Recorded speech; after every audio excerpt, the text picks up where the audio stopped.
And the former fire chief. All right, ladies and gentlemen, calling the regular meeting of the governing body for December the 13th to order.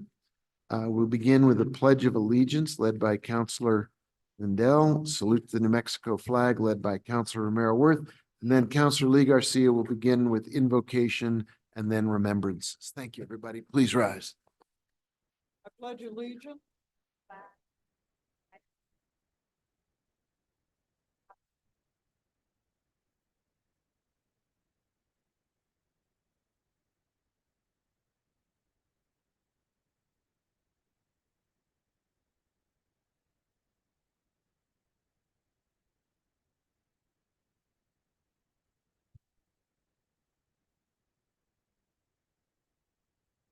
Muy santo y buenas noches le de Dios a todos.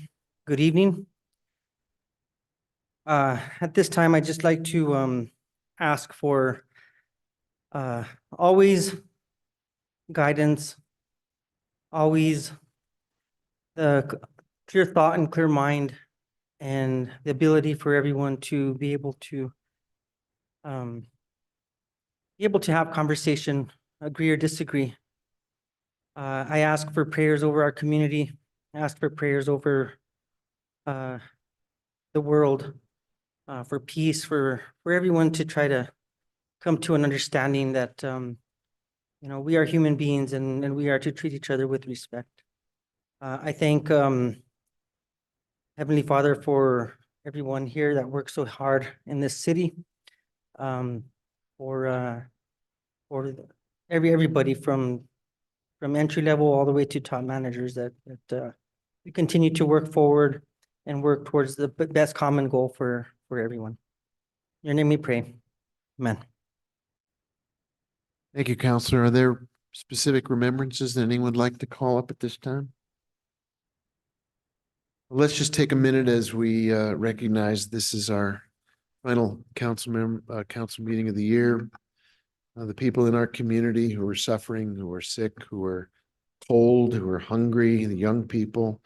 Let's keep them in our hearts and in our minds and dedicate ourselves to working on their behalf, and always redouble our commitment to a healthy and happy Santa Fe. Let's pause for a minute and reflect on our community.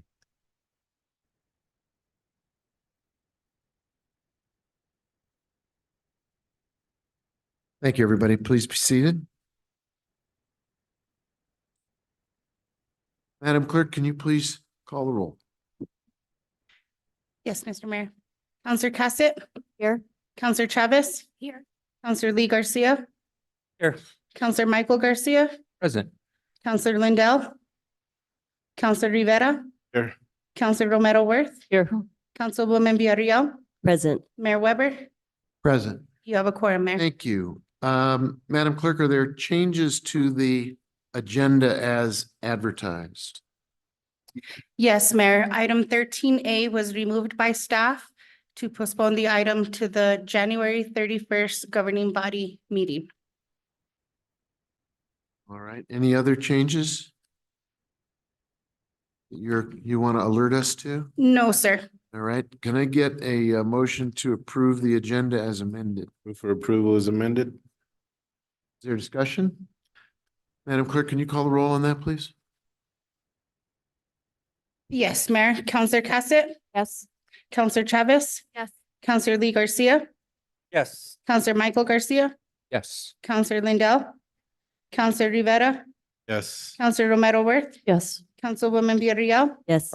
Mayor Weber? Yes. Motion passed. Thank you. And now, Madam Clerk, I know there are some items taken off of the consent agenda. If you could walk us through those in alphabetical order. Yes, Mayor, item K was removed by Councilwoman Villarreal. Item R was removed by Counselor Chavez to recuse herself. Item U was removed by Michael Garcia, Counselor Michael Garcia. Item X was removed by Counselor Lindell. And item Y was removed by Counselor Lindell and Counselor Michael Garcia. Very good. Thank you. can I get a motion, please, to approve the consent agenda as amended then? Second. Thank you. Is there discussion? Please call the roll on that, please, Madam Clerk. Certainly, Mayor. Counselor Chavez, Yes. Counselor Lee Garcia, Yes. Counselor Michael Garcia, Yes. Counselor Lindell, Counselor Rivera, Yes. Counselor Romero Worth, Yes. Councilwoman Villarreal, Yes. Counselor Cassett, Yes. Mayor Weber, Yes. motion pass. Thank you very much. We have a number of presentations this evening. Madam Clerk, do you want to start us off with 8A? Certainly, Mr. Mayor. 8A is matters from the fire chief, and Chief Moya is here to present.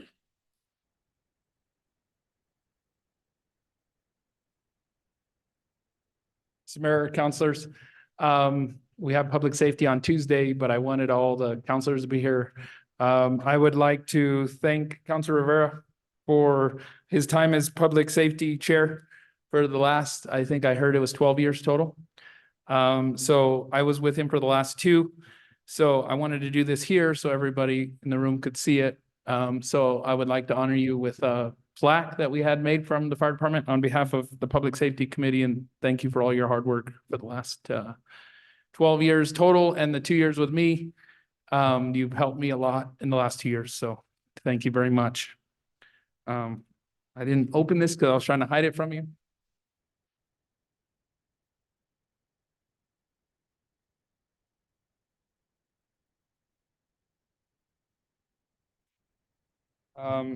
In heartfelt appreciation, the Santa Fe Fire Department extends sincere gratitude to City Councilor Chris Rivera for his unwavering dedication and tireless service in safeguarding our community. Your commitment has ignited positive change, leaving an incredible mark on the flames of progress. Through Chair of Public Safety Committee, we thank you for being the guiding light in our city's journey towards safety and prosperity.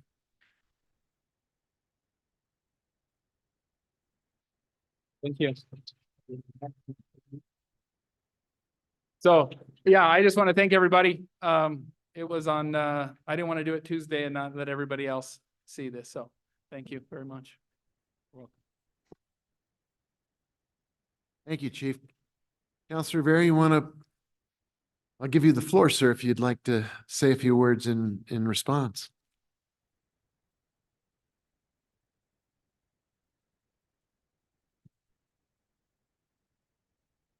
Thank you, Mr. Mayor.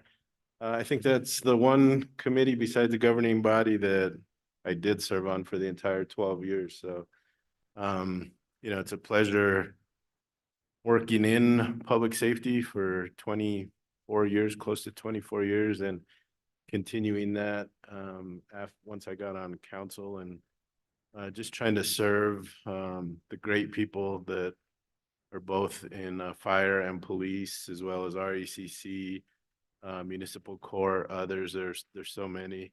But it's an easy committee to sit on because they do a great job. They do a great job every day. I think I did a ride along. This was a few years after I had retired, and couldn't believe the kind of work that they do and the places that went into. Things that I used to just walk into, I was now a little afraid of. So it's amazing to me how much great work they do. And I've done ride-alongs with police department as well, and same with them. It's just, I think we have the best public safety department in the state. Easily. Yeah. Well, they appreciate you, Counselor, and congratulations on that recognition. It's really well deserved. Mr. Mayor, thank you, Chief. Thank you to Aiden and Geronimo and Chief Johnson for being here, and Janet DeLuzio, whose husband will have a station named after him, much deserved. So thank you for all being here. Thank you, sir. Madam Clerk, 8B. Certainly, Mayor. Item 8B is the state of the municipal court. And I believe you will be Yes, presenting on their behalf. I want to just make a brief comment. Judge Vigil reached out to me late this afternoon to say she had a medical emergency and she's not going to be able to join us tonight. She had prepared a very thorough document that really was a record of the work of her tenure as judge. And I know she's disappointed that because of this medical situation, she's not able to join us here, but she wanted to send her gratitude and appreciation and her great joy at having had the chance to serve in the capacity as our municipal court judge. She will be leaving office at the end of this year, and she really has been a stalwart and an innovator in a number of ways with the municipal court. And I think we just need to recognize that under any but the most challenging circumstances, she would have been here to make this presentation herself. But she does send her appreciation and her great affection to everyone she's worked with, and we send it back to her for all of her hard work. So unfortunately, she can't join us, but that doesn't mean that we can't tell her how much we appreciate everything she's done over the years in the municipal court and with the work as our judge. So I wish she were here too, because she's got a full presentation. I won't even attempt to substitute for her other than to pass along her regards. Madam Clerk, the next item, please. Yes, Mayor, the next item is 8C. It's the compensation study presentation by Evergreen Solutions, and we have Human Resources Director Bernadette Salazar here to present. Director? Good evening, governing body members. Thank you for providing us with the opportunity to present information regarding the compensation study. A well-rounded compensation plan is the framework organizations utilize to assist in paying employees in a manner that is fair and competitive. I believe that employees are the most important piece of making government work, therefore emphasizing the importance of this project. Our compensation study project began in July of 2023. One of the first steps included hosting informational sessions about the project with employees, union leaders, supervisors, directors, and governing body members. Altogether, we had 14 informational sessions in August and over 200 people attended. The presentation tonight is informational. In the near future, a request will be made to the governing body for a budget allocation needed to implement an update to our current plan. We will also be working with each union in compliance with the collective bargaining agreements regarding implementation. Our consultant, Mark Holcomb from Evergreen Solutions, will now talk about the process and the report. Thank you.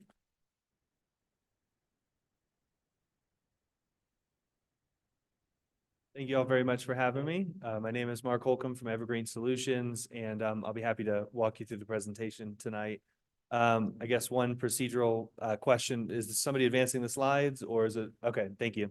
Then we'll go ahead and go to the first slide. And essentially what I want to talk to you about tonight is sort of a recap of the entire study. And as was mentioned, is informational. We'll talk about the study goals, the project phases. That's going to be some high-level information that we had going into the study. So what were the things that we were looking to do as we started out, and what were the sort of guiding principles that guided our actions and recommendations that we do have for you all. We'll talk a little bit about those employee meetings that your HR director just referenced. So talk about what were the purpose of those, and what did we do with those meetings. The current system findings, then we'll talk about the compensation system that you all have in place right now. And so our analysis of that before we look at the market, before we look at whether or not you're competitive with your peers, it just looks at your current system and talks about some of the findings we found there.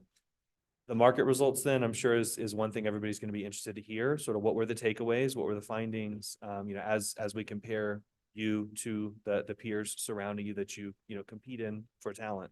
And then last, we do have the recommendations and the implementation costs. Of course, since we're not coming forward with a formal recommendation to adopt and a plan, et cetera, we are going to be talking about what we're recommending right now, keeping in mind there are different options that, your staff, your HR department, city manager, can come forward with tweaks to the plans. It'll have to be negotiated, et cetera. But we'll be presenting sort of what are the high level recommendations that we have to guide you all going forward. So the study goals that we have in place for a compensation and classification project, if we're, taking a step back and really looking at it from a very high level, there are essentially two things that we want to keep in mind as it relates to everything that we looked at.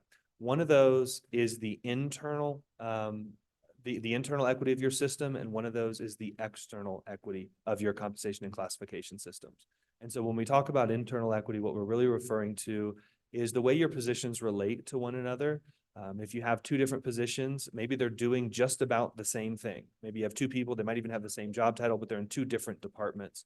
Are they paid the same? Is this, is the payment going to be equal? Maybe you have somebody who is working at a higher level. They have more complexity. They have more leadership, more responsibility. Are they being compensated at a higher level?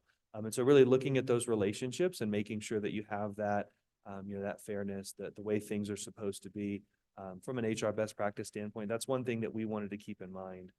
The other is looking at the external market and really looking, at your peers. So making similar comparisons. If you look at somebody here within your city and, maybe the county, maybe looking at another competitive city, any other organization that has the same type of position, are you paying more here? Are you paying less here? Or are you paying about the same? So really keeping those two items in mind with all of our recommendations is important. And what that means is when we do come forward with a recommendation, it's not as simple as saying, well, the market average was, $50,000, so the pay is going to be exactly $50,000. We do look at the internal equity as well. And if, a recommendation to come exactly to the market would cause some compression between two different positions, we may recommend that the, position fall slightly below or slightly above market. Obviously, again, the market's a big guiding principle, but we do balance that internal and external equity with all of the recommendations that we've made.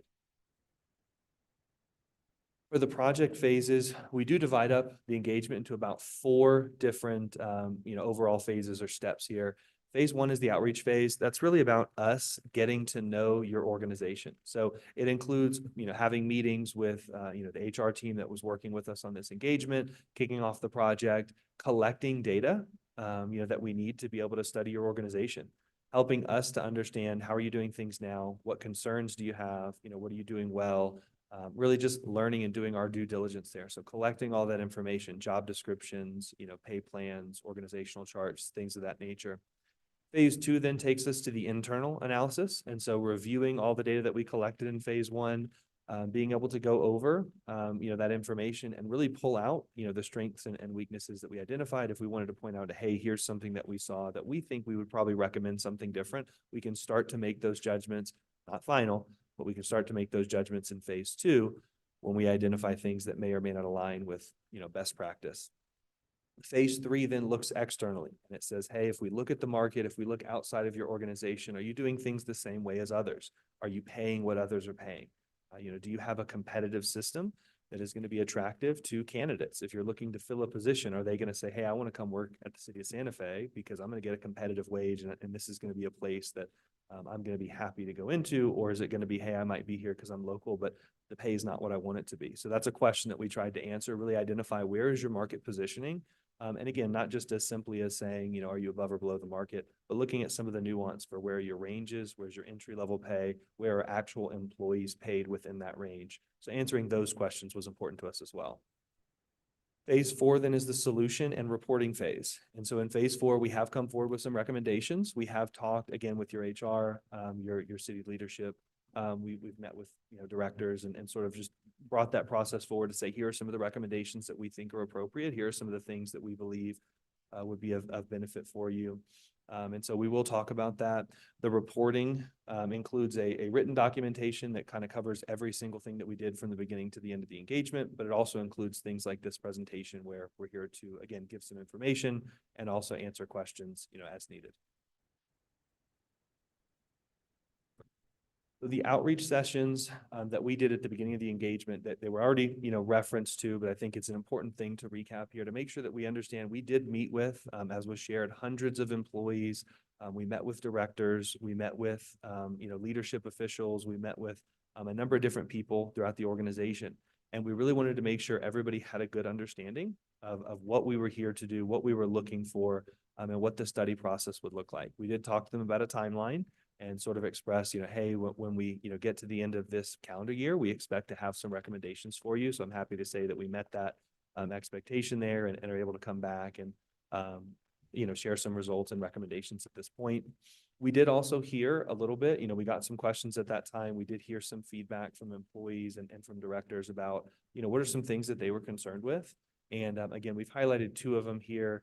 Certainly, there were a wide range of things that were brought up, but we did, have people ask, they said, hey, we want you to look at internal equity. We want to make sure that our pay grades are where they're supposed to be. There was a little bit of concern about some compression, maybe with, pay grades being too close together, not spaced out appropriately, and sort of bringing the pay of different individuals, closer together than they should have been. We did also hear about career progression, just people saying, hey, I want to make sure that over the course of my career, I'm going to be competitive. That if I come in and start my career here, I can also finish my career here. And I don't feel like I lost out on anything. I want to make sure that I have the advancement opportunities and that I can increase my salary as well.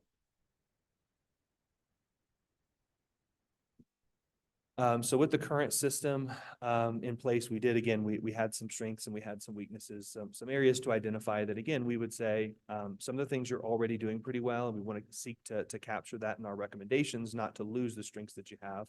But also build on some of those weaknesses to say, hey, let's try to have some improvement here, and let's try to do things a little bit differently where we can. So one of the things that we did see is, in general, and again, this is something I'll mention at a high level, we did see a positive relationship between tenure and pay grade penetration. And so what that means is, if you look at the people at the very bottom of the pay scales, the people who are closest to the minimum of the pay range, those are typically the people who have been here for the shortest amount of time. You look at the people at the top of the pay range, the people who have been here the longest are typically the ones that are the closest to the tops of the pay range. Now, I do want to emphasize, again, this was not universal. There were plenty of places and individuals certainly as well, where we said, hey, probably we would have liked to have seen a little bit of a different relationship here. But I'd say overall, again, moving from the bottom to the top of the pay scale, that does indicate that the city is moving employees through the pay ranges, and you're not keeping people stuck at the minimum of the pay range. We work all across the country. We work with cities and counties and other government organizations. We see a lot of organizations that way. So again, this is definitely a strength I wanted to highlight, that you are progressing people, you're moving them through, and they're not stuck at the minimum for a significant amount of time. That's really the strength that we'd want to highlight in a couple different ways there at the top. When we talk about the weaknesses, when looking at your current pay structure, your current pay scales, we did see some inconsistencies there with range spread as well as midpoint progression. And so essentially, we won't get too much into detail here, but the things I'll highlight for you is range spread refers to how wide your pay ranges are. So if somebody's at the minimum of their pay range, the range spread tells them basically how much room do they have to grow. And if you look at two different employees, if one of them doesn't have much room to grow, one of them does have a lot of room to grow, again, that can be a cause for inequity, where somebody might say, hey, I'm not being treated the same way because I'm in a pay scale and I don't have as much room to grow over the course of my career. That's something we'd want to point out to y'all, that again, making a slight change there, adding some consistency there, to the range spreads of your plan is something that could potentially help you out going forward. Same thing with midpoint progressions. With midpoint progressions, instead of looking, in your same pay scale from the minimum to the maximum, you're looking at what happens if you get a promotion, or if you move into a higher level position, or if your job gets reclassified to a higher grade. A midpoint progression tells you how much, are you going to move forward if you go from one grade to the next. And so again, if you see two grades very close together, somebody may get a promotion. It may not account for the differences, and it may not account for the actual things that are, taking place in that promotion. If you're only moving 2%, that may be cause for concern there. On the other side, again, if you have too much space, you may not be able to place people exactly where you'd like to with a promotion. You may, have to sort of judge that, question. You say, hey, if we move them up by one pay grade, this might be more than we would have wanted to move them up. So we like to sort of hit that sweet spot in the middle, where you don't have too much room, but you don't have, too narrow of a midpoint progression as well. That was all internal. All the strengths and concerns that we talked about there is internal. Getting to the market, to where I know people are going to have some questions or want to at least see kind of what the results were. With the market survey that we conducted, we did have a salary survey that resulted in responses from 16 different peers. We did get an excellent response rate in the survey. You'll see at the bottom there, we had 126 different positions that were benchmarked, and we had an average response count of almost 9, or I think exactly 9 matches per position. And so what that shows is, again, we had a strong response that we feel very, very comfortable stating is representative of your market position. But the other thing it shows is if we had 16 different peers, we only had an average count of 9. That means not every single organization does things exactly the same way you do. You know, that is expected to a degree, but I just want to highlight that because what it shows is by using these 16 different organizations, we can match only those jobs that we feel are most directly competitive to your organization and are doing things in a similar manner. So when we went out to the market, we made all of our matches based on the duties and responsibilities that were performed by your employees. And so again, looking at your job descriptions, looking at our understanding of what are the tasks and responsibilities your employees have, we match to the market only those organizations who have a similar position operating in a similar manner. We did also adjust for cost of living, again, to make sure that, you know, any salaries we return, your employees aren't going to be penalized if we look at a lower cost of living area. You know, we certainly recognize the cost of living here and probably the cost of living everywhere certainly is going up, and we understand that. So we did make that adjustment again to make sure we're comparing apples to apples. When we look at the actual results and the numbers, the pay ranges on the left-hand side, you'll see 3 numbers, a minimum, midpoint, max. That's the unadjusted numbers there. You'll see on the right, the adjusted numbers when you look at the cost of living adjustment being applied. And we did find that your organization is about 20% below the market when you look at the pay ranges. Now, I do want to emphasize something here, and I'll go back to one of the things I mentioned on the internal assessment of the organization. You have done a good job of advancing individual employee pay through your pay structure. So this does not mean that every single employee's pay, the salaries that they're taking home, those are not necessarily 20% below the market. But your pay ranges that you're using to basically say, hey, where's the minimum that we should be bringing people in? Where's the maximum that we should have people paid at the end of their careers? Those are what is significantly behind the market. And so that 20% differential there, it does set you at a competitive disadvantage. If you advertise a pay range to the market, employees or prospective employees are going to see that and they're going to say, well, it looks like I could make more money somewhere else. If you have an employee who raises through their ranks and they get to the cap of their pay range at the maximum, again, on average, this is not every single position, but on average, they're going to be lower than they would be able to get in the market somewhere else. And so that's why it's so important to look at these pay ranges, even though this is not going to represent every single employee moving by 20%. That's not the recommendation here. It is important to recognize that adjusting those ranges will put you in a much stronger competitive position going forward.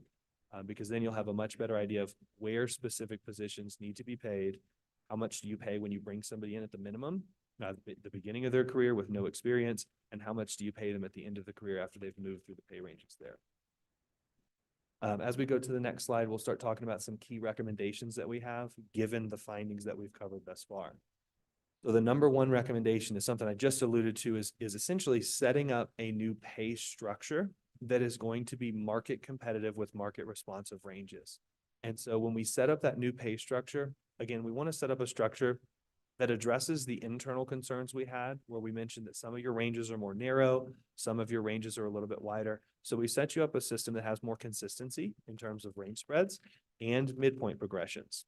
And with step 2, we then assign your positions to the pay grades that will place them in a market competitive as well as an internally equitable position. And so what that means is certain positions will be seeing large increases to their pay ranges. So the minimums of the positions, the maximums of the positions would change. And again, that's to address that market differential that we found. This only refers to placing the positions within the pay ranges though. So in step 2, we actually find the job titles and we say, hey, how much should you pay an administrative assistant? It goes into this range. How much should you pay an accountant? It goes into that range. We place them in those market competitive ranges. And then step 3 is you have to figure out how do you pay employees inside of those ranges? Because if an employee is at the maximum of their grade right now, they probably already fell into the new pay range that we recommended to them. Should they slide up to the new maximum? Should they keep their same rate, right where they're being paid now? That's what we looked at with number 3. And as we move forward to the next slide, we'll address the implementation methodology that we recommended, which is called the hybrid parity implementation model. And the reason it's called the hybrid parity is because it gives a projected salary based on two different factors. And so those factors are going to be total time with your organization, so total time at the city, and then time within the individual employee's classification as well. So it gives you a hybrid of those two metrics to give you a projected placement for that employee's salary. If the employee falls below that projection, they are recommended to move up to that projected salary. It does not lower an employee's salary if they're already making more than that. So we're not coming in saying you need to cut anybody's salary. But if somebody fell below that projection, we do use that seniority metric to move people to the projected salary that we would have for them. So a couple things to note specifically about this. It is, based on one of the specific factors laid out in the New Mexico Fair Pay for Women Act. So that's the seniority metric that we're using. So looking at, and in conversations with your council, looking at time with an organization as well as time in a position, that is a compliant metric to move employees through their pay range. So that's one of the strengths of this methodology. Even when we wanted to consider, we looked at some other things, we said, no, we like this metric because it is compliant in that way when it moves people through those ranges. One of the other nice things about this is you can look at adjusting salaries by considering only time in position or only total time with the city. So instead of using a blend, you could use one or the other. But we feel like the blend actually places people more accurately into the pay ranges for a couple reasons. If you consider an employee who might have been at the city for 20 years and they just got a promotion last year, we don't want to penalize that employee for taking the promotion. So if you credit for only time and position, that actually can sometimes result in an employee being penalized for taking that promotion where they would have been better to stay in their current role, previously.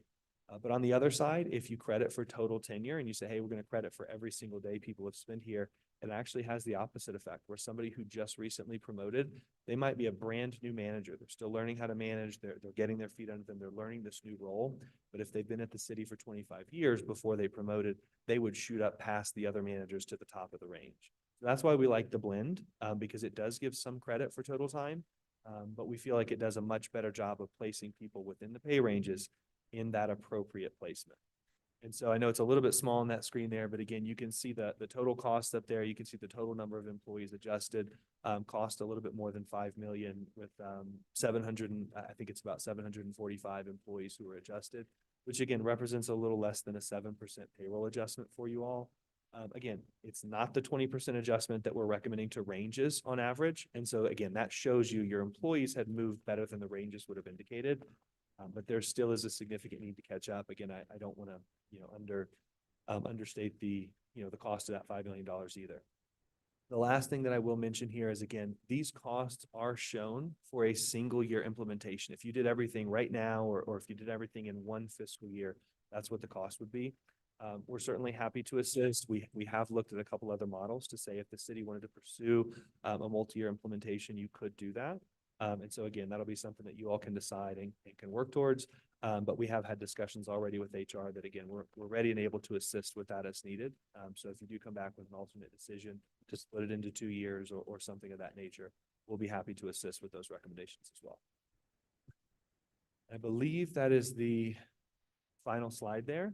I'd be more than happy to address any questions or anything else anybody has in the presentation. Thank you, Mr. Holcomb. I know you're going to have a lot of questions. Sure. Let's just start with Counselor Cassett, and then if you want to just, when she's completed her questions, raise your hand and we'll go around. Thank you so much, Mr. Mayor. Thank you for this work. Really excited to have this completed. We've been waiting for this one. So very excited to see it come through. A couple questions about those information sessions, and you maybe kind of alluded to it.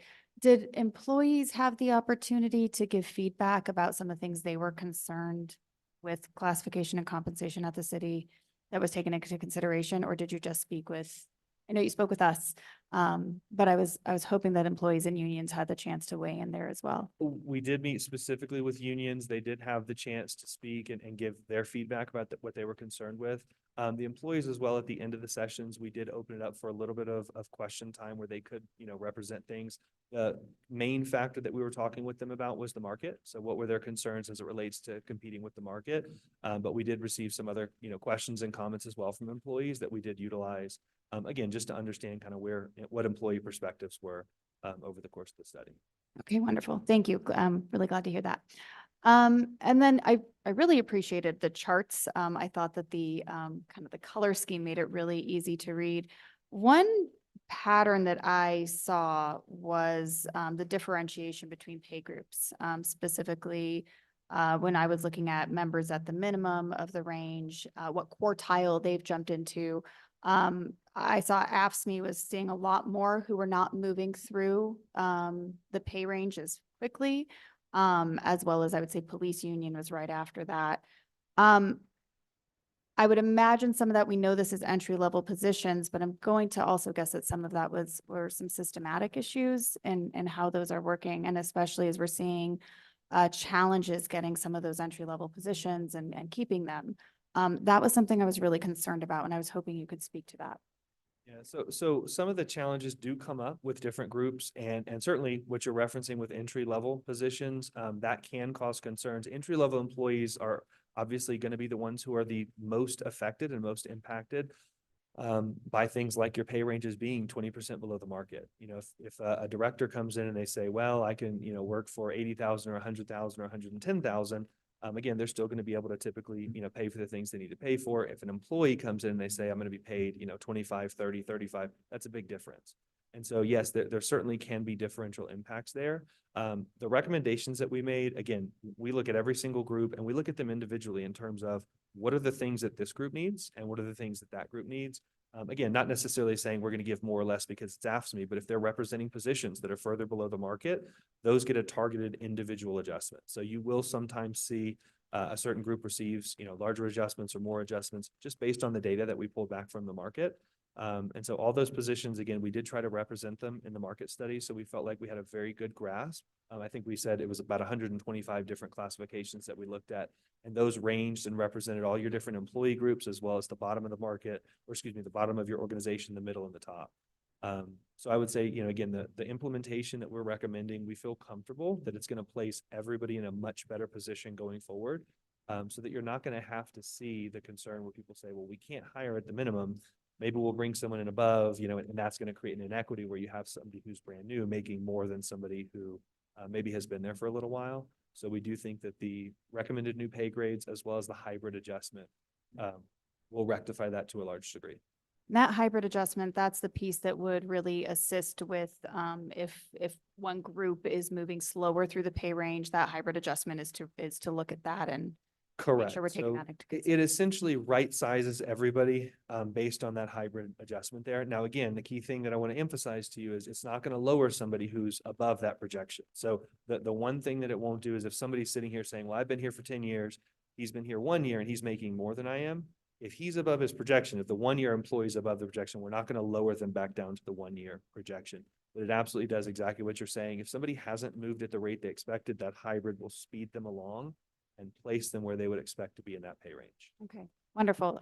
That's good to hear. Is there, I imagine it would just be another class in comp, but it'd be really interesting to see after we make the adjustments, how, these graphs and this data compares. Is that an easy thing to do or not really? We can certainly work on that with HR and present some sort of a before and after picture. Okay, Yeah, that's certainly something we could do. okay. Thank you. I appreciate that.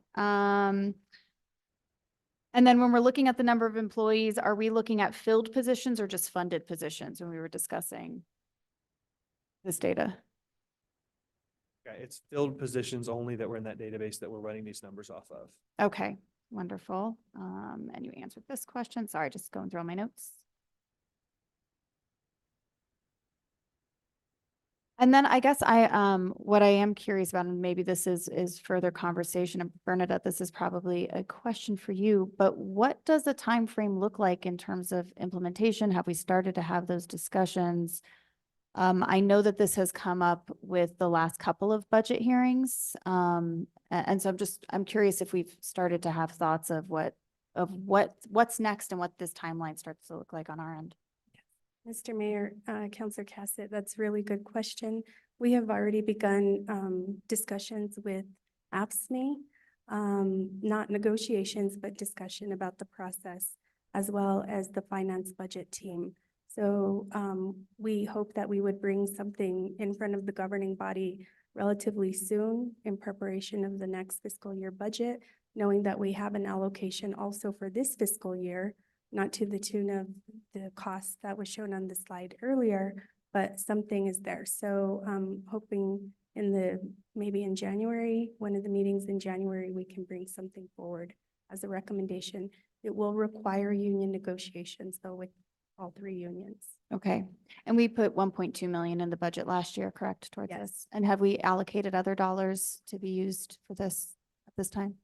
I seem to recall we've had this conversation. Mr. Mayor, Councilor Cassett, I believe there's something going through the committees that would allow for additional funding.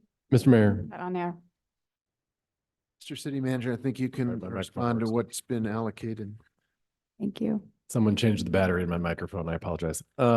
Councilor Cassett, one of the recommendations through the GRT memo from the unanticipated revenue was to appropriate an additional $1 million to add for the purpose of implementing the class and comp. Thank you. I appreciate that. So 2.2 at this point. Okay, great.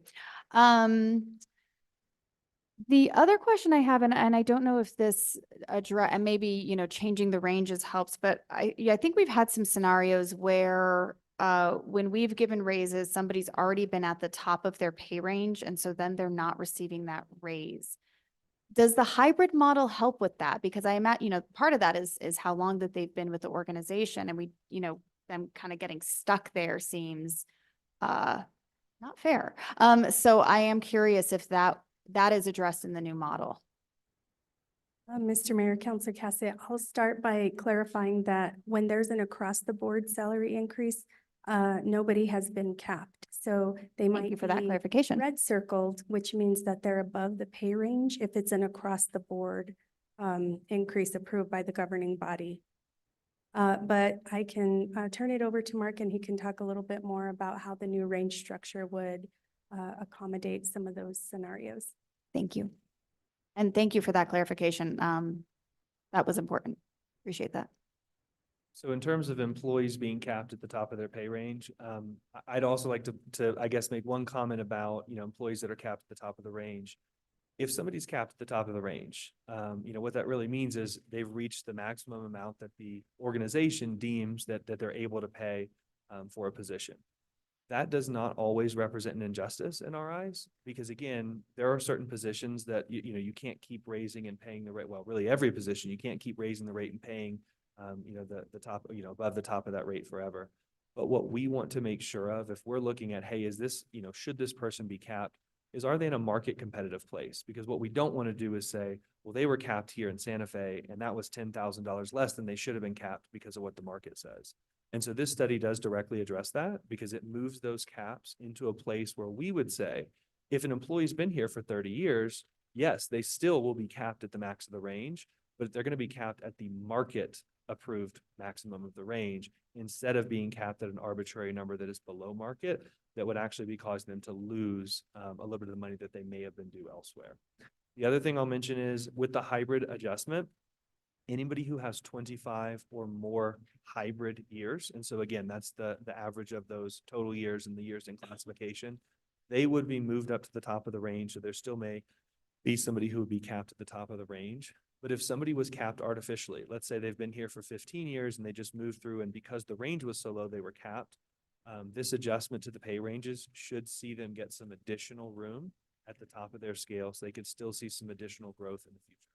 Okay, thank you. And then I know that you mentioned that there was comments around career ladder opportunities. And did we take a look at that, where there are opportunities to, you know, a position, a senior position, 1, 2, 3, so that they are able to continue to incrementally move up as their experience and responsibilities potentially give them opportunities? I know that I've heard from a number of individuals that the career ladders are a little bit truncated. So, you know, it's this position and then you can only jump to managerial. And I'm going to guess that probably varies across departments and positions, but you had mentioned that. So curious about what you found there, and if there are recommendations around changes in those classifications. So what we did is we tried to better align the classifications and the positions that you had now so that employees do have a more logical progression throughout their career structure. What we didn't do was invent new positions that you don't have now. So we wouldn't have created a new rank that doesn't exist right now. But we did look at, again, properly classifying and compensating the roles that you do have at this point.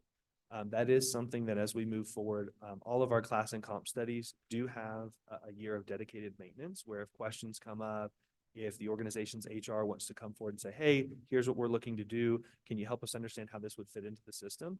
We're certainly happy to assist with that. And again, we've already had conversations with HR about how we can assist going forward with some of the recommendations or questions that are coming out of this. And so again, to be clear, we didn't create additional positions that don't exist currently. We did work on reclassifying and making sure everybody's appropriately placed right now. But that is something we'd be happy to assist with is how would these new ranks or how would these new levels fit into the structure that we recommended? That is something we can help with going forward. Okay, thank you. And Director Salazar, I imagine that would be part of those conversations with the unions, I would guess. Okay. And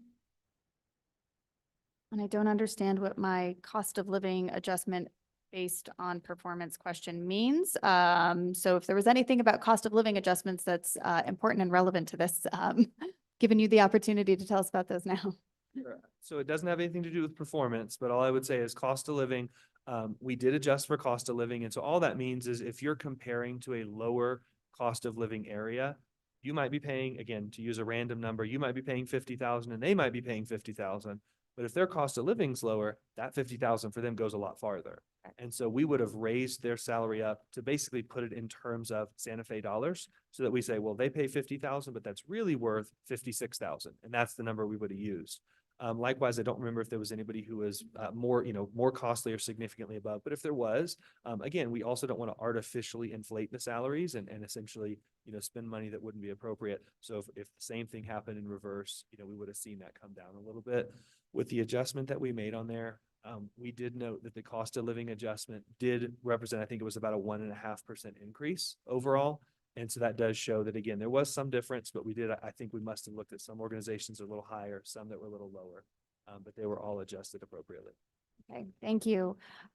And then if I recall correctly, there was conversation about merit-based raises in the total report. Am I remembering that correctly?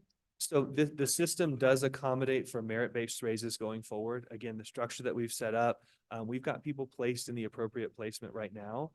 One of the ways you can use, to adjust salaries in the future, you can use seniority. You can also use merit. That's another approved, methodology for adjusting pay. And so the system that we've set up does accommodate either one of those metrics. And so again, that is something that you could use. We did not adjust for merit right now, but that was looking towards the future. That is basically a tool that you'd have in your tool belt based on the system we've proposed. Okay, wonderful. Thank you. I think those are all my questions now. I look forward to, more discussions around implementation and getting this moving. I know I have a lot of concern about how we make these adjustments faster on the lower end of our pay scale, especially as we have looked at the challenges of the cost of living here in this community, and how many employees we're losing. So that is just my feedback, that as we start to, if we are going to implement in phases, I would really like to be looking at the lower range of our pay scale, getting that implementation earlier. So thank you again so much. Really appreciate it. Thank you, Counselor. I would also add as an addendum, if anybody thinks of a question after tonight, please do feel free to submit it to Director Salazar, and she'll continue the conversation going forward. Not everything will be asked tonight. I'm sure people will think of things later or defer until a chance to digest the report more fully, but it's not tonight or not at all. So open, I'm sure you're open to written questions going forward and bringing back more information. Other questions at this time? Well, we'll go with Councilor Chavez and then Councilor Rivera. Thank you, Mayor. So this question is probably going to be for Director Salazar. It's more of a historical question because this data is so rich and insightful, and I'm Our mic system's off tonight.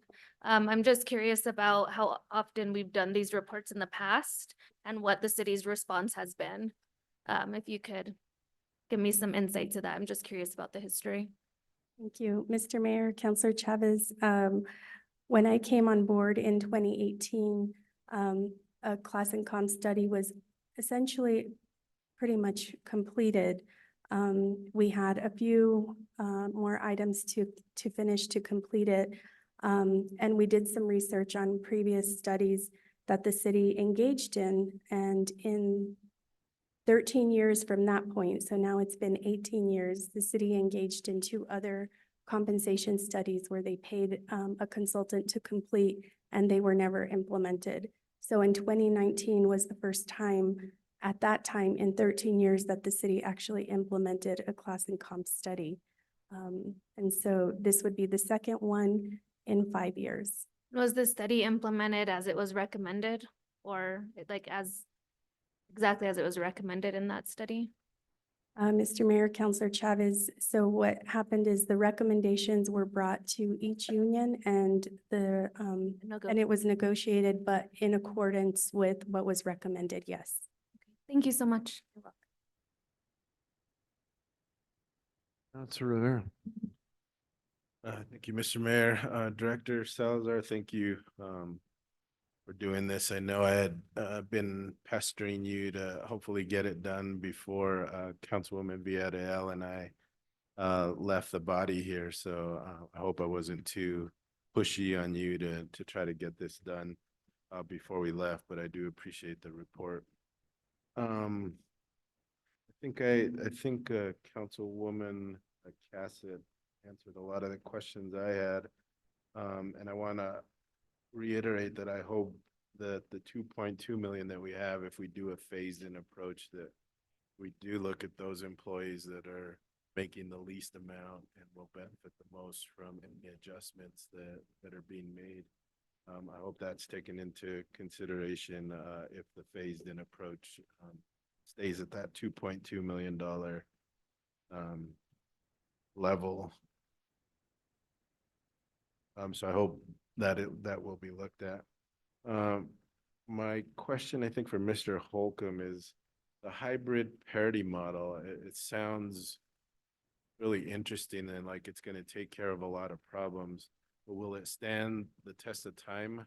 I think a lot of the issues we have now is because the ranges haven't been fluid. They've sort of been stagnant, and then you do get to the point where people are at the top of the range and you have to make adjustments to get them paid above what their range level is. So will this hybrid parity model stand the test of time?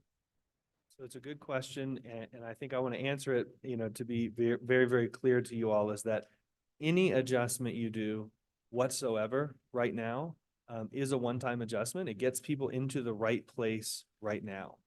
But there is no adjustment that you can do right now that will last forever.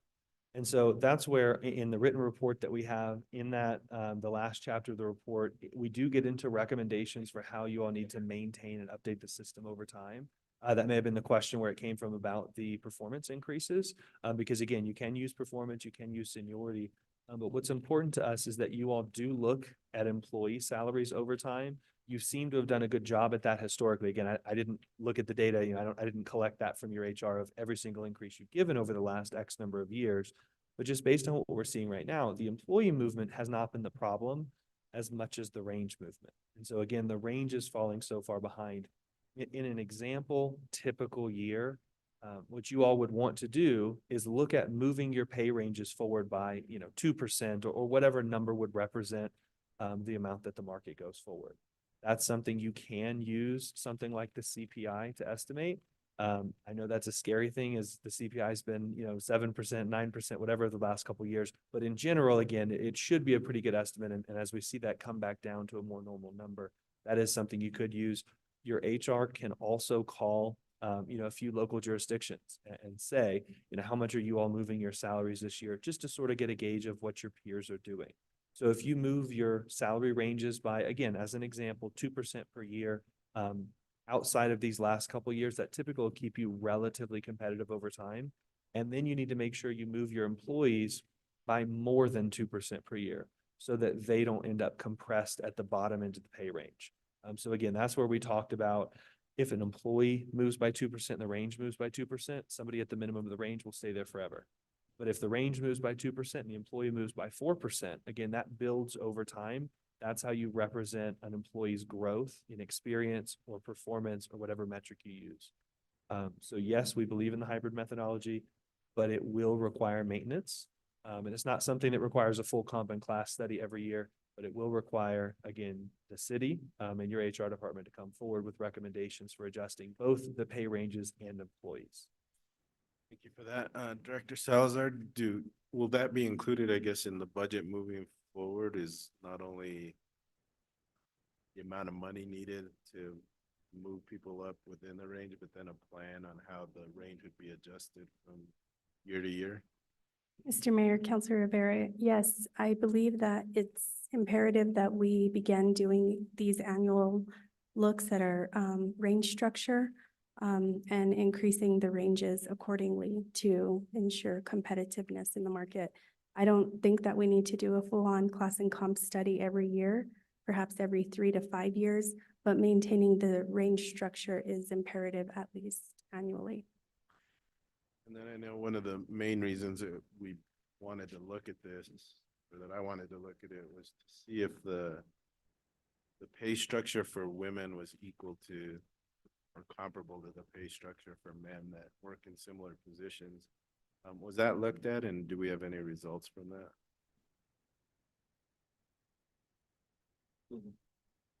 Mr. Mayor, Councilor Rivera, as Mark Holcomb mentioned, we looked at the Equal Pay Act of New Mexico, and we also looked at our union contracts. So basing pay on seniority is a covered element in the act, and it is also compliant with our union agreements. So for example, if you have 2 paramedics, according to the collective bargaining agreement, one who might be a male with 9 years of service and one a female with 7 years of service, the male will make more money than the female. That is allowable under the Equal Pay Act and also in compliance with our CBA. Brought up fire, and I know they have in their collective bargaining agreement a table that adjusts annually. And I believe they're the only collective bargaining unit that does that, but there doesn't seem to be the compaction issues in fire that there are in some of the other units. We thought about maybe implementing, or at least having discussion on implementing tables for all groups, so that as pay is adjusted, they move up the table instead of, I mean, it sets up ranges, but it does it in a table format instead of maximums, minimums, and bids. Mr. Mayor, Councilor Rivera, that is something that we have looked at and that would require negotiations, but definitely something to look at to maintain the compliance with the seniority structure within the AFSCME collective bargaining unit, fire, and police. Lastly, I'd just like to commend HR and Mr. Holcomb for, I mean, this is a really great report. I think probably one of the best that I've seen since I've been here. And I want to thank this governing body for really not shelving the last one that we did and really taking action on it. And I hope that continues. I know I won't be here, but I hope that continues into the future. Thank you. Thank you, Mr. Mayor. Counselor, thank you. Counselor Garcia, sir. Thank you, Mr. Mayor. Thank you, Ms. Salazar, Mr. Holcomb, for the presentation. I think the biggest concern when these studies are done is addressing compaction.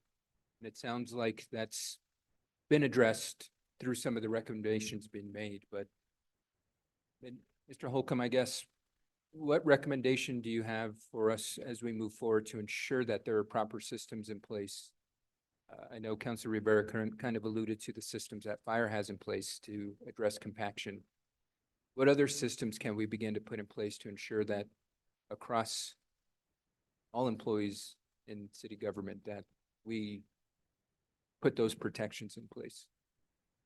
So again, the hybrid methodology is designed to put you, as good of a place as you can get right now based on the data we have and based on where people are.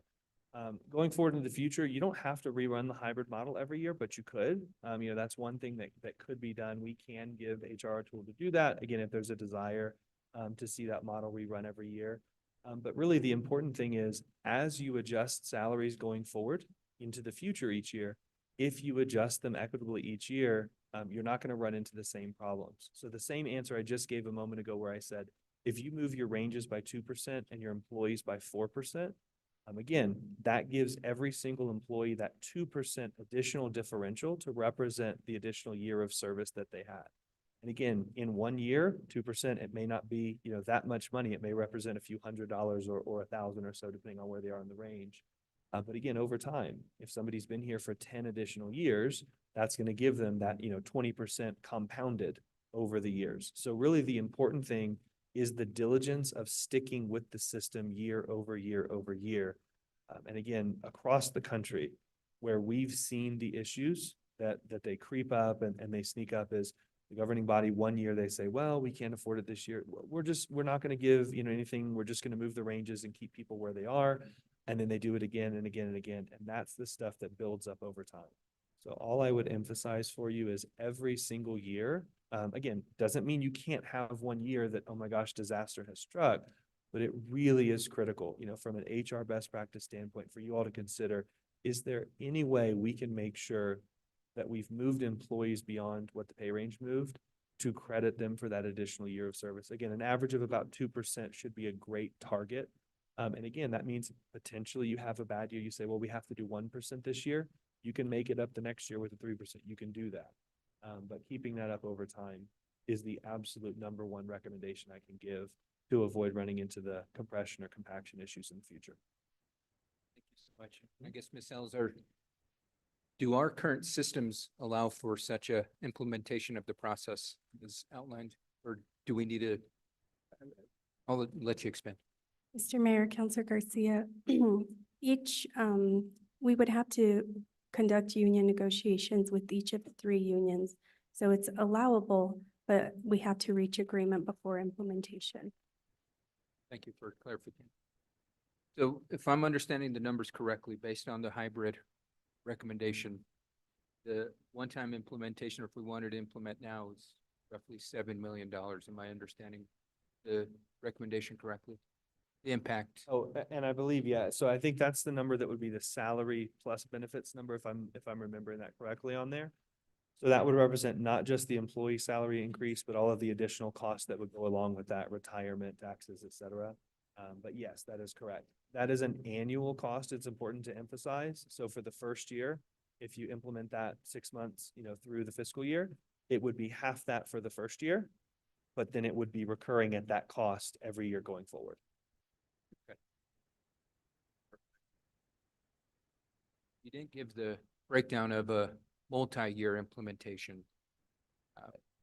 There's really so many different ways you can look at it. And like it was just alluded to a moment ago, if you do a 2-year implementation, you really have more than just that question. So we do a 2-year implementation, you might look at, okay, we split the cost into, of course, the first year might have to bear some extra cost to get people into the new scales. But again, you can more or less say, are we going to divide that up? But if the funds are tighter, you can do things like saying, we're going to increase the people at the bottom of the scale first. We're going to emphasize those and make sure the money goes that direction. If you do a 2-year, if you do a 3-year, there's really too many different options to display them all. But we have had those conversations. We're certainly happy to provide any of those that, the city would like to see modeled. But that's sort of where the discussions are going with HR, with city leadership, and, going forward is, what do they think is the best path? Is it that 1 year? Is it the multi-year? And then that would come back to you all, whichever paths were modeled. That's Ms. Salazar, you said that's going to be coming back before the governing body in the near future. Mr. Mayor, Councilor Garcia, yes. And I would like to point out one thing that it could change slightly because that was a point in time to give them our position organizational listing. Since then, some employees may have separated. We have hired new people. Some people have been promoted, so it's going to fluctuate every pay period. Find that. I think it's good to know that, we've got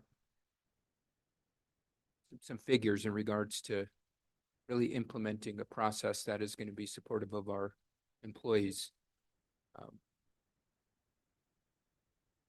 I just wish, I'm thankful we've got $1 million proposed to support this, but we had $16 million unexpected GRT that could cover all of this and support our employees immediately.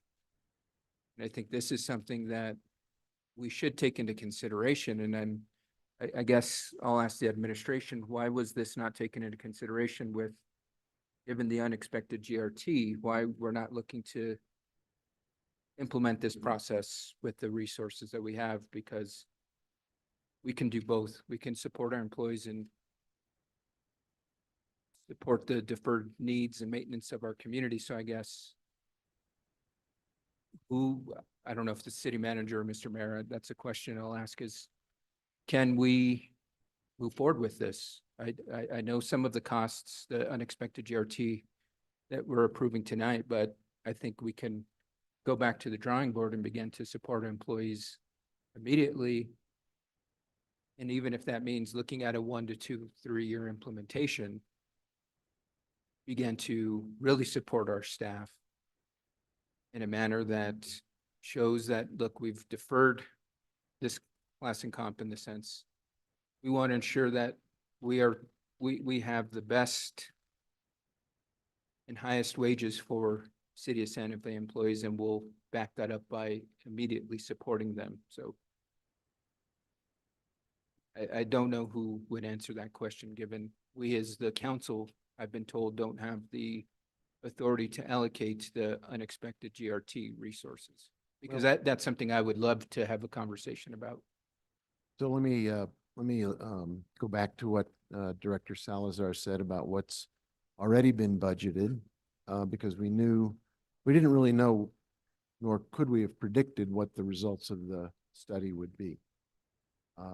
What we did was to put $1.2 million in the budget as a hypothetical, and that is there currently waiting to be allocated.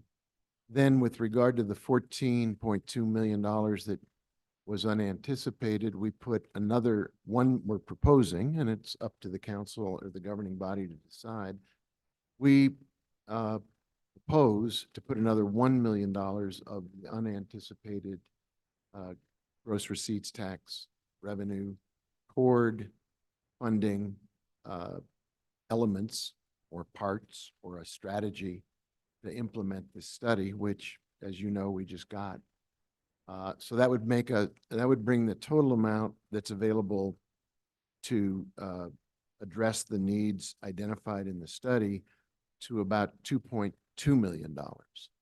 And that's, I think, what Director Salazar was describing as the amount that is immediately or arguably immediately available if we adopt that proposal tonight to start the process of implementing the study and allocating it where it'll do the most good. With regard to the other proposals on the table, as I think you've been briefed, those are generated by our department heads describing really urgent needs that they've said consistently they have to have in order to take care of other urgent requirements, things that if they fail, a system, piece of equipment, item at the MRC, if any of those items were to fail, or if we were not to allocate the money for recreation, we would end up, I think, not taking care of yet another part of our agenda. So I think the $2.2 million is a really significant good faith indication that we take seriously we anticipated a significant finding. We didn't anticipate exactly what this report would say, but we knew that we would have to do some work. And as Director Salazar pointed out to Councilor Chavez, when we first started working together, there had been, I believe, 2 previous studies, neither of which were funded at all. The studies were done and shelved. And when I came into office and we Director Salazar took a hard look at what the requirements were of that initial study and actually did an amazing job of improving the findings and doing better comparables and looking at what it would take to get employees up from below the minimum range into an acceptable level. That was fully funded at that time. So I think in addition to that, if we're doing a little historical record, if Director Salazar, you may remember better than I, there had been $600,000 parked in performance salary that never had been allocated. Was it 400 or 600? It was a significant amount of money. And by working with AFSCME and with the governing body at that time, rather than losing that money, that also got allocated from the year's budget prior to us coming into office. So I think the record is one of consistent attention to and commitment to paying attention to the salaries and benefits that we really provide to the tremendous workers who work for the city. They are our number one asset. And I think that's demonstrated by how we approach salary increases, retention incentives, a whole variety of ways to work with our employees, including shouldering responsibility for some medical costs coming through COVID.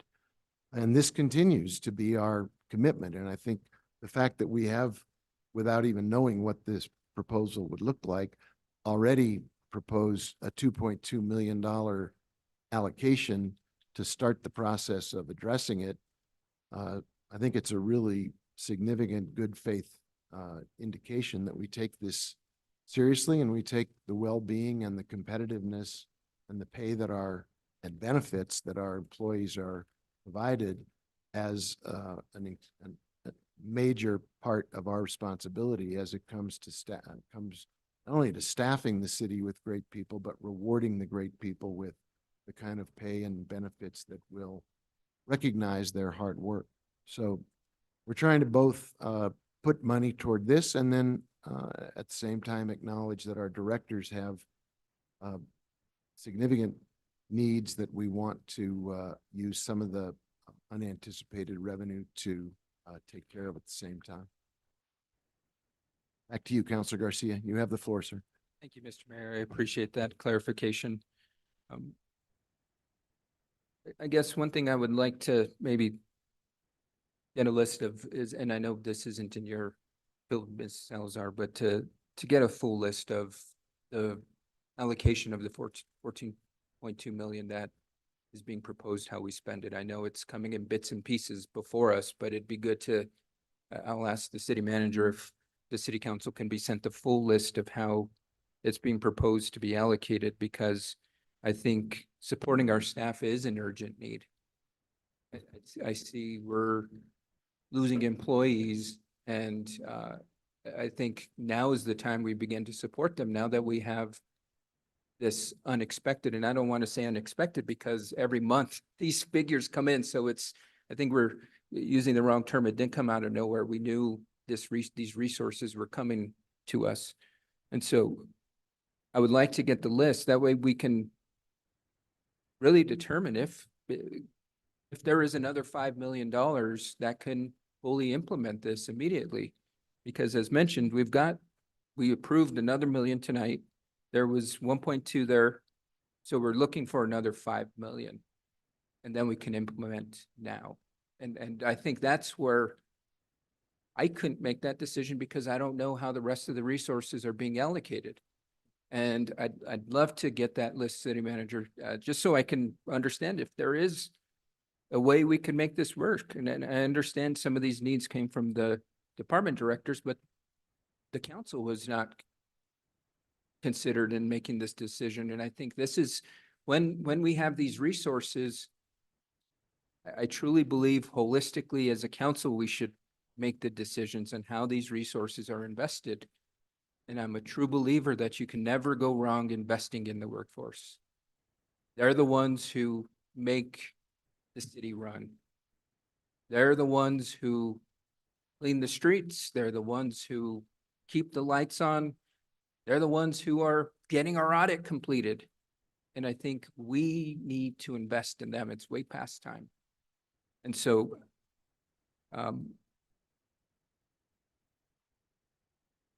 I think two requests. The one is to look at get the full list so I can begin to explore if there is other opportunities for us to reallocate the proposed allocation of this 14.2. And then getting, I guess, some figures in regards to how to implement it over a 1 year, 2 year, 3 year. Just because that I think those are that's the information. I recall when we were having the initial discussions with folks when this started, that's one thing I'd requested, because it's hard to get something implemented in 1 year. You've got to get it implemented 1, 2, 3 years, because when you go for year 4, info's outdated. That's how quick salaries and wages change based off of the economy. But I would love to make a data-driven decision on this and understanding how we're proposing to allocate resources, what it looks like over a time period of implementation will allow us to make appropriate decision that comes before us in the coming weeks. So one bit of clarification that I'll ask is, in the report, it lists Los Alamos County was considered, but was Los Alamos National Laboratory not considered, or were they part of the respondent organizations? I believe that they may have been the one organization who didn't respond. I believe they were looked at, but again, we had, I think, the 16 responses, and they may have been the one who did not respond and give us any information. Okay, and I mean, do we know why they might not respond? And the only reason I ask is that is one of the employers that a lot of, whether it's our employees or other governmental employees, or, I mean, that is a place where folks are driven to, because they are absolutely the highest paying employer in the region. And for them to not be considered in this, and I guess it's a bit troubling to me, because that is a huge factor in the sense, not only do we have employees leaving for our organization for maybe them, it's going to be harder for us to revert and get Lionel employees to come work for the city. And so we need that information to ensure that appropriate class and comp is done. Should we want to go and encourage Lionel employees to come work for us, because we can say we've got competitive wages. We're gonna pay you the same, and you don't have to make that commute to Los Alamos. So I guess more around the questions of the respondent and how that process, because isn't there information public that we can just get salary figures given? I know that but now quasi governmental contractor, et cetera. So, I mean, I think I'll let you expand on how that process.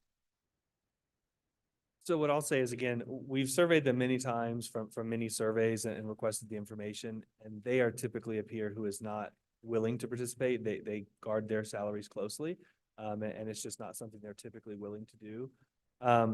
In terms of, is it a public records requestable thing? Ultimately, at some point, it comes to the point of, if we send a request and they ignore it, there has to be some sort of a legal process to get them to put, some pressure on them to supply that information. We have reached out, in terms of this survey and others in the past. We've called, we've emailed, we've asked, and they always respond, we're not interested in participating. It's proprietary information. We're not going to be sharing it at this time. So unless there is some way, again, to sort of force the scales there, they're one of the organizations, they are, as you mentioned, sort of that quasi, governmental, the funding's a little bit different, where I don't know if it's as cut and dry, that we would say, yes, absolutely. If we wanted information from another city or a county, there's a lot, I guess there's a better method for us to go forward and say you have to share this and we're gonna, request that information either way. I don't know if you want to add anything to that, but I'll just say that's our experience and our history is they are very reticent to share that information. I definitely understand on the contractor side. But when you get into DOD info, that is public information. So I think utilizing they're contractors and we can't get that in, I can go online right now and look at the salaries of everybody in Los Alamos. That is a DOD and DOE employee. Now, when we get to the contractors, that's a bit different because it's a different process. There's that big one lump sum. It's completely understand that perspective, but when I don't think there's anything that would prohibit us from looking at DOE and DOD salary ranges, because that is a vast number of their workforce. And I think they might not want to respond to a survey. I completely understand that, but there's nothing prohibited of us going online and finding that information ourselves. So sorry, Director Salazar, I'll go ahead and let you. Mr. Mayor, Councilor Garcia, thank you. I am really happy to note that we did get information from Los Alamos County, and that's always a good indicator because they, I wouldn't say that they're in alignment with the labs, but their salaries are always more than anyone in the state. So I'm happy that we were able to retrieve that data. No, I completely agree. But when we look at, the major employer, which is the labs themselves, those are high paying jobs. And I'm talking from entry level folks that are, whether it's, and I don't want to just entry level positions to high level. And that information is public. So I think we missed a great opportunity there in looking at those government wages because it is public information. I think that's all the questions I got. I just want to appreciate that and thank you for this study because it lays out the plan for us in regards to how we begin to support our workforce with comparable wages. And I think that's the end goal we're all hoping for. How we get there, I think that's for us as a governing body and you as the consultants and staff figure out, and we'll work together to get there, I think, but definitely starts the conversation. So thank you. Thank you. Thank you, Counselor. Mr. Mayor, may I Oh, respond? Councilor Garcia, I believe Finance Director Emily Oster emailed the entire governing body the breakdown of how the mayor was recommending the GRT the unanticipated revenue be spent. And so if you're wanting more information or a different breakdown than that, we're happy to get that for you. I want to just reference, you use the term unexpected revenue. The term that we've been using is unanticipated revenue. And the meaning behind it is that it's unanticipated beyond what you all budgeted earlier in the year. And so that's where that term comes from. I think in the November 9th memo from Director Oster, I think what we were trying to suggest was that we understand as the process is now, is that the governing body has the authority to veto any of the recommended bars from the mayor. And if that's the case and you want to veto them, then there can be a conversation to have with the mayor about how to move that money from that point on. And then beyond a conversation about how we support the city employees, I just want to remind the governing body, thanks to your support, you gave a 3% increase to almost every city employee this year, an 8% salary increase last year, $2,000 in retention incentives were given to city employees last fiscal year. And this coming Friday, every city employee is receiving a $1,000 retention incentive. So thank you for that. Thank you, Mr. Mayor. Mr. Mayor, may I respond, please? Thank you for that information, City Manager. I think it's, the challenge and concern I have is going through the whole process of having staff work through the whole process of allocating resources, and then having the city council go through the process of going through the committee hearings to ultimately veto something. I think it's a waste of time. When we collaboratively can say, we've got this dollar figure. What are the council's opinions on that? What are the department's opinion on that? What is the mayor's office opinion on that? and we as a collective figure out how we're going to invest these resources. Because when we go through the process of, as I mentioned, us as a council having to figure out, well, if we want to do something that, I'm going to use the example here of trying to $5 million, we're going to have to then go through and cut this and cut that. And that's just not a process that's not good for anybody, because then when you veto somebody, you're sending the message to staff that this is not worthy enough. So I think it's not constructive in that sense. That's why I had been asking since, this summer, what the unexpected GRT resources were looking like. That way we can begin to appropriately and collectively allocate these resources. And to get into the terminology of unexpected and unanticipated, that's tit for tat. I don't think that's constructive for the public. I mean, that's terminology that's changed over the last year. So I think it's not constructive. What's constructive is when these resources come about, that we as a collective government figure out how we invest these taxpayer resources. We have to understand at the end of the day, these are taxpayer resources. This isn't my money. It's not the mayor's money. This is the citizens. Councilor Lindell, am I bothering you with my comments? We not. But I'm talking her. Understand. I think you still have the floor. I would continue. But Mr. Mayor, I think it's very disruptive. And it's happened to me time and time again where you've called me out, or, I mean, I would. You have the floor, sir. I'm not calling you out. I'll yield the floor, Mr. Mayor. Hey, Counselor. I'll go now to Councilor Mayor Worth put her hand up, and then Counselor. Jeez, you want to yield? Go ahead, Councilwoman.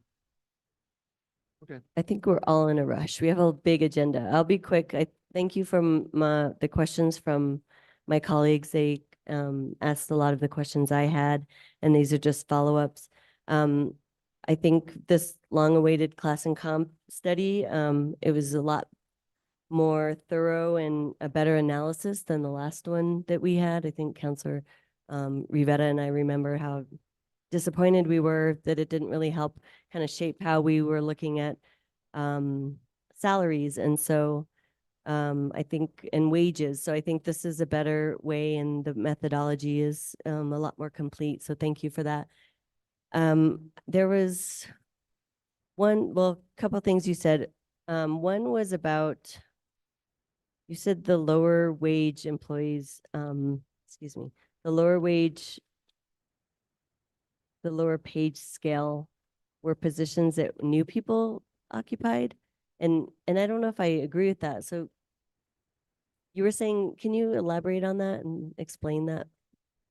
If I'm remembering correctly, if I'm understanding correctly what you're referencing, in one of the slides, when I was talking about the employees at the lower end of their pay scales are typically the newer employees to the organization.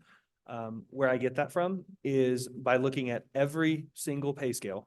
So from the bottom of the organization all the way up to the top, I'm talking about the employees who are closest to the minimum.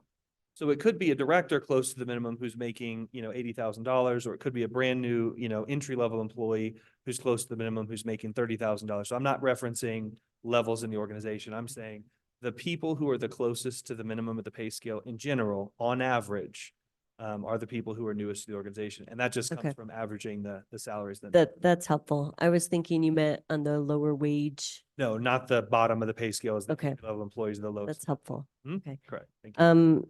The other piece, I was really interested in the gender parity that that we prioritized.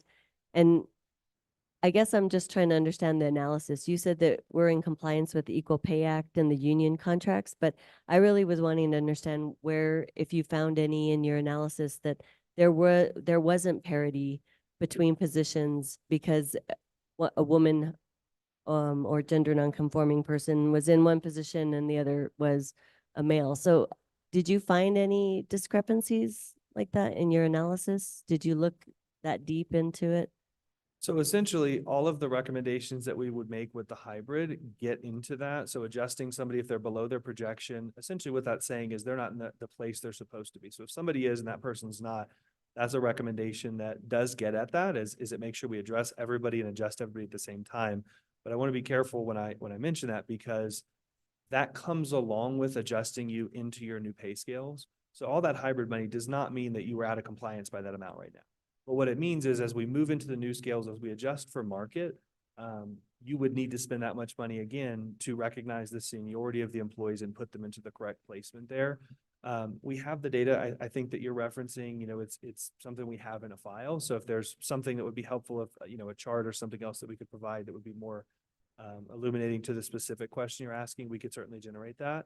But what I would say is, again, the methodology that we went with in consultation with your council, because again, we're not lawyers. So yes, we're going to do what we think is the best to accommodate the law, but certainly it would be in consultation with your council. Making that recommendation to adjust with seniority is completely irrespective of gender. It does not look at that at all. So everybody would get the exact same adjustment methodology, and that parity salary would place people really to the penny where they would be expected to be according to the seniority placement that we used. Okay. Thank you for that. And the other piece I was just curious about is, and I've heard this from staff about how this study may not actually help the lower wage positions. And I heard from transit, environmental services, mostly around drivers, even convention services was indicating that they would like to pay more in that lower wage positions or entry level positions, but based on the class and comp that it wasn't going to allow them to do so. So I was wondering what your thoughts are about that and how we can accommodate those what might be one-offs. I'm not sure if they're one-offs, but if you could explain that further. So I don't know off the top of my head, again, the market positioning or the recommendation for these individual classifications. That's something I'm happy to follow up with, via writing if there's a question of, hey, what happened to this one? Or can you verify that we're in, in an appropriate placement with that, position over here? But what I would say is every single position was looked at in the same way. And that's by looking at the data, both internally, so comparing positions internally to make sure that those who have more complexity and more leadership are compensated to recognize and reward that, but also as compared to the market. And so again, any placement that we make, I can't just say, well, this employee or this department, they want it to be higher, and so let's just bump it up 2 or 3 pay grades. We have to be able to come back and say, this is exactly where it came from. And so again, sometimes we do find, what you might call disappointing results, where somebody would say, hey, I was hoping it would be higher. But the reason that we try to take that big, broad sample of the market is to make sure that we can tell you what these positions are paying at peer organizations, what salary is going to make you competitive. And so again, without sort of a compensation philosophy statement from the city that would say something to the tune of, we want to be at a higher percentile for those lower tier employees. If that was the statement that was made, then we can model that very easily. But what we've done thus far is basically respect the data and say, if the rate comes back at a certain place, we're going to place, in accordance with that. Okay, I'm just thinking that there'll probably be maybe we need some flexibility for some positions. And I realize there's an analysis, but not to be so rigid in a way that we still don't fill the positions that we have and the vacancies that we have. Because we have a lot of high vacancies right now in almost all departments. So I don't know if Bern, you want to, sorry, Director Salazar. Mr. Mayor, Councilwoman Villarreal, yes, we have been very flexible when we analyze the classification and we have high vacancy rate, difficult time filling. And I think that some of those have actually come before you because it was a bar that needed to be done.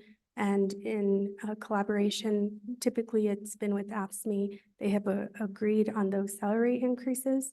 So we will continue to be flexible in those circumstances. Okay, that's good to hear. I think that's it. I just want to actually echo that when we do have unanticipated, or whatever we want to call it, anticipated GRT, it would be good to have that information so that we can have some say about some of the things instead of saying, here you go, this is what we decided. Obviously, we want to make sure that it's reflecting what our staff and departments need. And we also have some insight as well. So it would be nice to have some say in before it's baked, because then we get into these situations where we don't want to just do a line item on a bar, or we shouldn't have to when it's already presented to us. And there'll be an example that I pulled from the agenda that relate to that. I just think that it shows that we all have insight and expertise, and that if we see some things that we'd like to be fulfilled, especially those of us that were in budget hearings and we saw some of the gaps, it would be good to fill some of those without getting a list and saying, this is what we decided. So I just think there is some room for input from the council, and I'll yield the floor. Thank you. Thank you. And now we'll go back to Councilor Romero Worth. Your hand was up. Thank you, Mayor. Thank you, Mr. Holcomb, right? For this, and thank you, Director Salazar, for following through. I think I was first elected when that last class and comp study came through. I remember it was done prior to coming to any of us coming into office. So it was something sort of handed to us. And I think, as has been pointed out, it was lacking in many ways. And we had to kind of cobble together something that we could use and fund to move us forward. So I think this study is light years ahead of what we saw the last time around. So my questions are a little bit like Councilor Michael Garcia's, in the sense of the dollar amount, the $7 million, which is for you said salary and benefits, and it is a reoccurring expense. And if we end up needing to phase it in, and you've spoken about this, that we could phase it in and do 1%, and then maybe the next year do 3%, and you could, that's not the end of the world as long as you're sort of averaging 2% a year. But I'm just curious of the overall cost.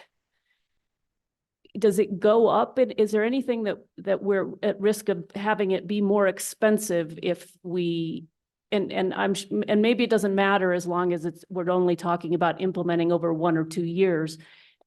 And maybe it's a question of how many years you use to implement. But since we don't have a lot of experience with this, and you do, just curious what you see in terms of, do we see costs go up for doing what we need to do if we implement over a period of years? Sure. So some of the things I would emphasize with doing a multi-year implementation is the cost will be higher than what you're seeing right now. But that's not because you're implementing over multiple years. That's because you're going to need to factor in the additional movement that your peers are going to make over the next 2 or 3 years. So if you implemented all of this today, our statement is you would be in a market competitive placement today. If you wait until next year to implement, you're going to be in a market competitive placement based on today's data. And if your peers all move 3%, that puts you essentially 3% below the market. And so again, if you wait a year to implement, we would say you need to factor in that same exact increase that we're going to recommend you factor in next year anyway. It's the same money. It just really depends on when you apply it. And so again, the real, I guess, downside, I guess there's 2 real downsides that I would say to implementing over a longer time horizon. And number one is just the employees. Because if you tell an employee, well, we found in the study that you need a 10% pay raise to be where you're supposed to be, and here you go, here's 3%. The employee knows, okay, well, so now I'm 7% below market, and then the next year they might get an additional 3. Oh, well, now I'm 4% below, and that third year they do get where they're supposed to be. So again, there is that cost. If you do it over 2 years, is it the end of the world? No. Employees, I think they do understand, they recognize if you're trying to do, what's right by them and what's right by the money you have available. Again, I don't look at it as a major concern, but I certainly, I can't speak for the employees. And obviously, again, that's your determination. But the second one is something I believe that Councilor Garcia may have mentioned, and if not him, it was mentioned by somebody. The further out you go into the future, the more projection there is. And so right now we can give you a pretty firm idea. If you implement today, this is exactly how much it's going to cost you. And I guess I say exactly, but again, even Director Salazar mentioned, it changes every payroll cycle, every promotion you have, every separation, every new hire. So we can tell you, with a very high degree of confidence what the cost will be. But we did, we recommended some multi-year implementations for, some of our other clients 3, 4, 5 years ago, and consider those who implemented a multi-year implementation at the beginning of 2020. And they had no idea what was coming in 2020 and 2021 and 2022. And so I do it again. There's one particular client I think about that had a long implementation. They called us back every year. Well, what do we do now? What do we do now? So it really introduces that concern. The absolute best model we can give you in the world, it does not account for, the things we don't know in the future. So that's really the two things I would say to emphasize. It's not a matter of you'll have to spend more or less, but it's a matter of if you have a market gap and you're not rectifying it, that the employee's the ones feeling that cost for whatever horizon you have to go towards. And then number two, just really being able to project out accurately is the other concern. Okay, thank you. Those are great points and I appreciate it. I can see why it would be compelling to immediately go to adjust those at the low end. And I think actually in our salary increases this year, we gave a higher percent raise to people below a certain salary range and a smaller raise to others at the higher end. So it's something that I think as a city community, we've already demonstrated that we hold that value. But I'm curious what you're, again, as an industry expert in this area, sort of what the best practices are, broad brush. You said you'd work with us on an implementation strategy, but just if you can point to a few things that are best practices if you do a phased-in approach. Sure. So there's a couple different ways to do a phased approach, at a high level. And one is sort of you take the increases that you're going to see, you divide them into different pieces and you give a different piece each year. And so again, that can be, we give a third the first year, a third the second year, a third the third year, or, half and half, whatever percent you want to do. That can be further modified by saying employees at the bottom, maybe on the bottom half of the pay scale, they'll get, half the first year and half the second, whereas employees on the top half of the pay scale, they might get a third, a third, a third. I mean, you can make it more complex like that if you want to.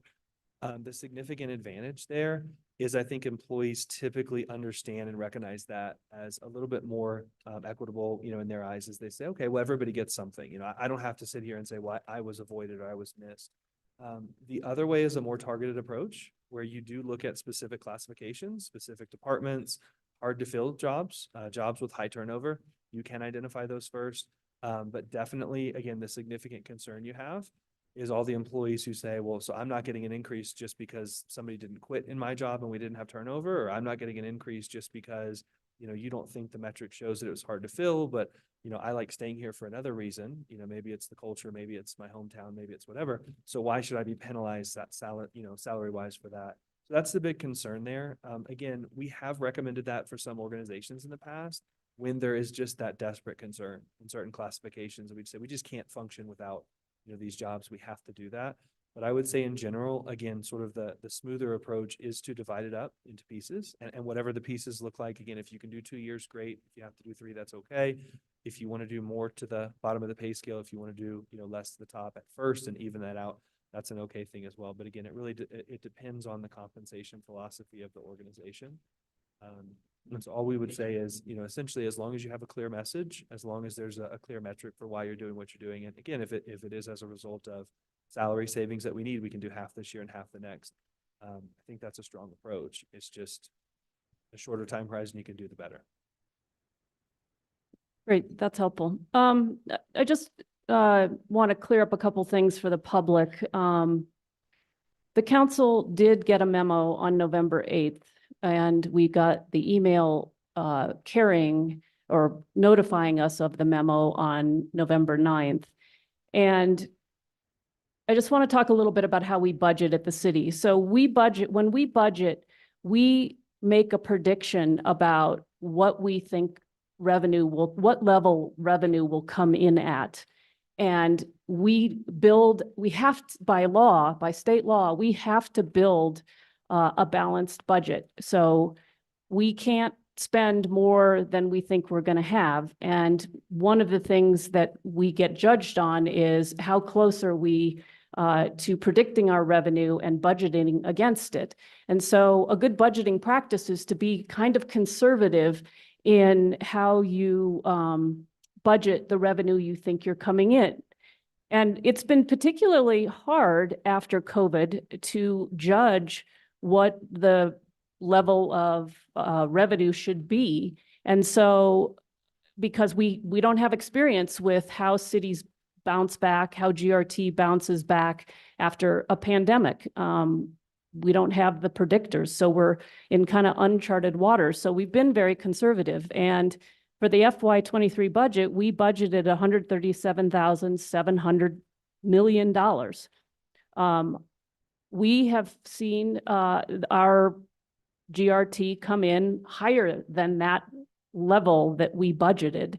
And so that's where we're getting this unanticipated amount of gross receipts tax revenue. And again, this is all detailed in this memo that we all received on November 8th. It also outlines, what the governing body had already approved, which was $2,671,771. And we, some of that money was used for the $1,000 retention incentives for all city employees. And that came out of that money. We also have, there's a little bit of money, about $3.5 million that's kind of in a reserve. Should we have unforeseen crises that need our financial support. And then there is this amount that's coming through in bars now. And I think, I agree that it's wonderful to get the department director's priorities. I also agree that it's important to touch base with the counselors as well, and particularly the finance committee, which, we do spend a lot of time talking with departments, and we see things both in our districts and from that process. So I do want to see us consulted, and I think that's something our budgeting processes and practices we can continue to improve on. I do think, the list that is detailed in this November 8th memo totals about $7,986,000. And I would have a hard time, budgeting is a prioritization. We have lots of needs in the city, and we don't have all the revenue, as most of you know, to cover all the things we need to do. And so we have to prioritize, and I think we have to allocate money across a lot of different critical needs. And it's hard to argue with the list that we've been given because I don't know what we would take away. But I do agree that, we should be, whether it's one-on-one consultation or, the finance committee in the future looking at these things. I think, there's room for improvement. But it's hard to argue with the list that we have here. That said, I do think I'm thrilled to have this report. I'm also glad that we've already set aside $1.2 million in the budget process for this fiscal year, FY24, that we have a proposal for another million in unanticipated revenue that we can put forward.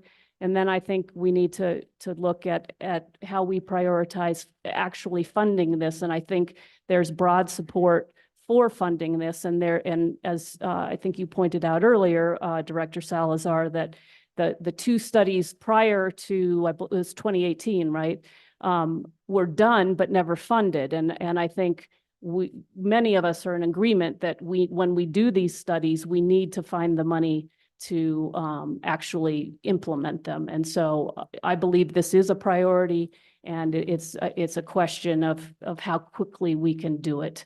But I think we've got at least a good start with the almost $2.2 million that we've already identified, and that maybe can get us started, and we can go to work on figuring out where we get the rest of it. So again, thank you for this report. I really appreciate it, and thank you, Mayor, for the time.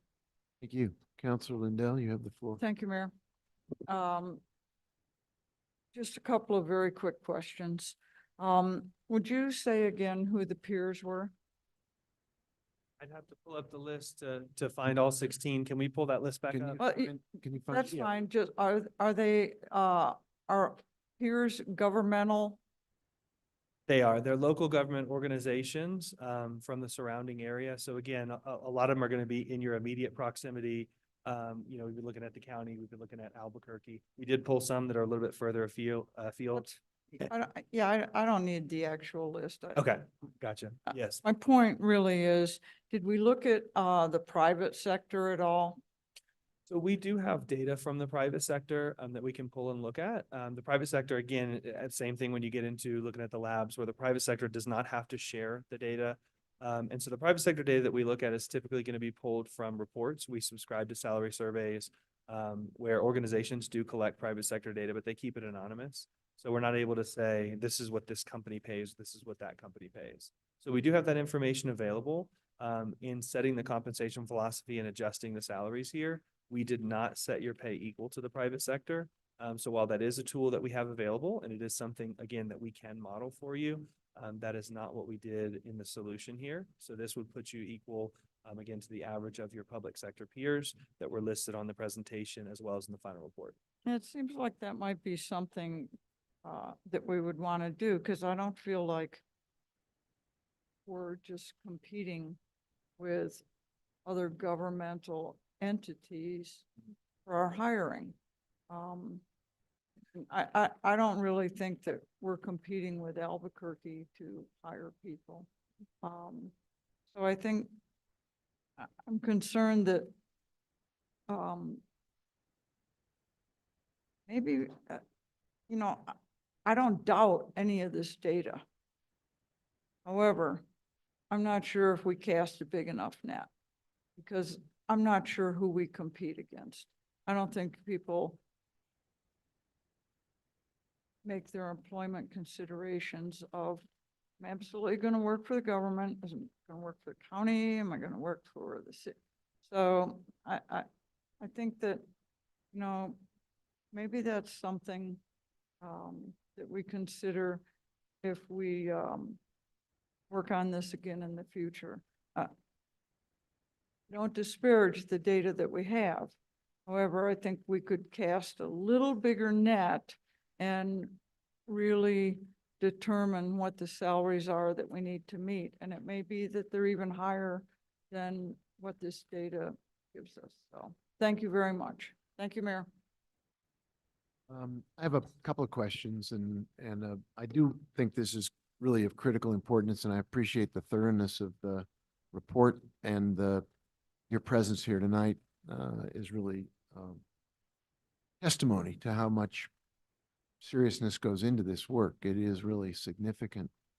I would like to revisit with you, Director Salazar, a little of the history, because I think Councilor Chavez correctly redirected us to that track record previously before either you or I were here, and then also how that was implemented, and what you didn't describe, and I think it'd be worth taking a minute before we disparage that study completely, because I think you did a great job of making it very relevant and very purposeful.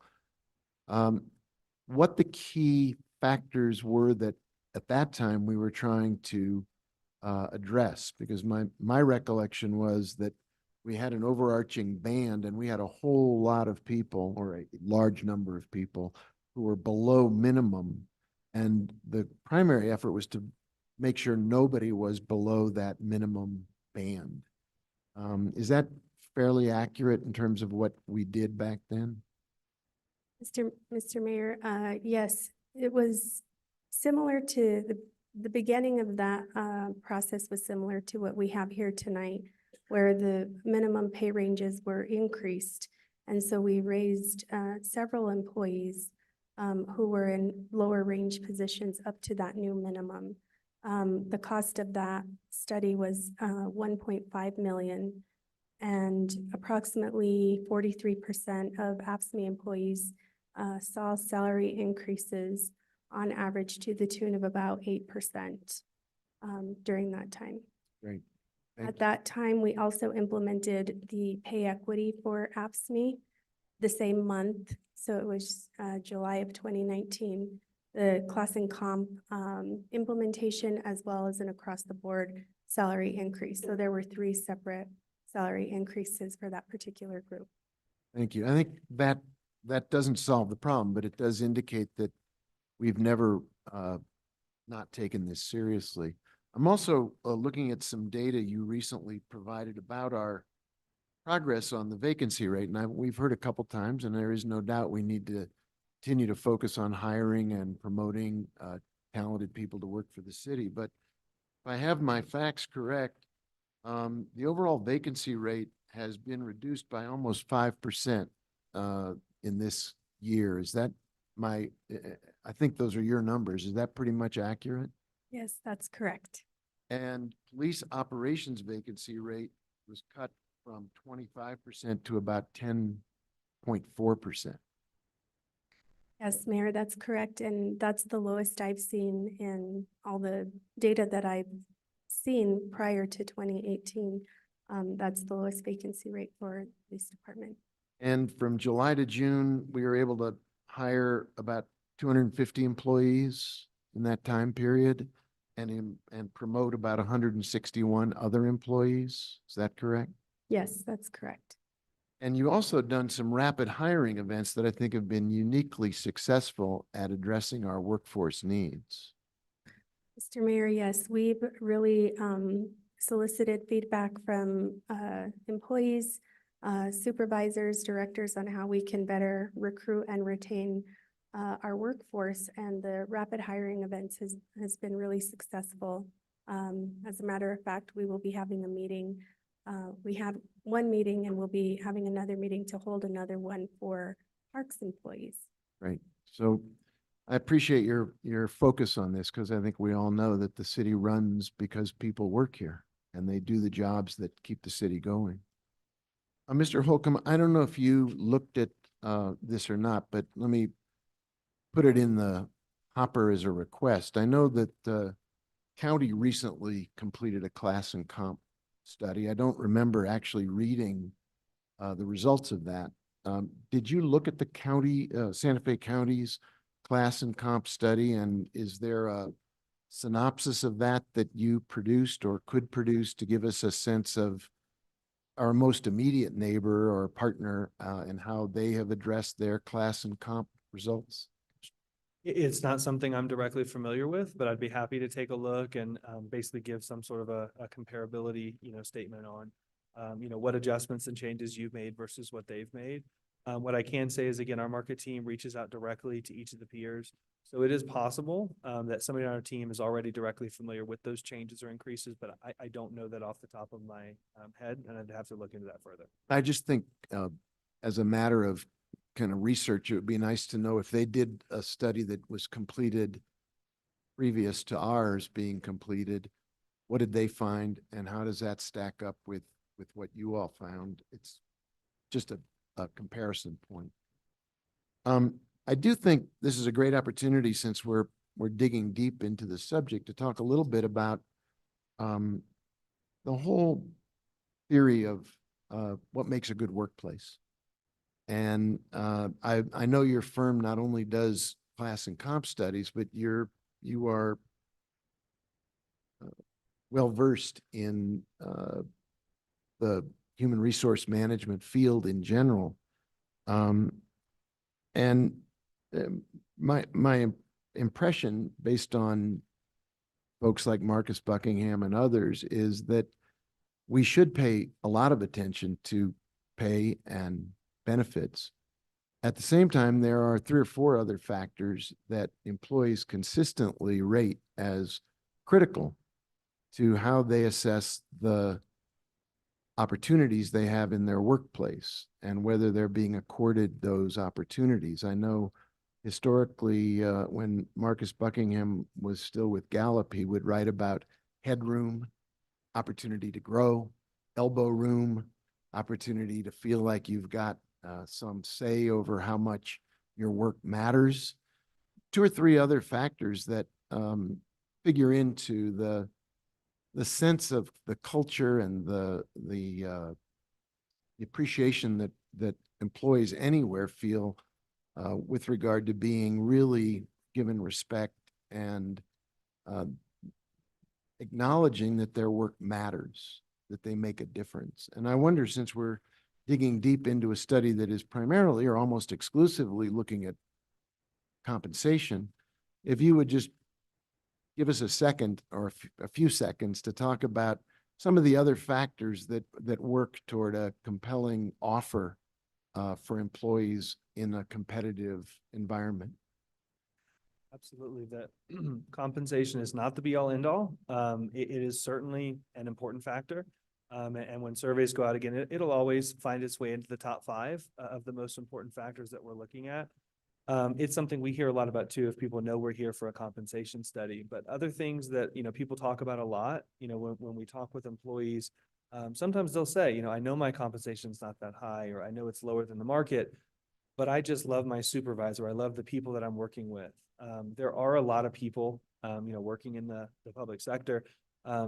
True to the statement made a moment ago, it's not that they make the decision, I'm going to the public sector no matter what, but I think they find a great sense of pride that they are doing something to give back and to help out. And that's something we do hear a lot across the country in the studies that we do.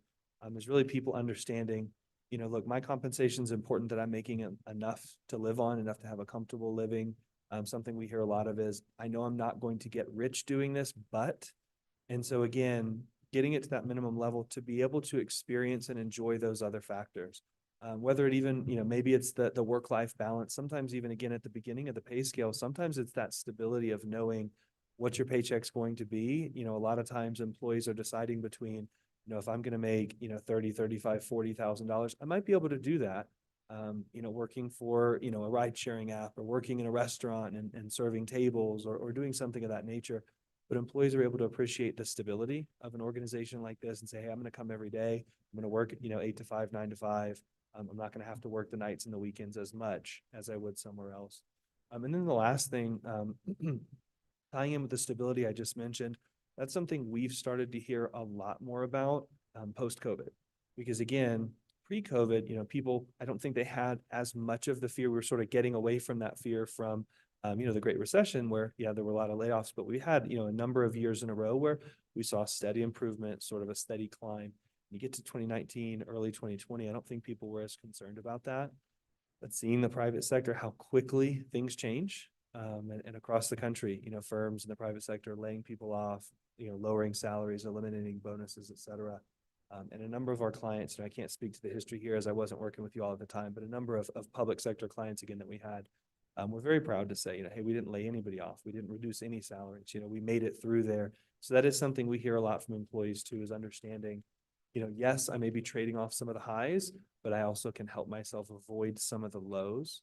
And so I think stability, culture, the opportunity to serve and to give back, those are a couple of things we hear a lot about when we meet with employees and talk about things beyond compensation.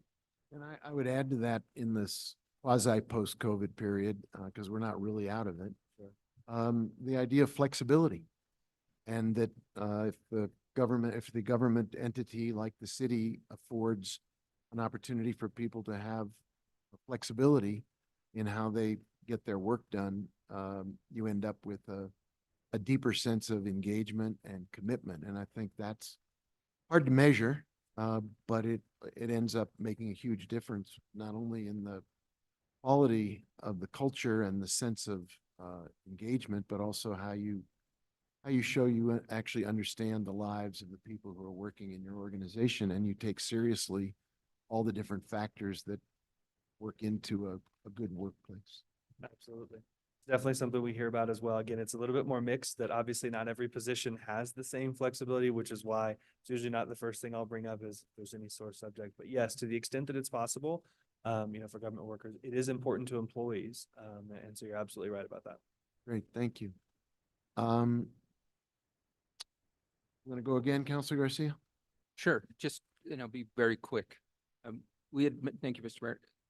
We had talked about the unanticipated GRT in the memo sent to us, and so I quickly went and calculated the totals, and as Councilor Romero Worth alluded, there's about $7 million proposed to be allocated with, and then you take into consideration 3.5 million to put into reserves. So that all adds up to about $11.2 million, which leaves about 2.9, at least unallocated from the memo that was sent to us. So I'd like for us to look at utilizing those resources in addition to the 2.2, because then that gives us 5.1 million to work towards this class and comp study. So just want to put that out there before the resources get allocated, that this couldn't get us 2/3 of the way there.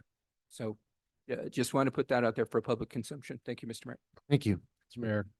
Mayor. Counselor Garcia, I believe, sir, I haven't looked at the email or the memo tonight, but I believe the memo was referencing additional bars for the unanticipated GRT. There are other bars for some of that unanticipated GRT that I believe the governing body voted prior to that memo, including, I think, the money for retention incentives and other things. So, but I think your point's well taken. And so I'll work with Director Oster to try to get a fuller breakdown for the governing body so you can see what all the various items have been for that money. Thank you, sir. And if I can, Mayor, just in that memo, it does cite $2,671,771 that had been previously approved out of this unanticipated GRT revenue, and that went to insurance premium increases, which of course we have to pay. That's just costs that go up every year. And then, of course, the retention bonuses that have already been spoken about. So there actually isn't as much there floating around. Why don't we hold this conversation for another time? Because I think we're not going to work it out tonight, and we can look at the numbers and see where we have flexibility. You guys have been incredibly thoughtful, considerate, and hardworking, as well as thorough in your responses. So thank you. We will be back, as has been indicated, with more about ways to dig into the report, find other questions that I know will come your way between now and the next time we convene. Written questions to Director Salazar, to Mr. Holcomb. It's really a really important piece of work, and I know it took a lot of work to get us here, and I appreciate all that. And we're by no means finished either with digging into the report or with finding our path forward to implement it. I do feel good that at a minimum, we know we've got $2.2 million already to work with, and a half a year that we're really talking about. So we're in reasonably good shape to make a significant impact on the findings that you've given us. So thank you for that. Thank you both. I would entertain a motion to move to petitions from the floor at this point. So moved. Second. Is there any discussion about that? Madam Clerk, it's past 7 o'clock. We usually try to get petitions of the floor petitions from the floor as close to 7 o'clock as possible. If you could call the roll on the motion. Certainly, Mr. Mayor. Counselor Lee Garcia, Yes. Counselor Michael Garcia, Yes. Counselor Lindell, Counselor Rivera, Yes. Counselor Romero Worth, Yes. Councilwoman Villarreal, Yes. Counselor Cassett, Yes. Counselor Chavez, Yes. Mayor Weber, Yes. motion passed. Thank you. So at this time, if you are here for a public hearing, wait for that to happen. If you're here to bring a matter to the attention of the governing body, or if you're in the Zoom room with something you want to address the governing body about that is not related to a public hearing, please come get ready. Everybody who is here or in the Zoom room will be given a 2-minute opportunity to speak to whatever is the issue you'd like to call to our attention, and the city clerk will be the timekeeper. And please, when you hear the time elapse, please do your best to adhere to the time limit. So with that, you have the floor, sir. Thank you, Mayor and councilors. My name is Greg Mello. I'm the director of the Los Alamos Study Group. I urge you to adopt the resolution to be introduced by councilors Villarreal and Cassatt tonight, opposing the production of plutonium warhead cores or pits at Los Alamos National Laboratory. We're grateful to these two councilors for their leadership on this important issue.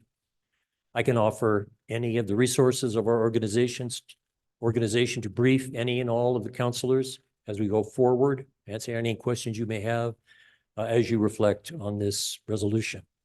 We understand that it's up to us, people outside government, to further the goals of this resolution, and which does not entangle the city in any way, but rather is a statement of longstanding city values and preferences. It's not a change in the prior positions of the governing body. What has changed is the gravity of the situation. Now, regarding the previous agenda item, I can speak to the question of the salaries of LANL employees. I attend meetings of the managers of the weapons complex. I can tell you, you're not going to get those salaries without litigation. The federal employees do make a great deal less, but they comprise less than 1% of the workforce, so they're not really indicative. There's a lot of conversation within the weapons complex as to how to attract the talent they need, which is in a crisis situation.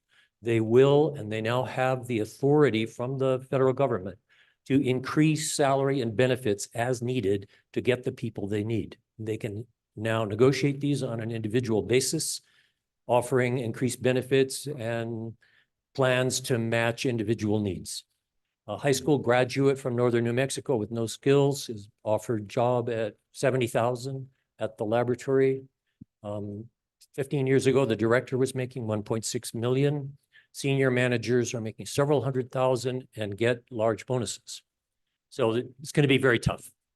That's why we have this resolution, because it's a problem. It distorts the labor and the housing market. It's a great deal. Thank you. Thank you sir. so much. Thank you very much. Yes, you are next. Hi, my name is Bex Hampton. I am an organizer with the Los Alamos Study Group. Good evening, Council, and thank you, Councilwomen Renee Villarreal and Jamie Cassett, for introducing this resolution objecting to Los Alamos National Labs plutonium warhead core pit production and the expansion of operations, and instead supporting the prioritizing of removal of legacy nuclear waste over generating new nuclear waste at LANL. And I'd just like to ask everyone in the crowd that supports this resolution to stand to show our numbers. I'm here to support this resolution and ask you all to uphold Santa Fe's reputation as a city of peace by voting yes on this resolution on January 10th. It is very important to show that human needs take precedence over nuclear production, and building weapons of mass destruction will only bring us closer to world war. It's urgent that we take all steps to stop all plutonium warhead pit production and invest in our planet and communities instead. There's no safe way to dispose of nuclear waste. The only solution is to halt all nuclear production. We look forward to joining another council meeting January 10th, when a final vote will hopefully be made, and invite everyone here to join us to make a comment and express your support. Thank you. Thank you very much.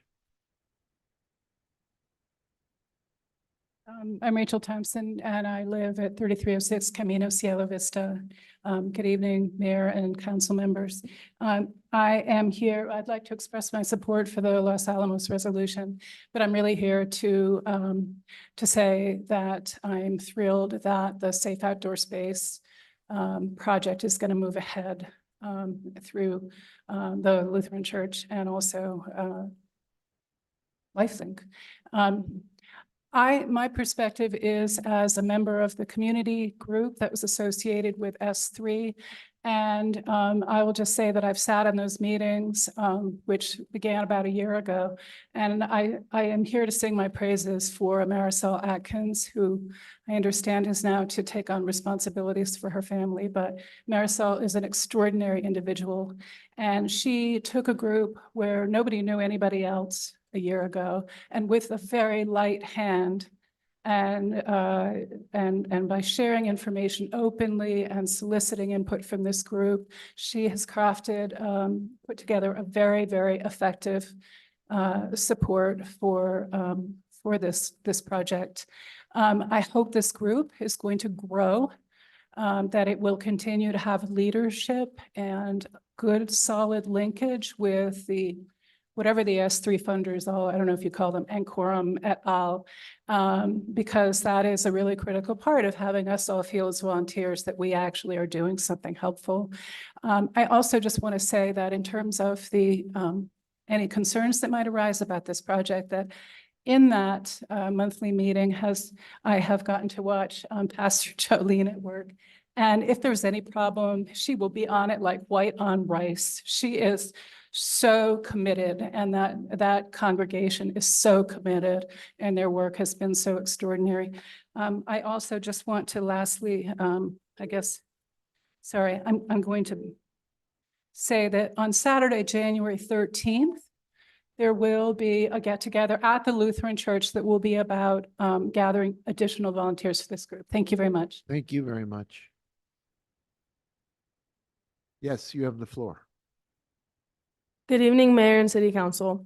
My name is Destiny Ray. I'm 21 years old, a steering committee member for Yucca, which is Youth United for Climate Crisis Action, and the co-founder and co-director of Rise Youth Collective, which is Resilient, Inclusive, Sustainable, and Empowered Youth. Once again, I stand before you with a heartfelt plea to vote against the Plutonium Pit Production Center in Los Alamos. The proposed production center, I fear, would serve no purpose other than to benefit the military. In a recent meeting with Tewa Women United to discuss environmental justice, it became painfully evident that as Native Americans, we are reluctantly bidding farewell to our traditional practices due to the toxicity of the land. The water in Los Alamos and the Espanola Valley regions has become undrinkable, and the land is contaminated with so many toxins that consuming food grown in it poses a severe health risk. If equipped with air monitors, I'm confident we would observe air quality far more toxic than other parts of the state. Notably, this contamination results from past work at Lanol, unlike the proposed production center. Considering Lanol's track record, it is marked by its inability to properly dispose of nuclear waste from previous projects. Introducing a new center before addressing the cleanup of existing issues seems perilous.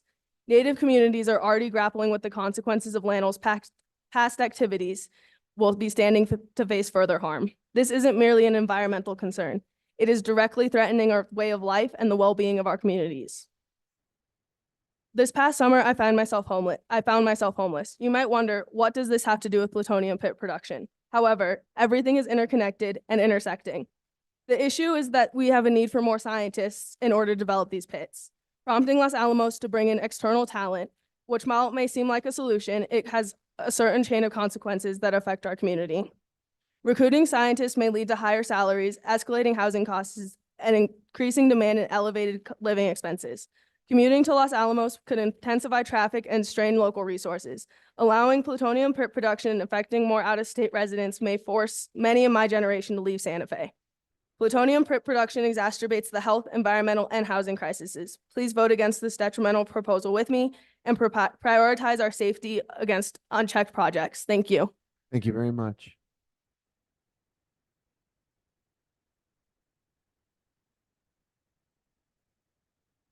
Good evening, Mayor Alan Weber and all of the community council members.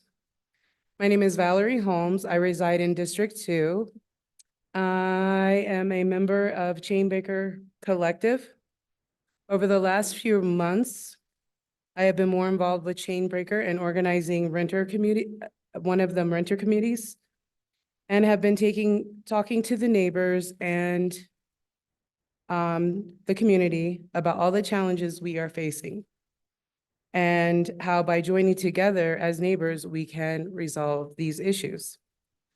Organizing makes us stronger. Nonetheless, more laws and regulations are needed to resolve the housing crisis, which has only intensified in the last several years. As we close out 2023, we want to thank you, Mayor Weber, and the City Council, and especially Councilwoman Villarreal. Let me see. Am I looking at it? I thought it was you. For working together with us to find solutions to the housing crisis. We're looking forward to working with the incoming council in the new year to create more solutions and tools that will give our tenants more rights and greater protections. Thank you for your attention. Thank you very much.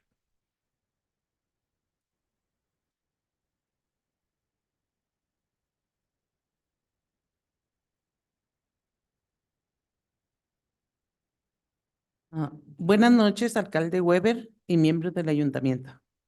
Yo me llamo Mayela y vivo en el Distrito 3. Soy miembro del colectivo Rompecadenas y he participado en el comité de inquilinos de Country Club. El año pasado hubo muchas controversias sobre nuestras tasas de gas. Estas peleas con los manejadores me impulsó a unirme al comité. Aprendí más de mis derechos y cómo protegerme contra represalias y amenazas de desalojo.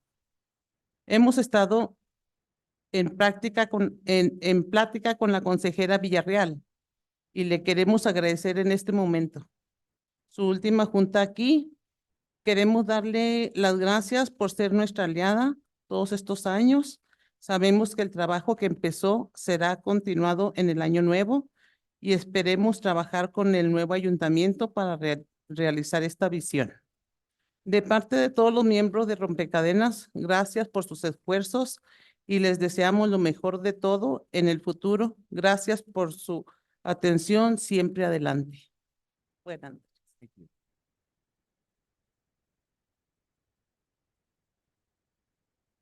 Mayor, thank you, council. My name is Shane Brown. I volunteer with the Los Alamos Study Group. I want to fly quickly through some data points that I have here and tie them together into a larger narrative. These are going to be some geopolitical conflicts that were happening the same month and year that a similar resolution was signed by the Santa Fe City Council to oppose all pit production. So I'll go as quickly as I can to tie it together. Israel-Palestine, April 2005. Informal truce between Israel and Palestine militants under increasing strain. 3 Palestinian children dead near the Gaza border and 1 Israeli soldier wounded. Iran, April of 2005. Negotiations between EU3, which is France, Germany, and UK, over Tehran's nuclear program ended in London without agreement. Earlier, the foreign minister of Iran had threatened that Iran would resume nuclear enrichment if talks failed. Lebanon, 2006. Fragile UN brokered ceasefire commenced on the 14th of August following 34 days of war between Israel and Hezbollah. These all go on longer. Iran, 2006. International Atomic Energy Agency reported Iran continued to enrich small amounts of uranium despite the 31st of August UN deadline for it to stop. Ukraine, February of 2008. They were threatened 25% cut of gas supplies on the February of 26 after Prime Minister failed to clarify deal reached between Ukraine and Russia. Details continue there. This is from International Crisis Group, by the way. And then lastly, Israel-Palestine again in February of 2008. Violence escalated significantly. At month's end, the February 27th Israeli airstrike killed 5 Hamas in Gaza. Responding rocket barrage same day killed Israeli man. Unfortunately, on and on. The details go, but it's hard to kind of differentiate between current events and what was happening then. The city council at that time did not cave to pressure from Lanel, did not cave to geopolitical pressure, stood and said with the people of Santa Fe, stood and said for our health and safety and the well-being of the city and the entire state. So thank you. Thank you, sir. Good evening, Mr. Mayor, council members, and staff. My name is Raquel Baca Thompson. I'm a native Santa Fean, District 1, and I'm also a volunteer with the Santa Fe Housing Initiative. And I'm here to support the safe outdoor spaces.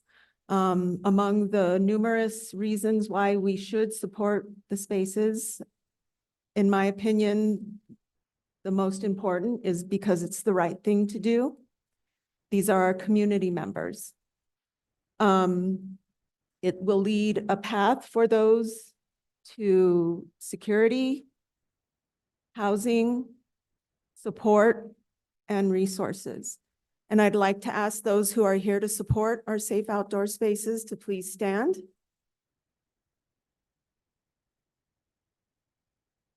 Thank you. Thank you. Thank you very much. Others here who wish to use this time for a petition from the floor? Yes, come on forward.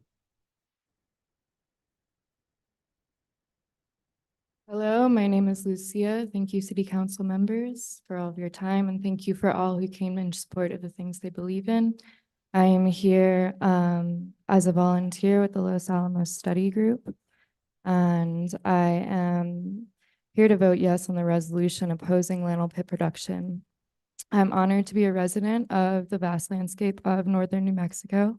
I've lived here for a few years, and I'm very aware of how hard it is to make ends meet in this environment, in a way that is in support of land, in support of our environmental aid, in support of the local causes. I believe that any further investment in Lanel is an investment in military and out-of-state disinvestment in the state, in our schools and education and environmental causes. I'm highly aware of the pillaging that constantly Lanel has been perpetrating on our landscape, and I believe strongly that there should be no more investment furthering this kind of work, and that we should be putting our attention on the environment and our children and our educations and our schools and access to affordable housing. Thank you for your time. Thank you. Others here who want to speak on anything other than a public hearing that's pending? Madam Clerk, I know we have some folks in the Zoom room. Can you ask them to raise their hand and then individually give them a 2-minute opportunity to speak? Certainly, Mayor. There are 4 currently with their hands raised. If there are any more, please raise your hand. We'll start with Stephanie Beninato. Thank you, Stephanie Beninato. I'm against pit production. I am for the pallet house project being successful. And so I hope the City Council will discuss the expertise of the church and of the partners it is hooking up with to do this project to make sure it can be successful. And I hope the almost $400,000 is the amount the city will actually give, because there's another consent calendar item that seems it might be almost as much for some security that might be involved in the pallet houses. I also filed a complaint with the City Ethics Board against Pat Fergelli. I think it was in June with Ms. Cardenas. It is not scheduled for tomorrow's meeting. It has not been scheduled. I've not heard about it. And so it's a little bit distressing to find they're having a meeting.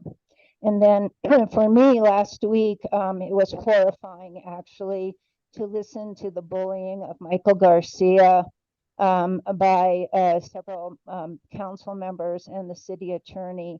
And I thought that the city attorney's repeated questioning was really deplorable, and it felt like fascism to me. And I hope that we have some respect for the separation of powers between the legislative branch and the executive branch, and that we are not afraid of answering or asking hard questions. And I appreciate those who do. Thank you. Thank you. Madam Clerk, has someone else got their hand up? Yes, Mayor. Jean Nichols.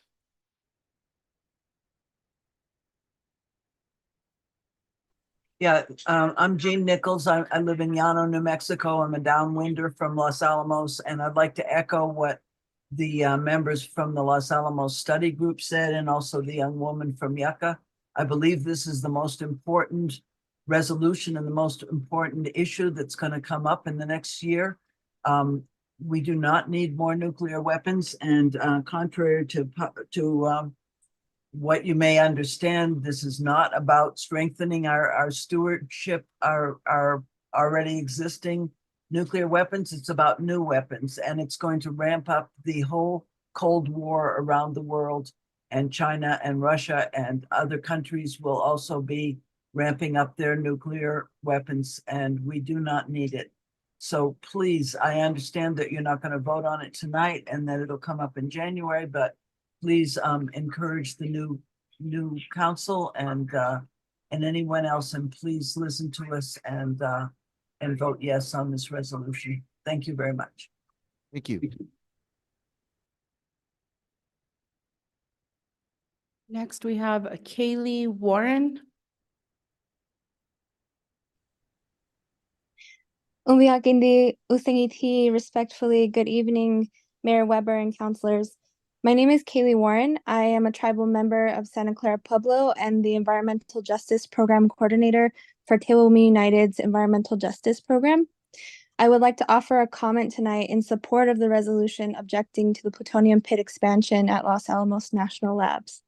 And to begin, I just want to express my tremendous gratitude to Councilors Villarreal and Cassett for introducing this resolution. Those who know me personally and professionally know that I'm a person who chooses my words with care and intention. And I want to echo from the previous comment that the most important issue facing all New Mexico residents right now is opposing plutonium pit expansion with all of our might. We are at a crossroads, just like our ancestors were during the Manhattan Project.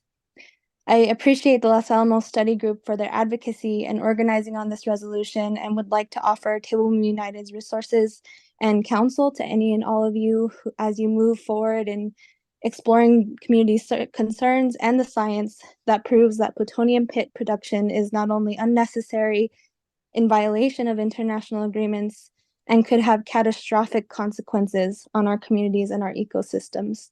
New Mexicans deserve to live and thrive on their homelands without risking their health and well-being.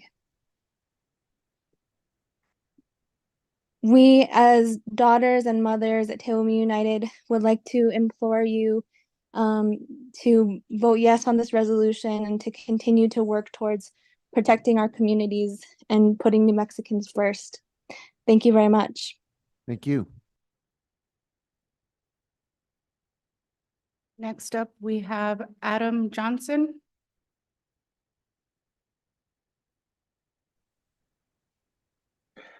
Good evening, Mayor, councilors. I'm Adam Johnson. I'm the Executive Director of the Old Santa Fe Association, a historic preservation and community service nonprofit. I'd like to speak on 3 issues tonight. First, I'd like to lend my support for the resolution objecting to the Lanol plutonium warhead core and pit production. Many people before me spoke much more eloquently than I could tonight, so I want to echo what they've said and bolster them. Second, I'd like to speak on behalf and in support of the safe outdoor space at the Lutheran Church. I'm interested to learn more about this project, but I think it's a really important step in the right direction. And I realize it won't be voted on this evening, but I believe I would like to lend the support of the Old Santa Fe Association to that. Finally, I'd like to call awareness to a project that the state is working on between Don Gaspar and Galisteo Streets for a 200,000 square foot office building. For perspective, the Capitol is 232,000 square feet. So this is just shy of the Capitol's mass. They would be demolishing 4 historic homes and a historic office building, the Concha Ortiz y Pino building. This is coming before the H board on January 9th. Because the state is the agent, if the H board declines to approve the demolition of these buildings, the state is required to reach out to various community partners, including the Old Santa Fe Association, which is an identifiable historic preservation organization in town. They have yet to do that, and I look forward to hearing from their agent in that regard. I just want to alert the council, this is not something that you will see, at least not directly, for quite some time. If anyone is interested in learning more about this project and why we should have a robust community conversation about what could go there that is not quite as intrusive to downtown.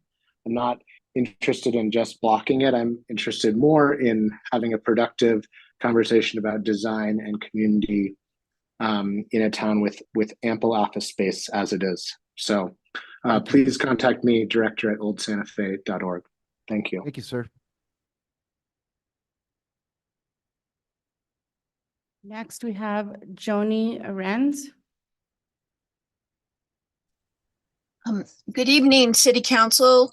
I would like to personally thank Councilor Villarreal and Councilor Rivera for their years of service to the residents of the city of Santa Fe, and we're going to miss you. And then I would like to say, my name is Joni Ahrens. I am the Executive Director of Concerned Citizens for Nuclear Safety, a 35-year-old nonprofit organization based here in Santa Fe. CCNS supports the resolution proposed at agenda item 16C and would ask that you vote yes on the resolution, as the City Council has done for many years in the past, as detailed in the resolution itself. So my comments are short tonight. Thank you for your time. Thank you very much. Next, we have Patricia Cardona.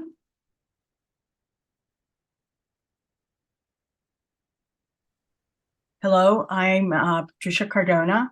I'm speaking as an individual here, and I'm very glad to see this resolution on non-support of plutonium processing at the nuclear power at the Llano line at Llano. I am very concerned about the continual use of nuclear as economic support for this area, because it does import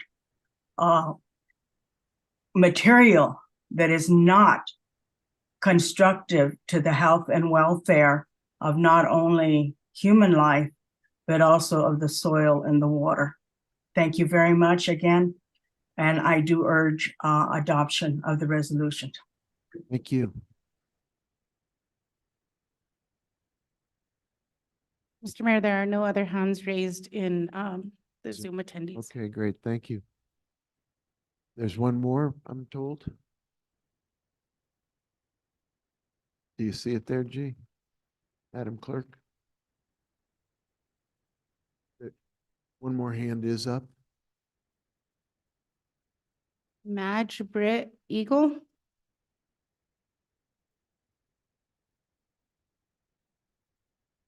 Thank you. Can you hear me? Yes. Thank you. Very quickly, I too support the legislation coming up in January. I'm a wife of a former nuclear submariner.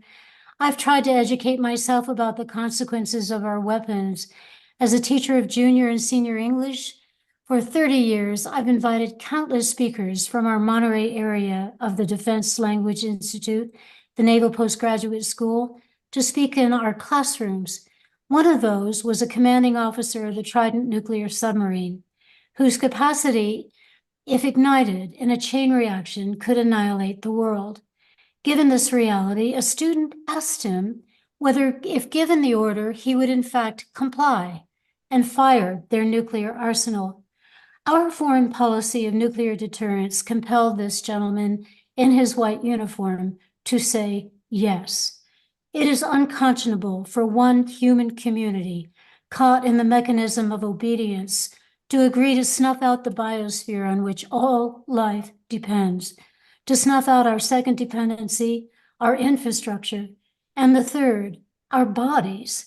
This mindset distinguishes the pathological character of the modern world. That, as Freud indicated, we are as driven by the death instinct as by the life instinct. This is a sickness. Part of this pathology distorts our will to live and to promote the life of others by cultivating a belief that nuclear weapons makes us secure, that they will never be used. How foolhardy! No weapon will be withheld when the suffering accelerates and total defeat draws near. That our city of the Holy Faith would not only welcome, but promote the plutonium pit construction is a travesty to our earth. Thank you. Thank you very much. Please keep it down. Appreciate you. Anybody else on the Zoom who has a hand up, Madam Clerk? No, Mayor, there are no other hands. Okay, anybody else here in the council chamber who wishes to use this opportunity to step up and make a 2-minute statement on anything that's not a public hearing later on our agenda? Please do it now. Okay. Yes. We have a taker. You have the floor. Thank you, Erica Kidd. It won't even be 2 minutes. Just an observation, council, mayor, council people, my protocol kind of sucks. Sorry. We had one speaker that was a Spanish speaker and I didn't understand anything she said. I'm guessing a lot of you didn't either. So I don't know what the protocol is, but I'd like to be able to read it up there. And I want to be able to honor what she had to say as well. So I don't know if you all have any way to do that. So thank you. Thank you. Mr. Mayor, we do have a translator. Yes, we do. Okay.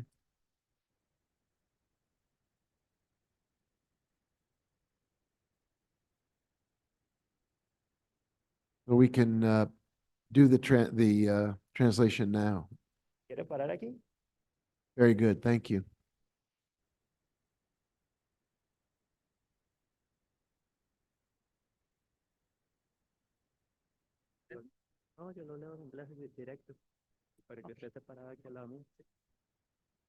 So it says, good night, Major Weber and members. My name is Alicia and Mayela, and I live here in District 3. I'm a member of the collective Rompecadenas, and I've participated in many of these committees in the past, especially in the Parqueadero Country Club. Last year, there was a lot of controversy related to the gas. And these fights with the people that were responsible with the gas company is what impulsed me and led me to join this committee. I learned about my rights and how to protect myself. And I also learned about paybacks and also threatenings, movements about being moved out of my place of living. I've had many conversations with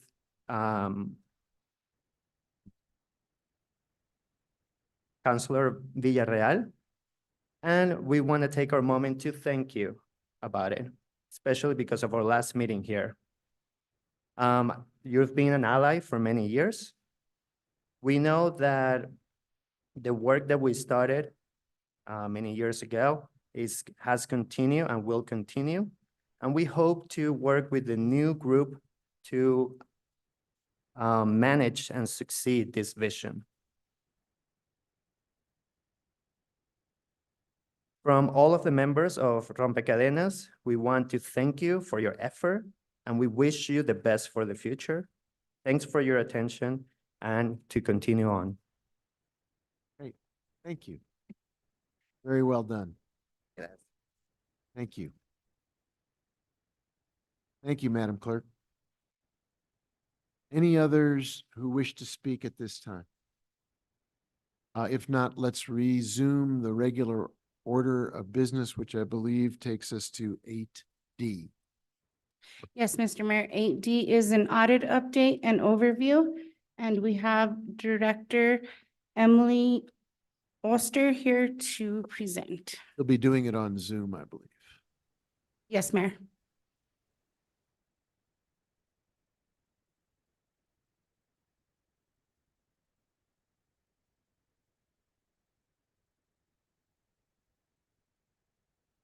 Hello, counselors. It's a pleasure to be with you this evening. Thank you for allowing me the flexibility to present via Zoom this evening.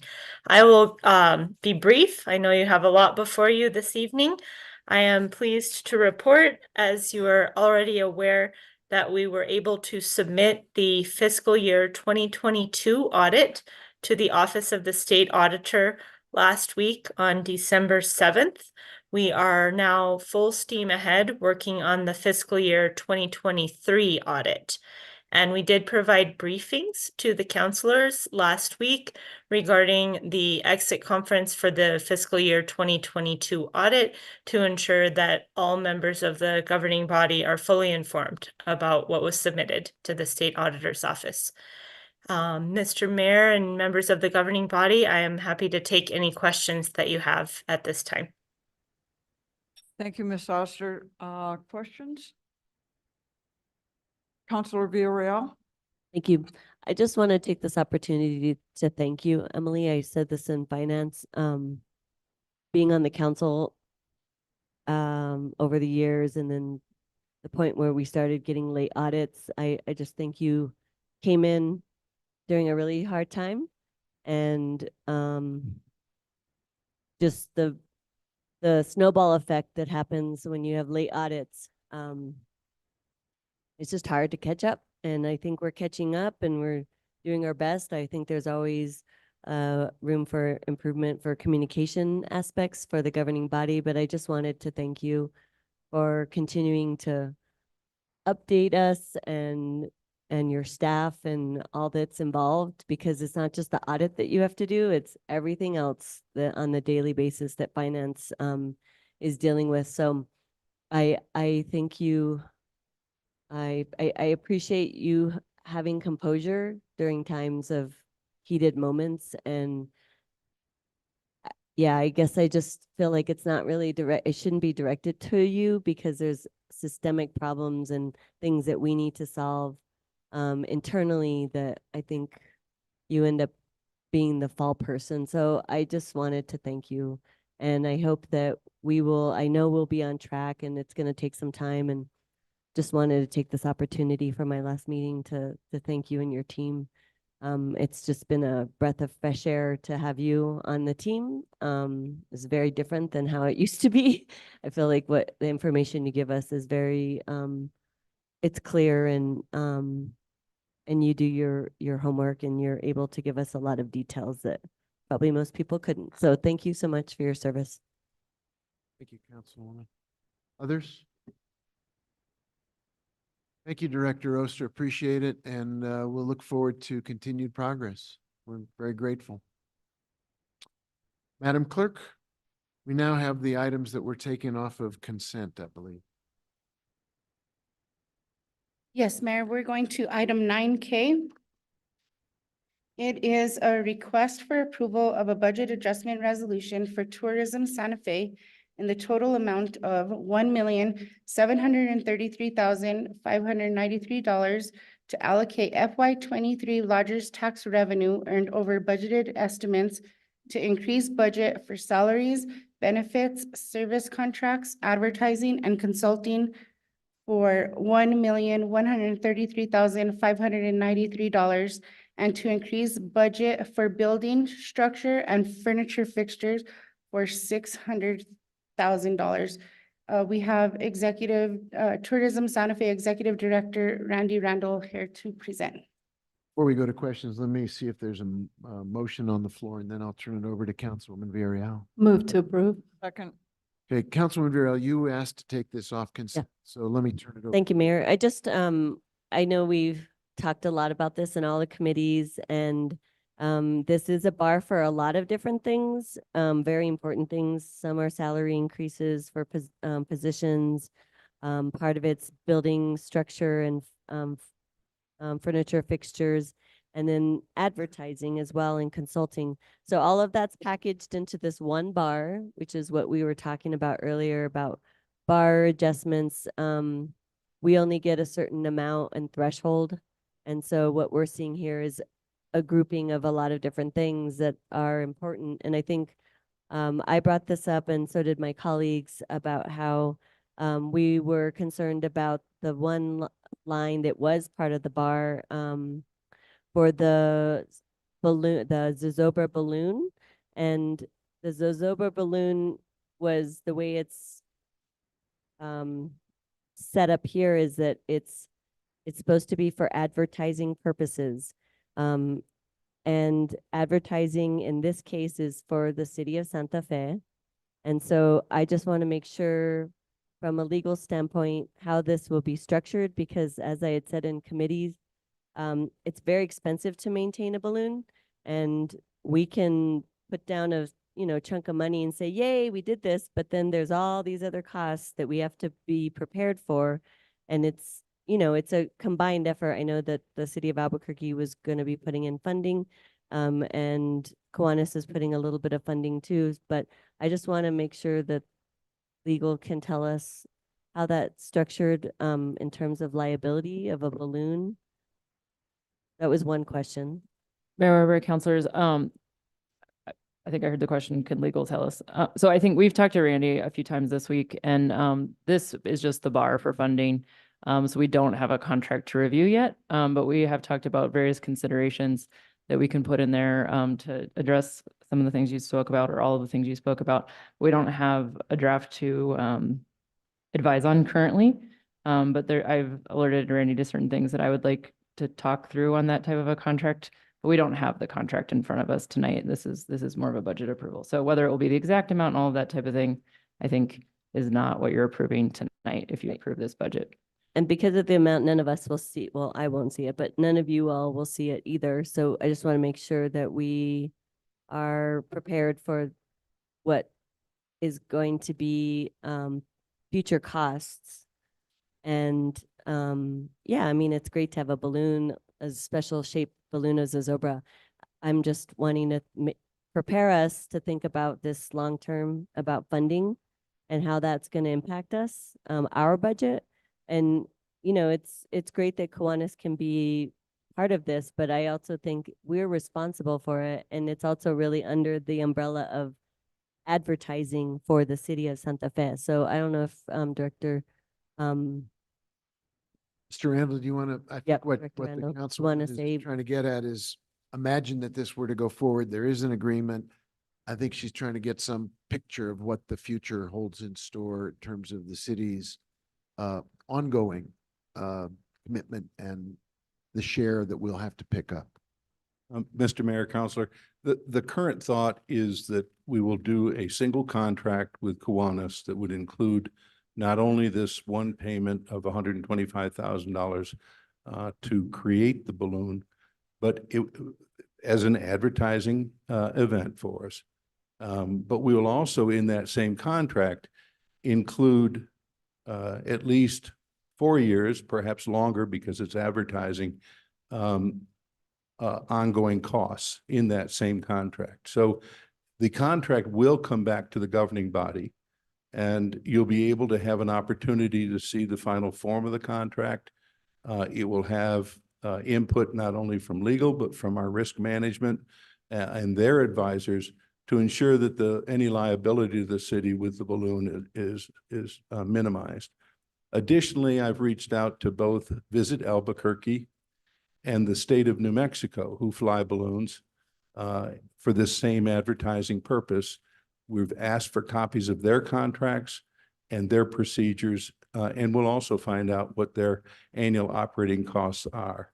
At this point, we think those annual operating costs and any maintenance on it would be, and it would probably be to fly it 8 to 10 times, would be less than $30,000 per entity. So that would be a total of $120,000 a year.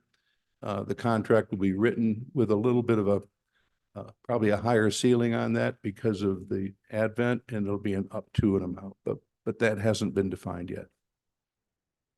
Okay, and just to clarify, because of the amount, I didn't think we'd see this contract, or the governing body would see the contract.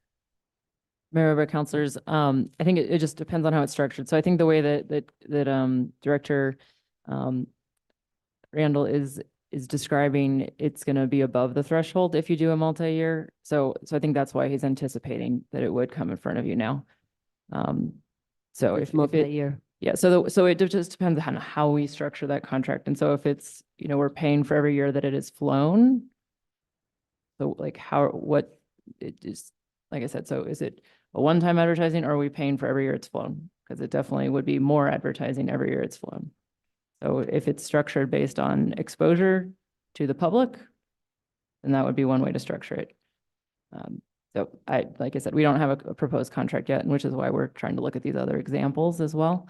So I think you have some options on how to structure it. Okay. I don't know if my colleagues had other questions.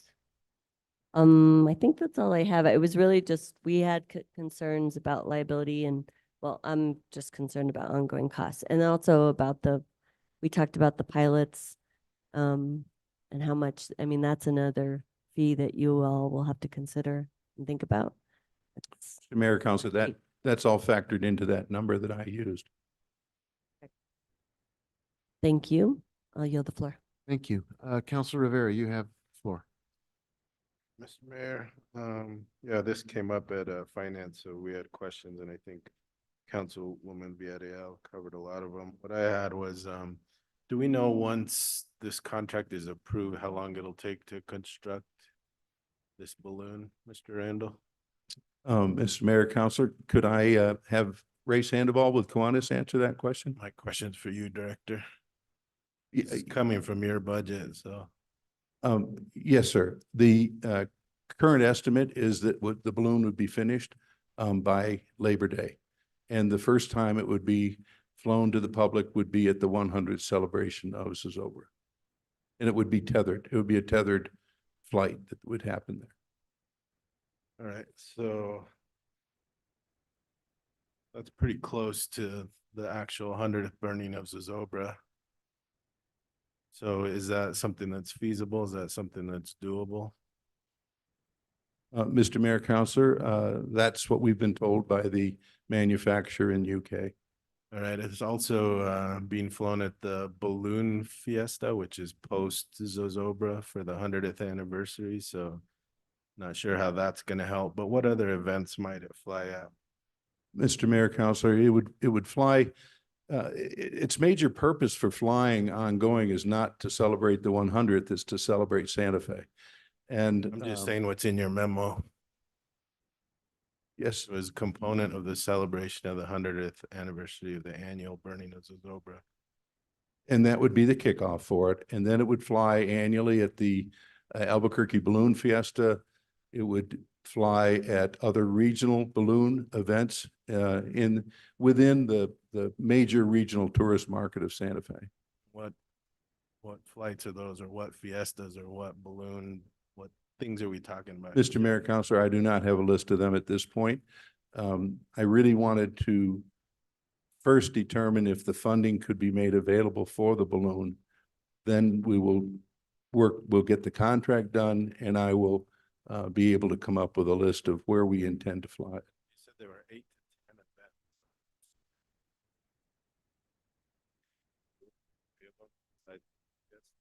No, Mr. Mayor, Councilor, I said there are 8 to 10 times it would fly. It would fly probably 4 times at Balloon Fiesta. It would fly up once tethered at the Zozobra. And we think there might be another 3 to 4 to 5 Taos and some other areas where it would be flown on an annual basis. Thank you. I think that's all I had, Mr. Mayor. Thank you, Councilor. Councilwoman, you have One more a thought. follow-up? I just, Yeah, go. you know, this is for tourism related advertising. And I feel like this is a little one-off, and we do want to support Kiwanis. We do appreciate, and Zozobra is a part of our community and celebration. It's just, I think about we had this discussion at, I think, Quality of Life, of all the things that in your presentation of tourism, the things that we could be tapping into in markets. And yeah, I guess I'm just thinking about some things that we should be thinking about, and even groups that would want to partner with the city of Santa Fe in the name of tourism and advertising, that don't get opportunities like this. I mean, this is a large amount of money, and I could think of other nonprofits that also would want to support a way to promote the city. And so, and Kiwanis is a big part, but there's all these other groups too. So I just think we need to be more balanced when we look at advertising with our dollars here. So just letting my colleagues know that there's a broader picture here that we need to think about for advertising and tourism. Thank you. Other comments or questions at this time?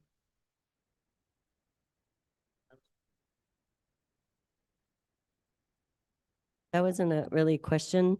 I don't know if, Hang on one sec, sir.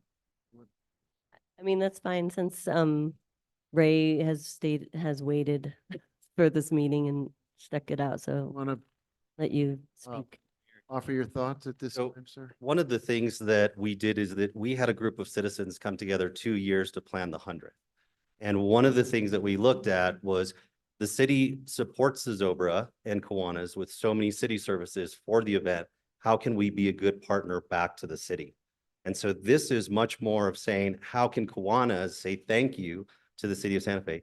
890,000 impressions a day from the balloon fiesta is what is on social media.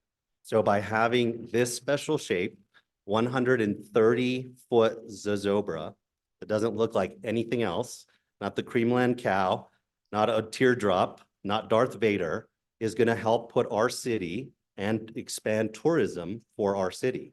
And so I want to make sure that, so we're a nonprofit that thinks about these things and approaches the city to partner with the city. And I welcome any other nonprofits that would like to do that. But we took it upon ourselves to say, how can the celebration of the 100th of Zobra give some more juice to our city? And this is what our proposal was. And we're very happy that Albuquerque is putting in half of the bill. And that's why we came to the city. So I just wanted to make those statements. Thank you for your statements. I also think there's other groups that do approach the city and nonprofits and want to partner and it doesn't work out. So I think we just need to have an equitable way of promoting tourism in Santa Fe and having a lot of different nonprofit groups that I think have really good ideas to support and promote Santa Fe. So I'll leave it at that. Thank you. Thank you, Councilwoman. Other comments at this time? We have a motion on the floor. Madam Clerk, could you call the roll? Certainly, Mr. Mayor. Counselor Michael Garcia, Yes. Counselor Lindell, Yes. Counselor Rivera, Counselor Romero Worth, Yes.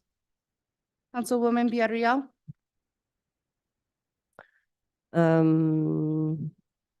Yes, and I'll want to explain my vote.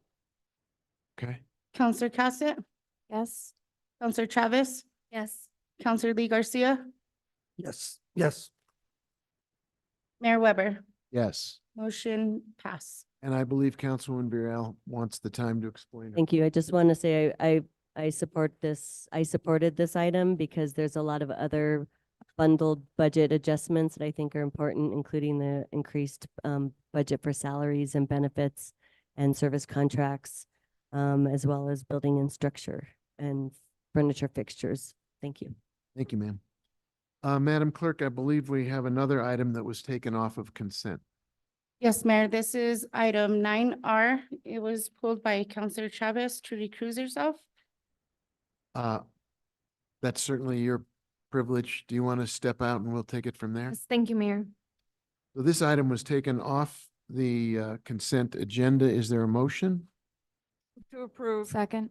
There's a motion and a second to approve this item. Is there discussion? There is no discussion, Madam Clerk. Could you please call the roll? Certainly, Mayor. Counselor Lindell, Yes. Counselor Rivera, Yes. Counselor Romero Worth, Yes. Councilwoman Villarreal, Yes. Counselor Cassett, Yes. Counselor Lee Garcia, Yes. Counselor Michael Garcia, Yes. Mayor Weber.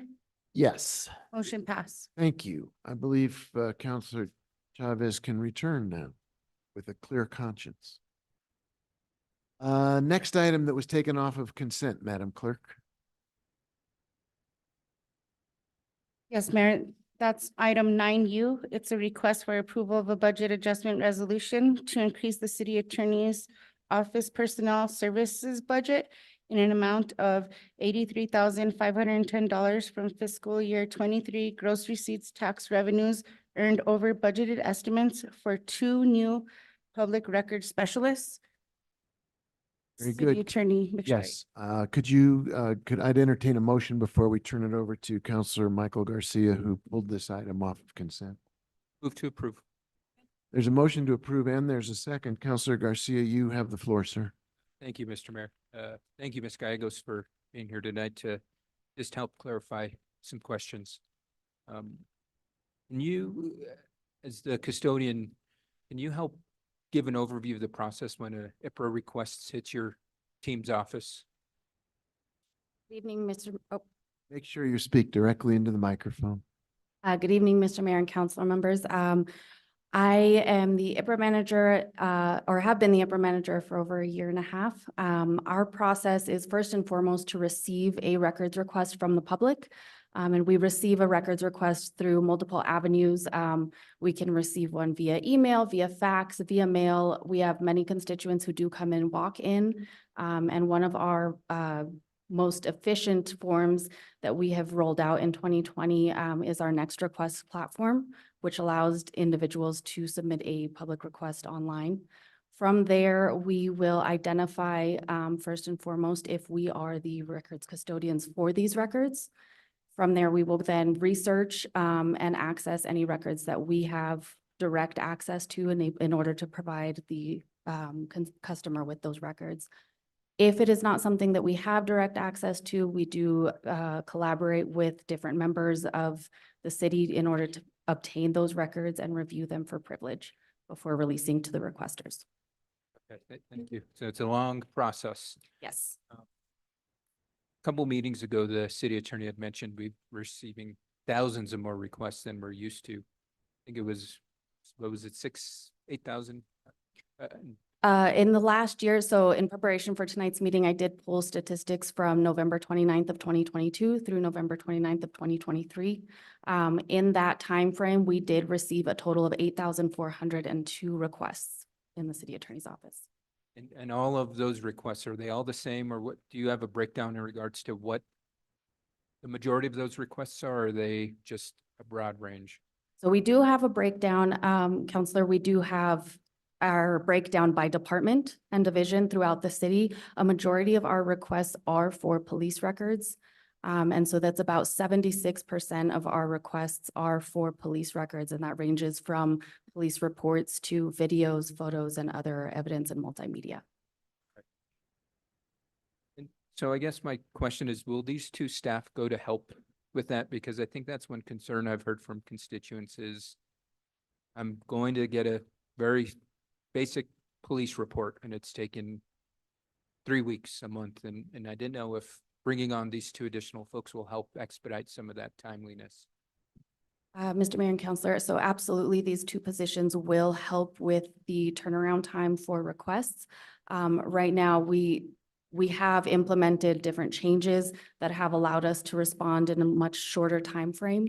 However, the large number there, so from that 76%, there's also 11% that require over 1,500 hours throughout the year of review of video. So including two additional positions will allow us to more accurately review the video and produce them in a timely manner. Okay. And then I guess the last question I got is when we don't meet the deadlines for IPRA requests, there's penalties that the city must pay. Do we have a figure in regards to how much penalties the city has paid in the past? Mr. Mayor and Counselor, I do not have an exact figure. I do know that two additional positions would help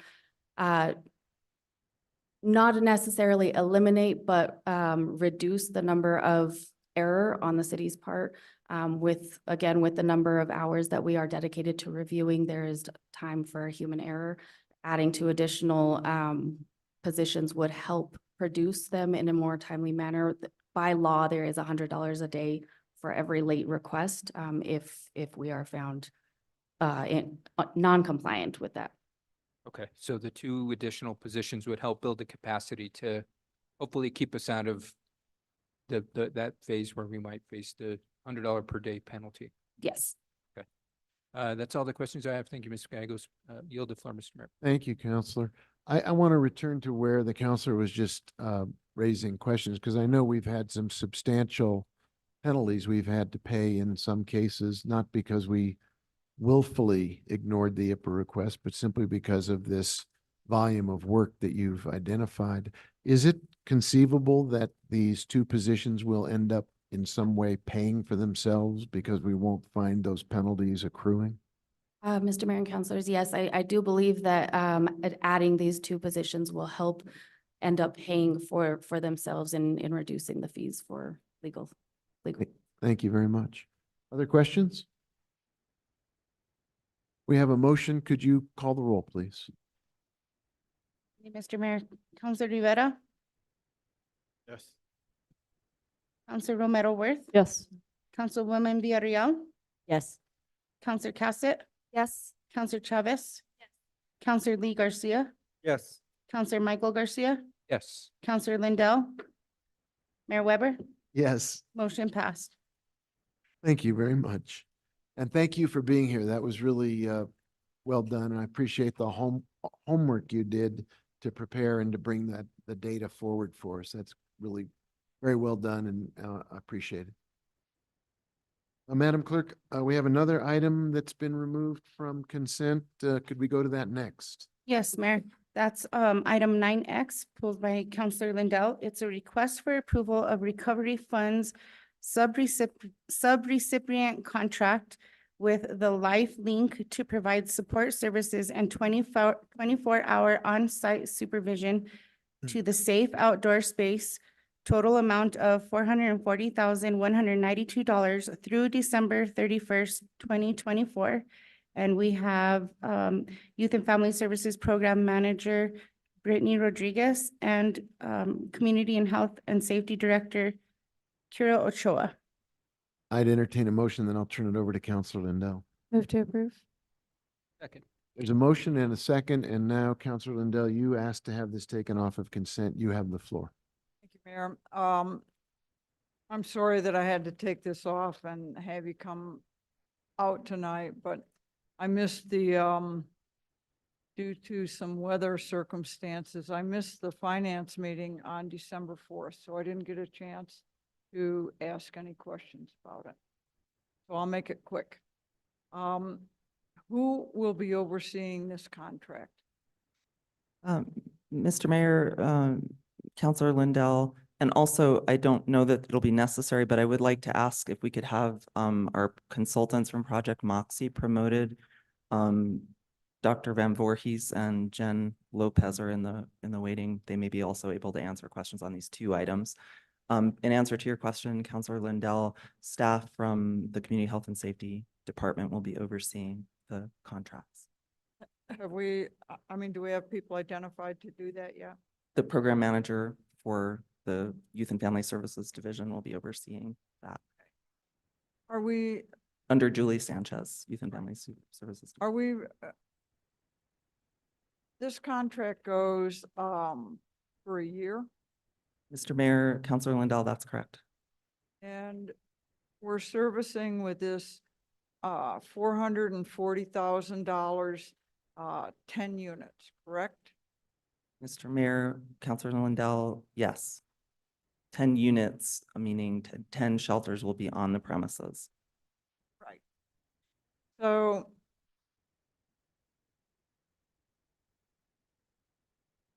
are we clear, do we have a clear list of deliverables for this contract? Mr. Mayor, Counselor Lindell, I'll let Brittany Rodriguez, the program manager, answer that question. Mr. Mayor, Counselor Lindell, thank you for that question. Yes, there's a clear list of deliverables written into the scope of work of this contract. For the site, we're talking about the LifeLink contract, correct? So they have a list of items that they need to accomplish, which includes policies and procedures. I should have pulled up the contract. 24/7 site supervision and oversight, and heavy support services to be provided to the site. That's kind of the general scope of that contract. Okay. So,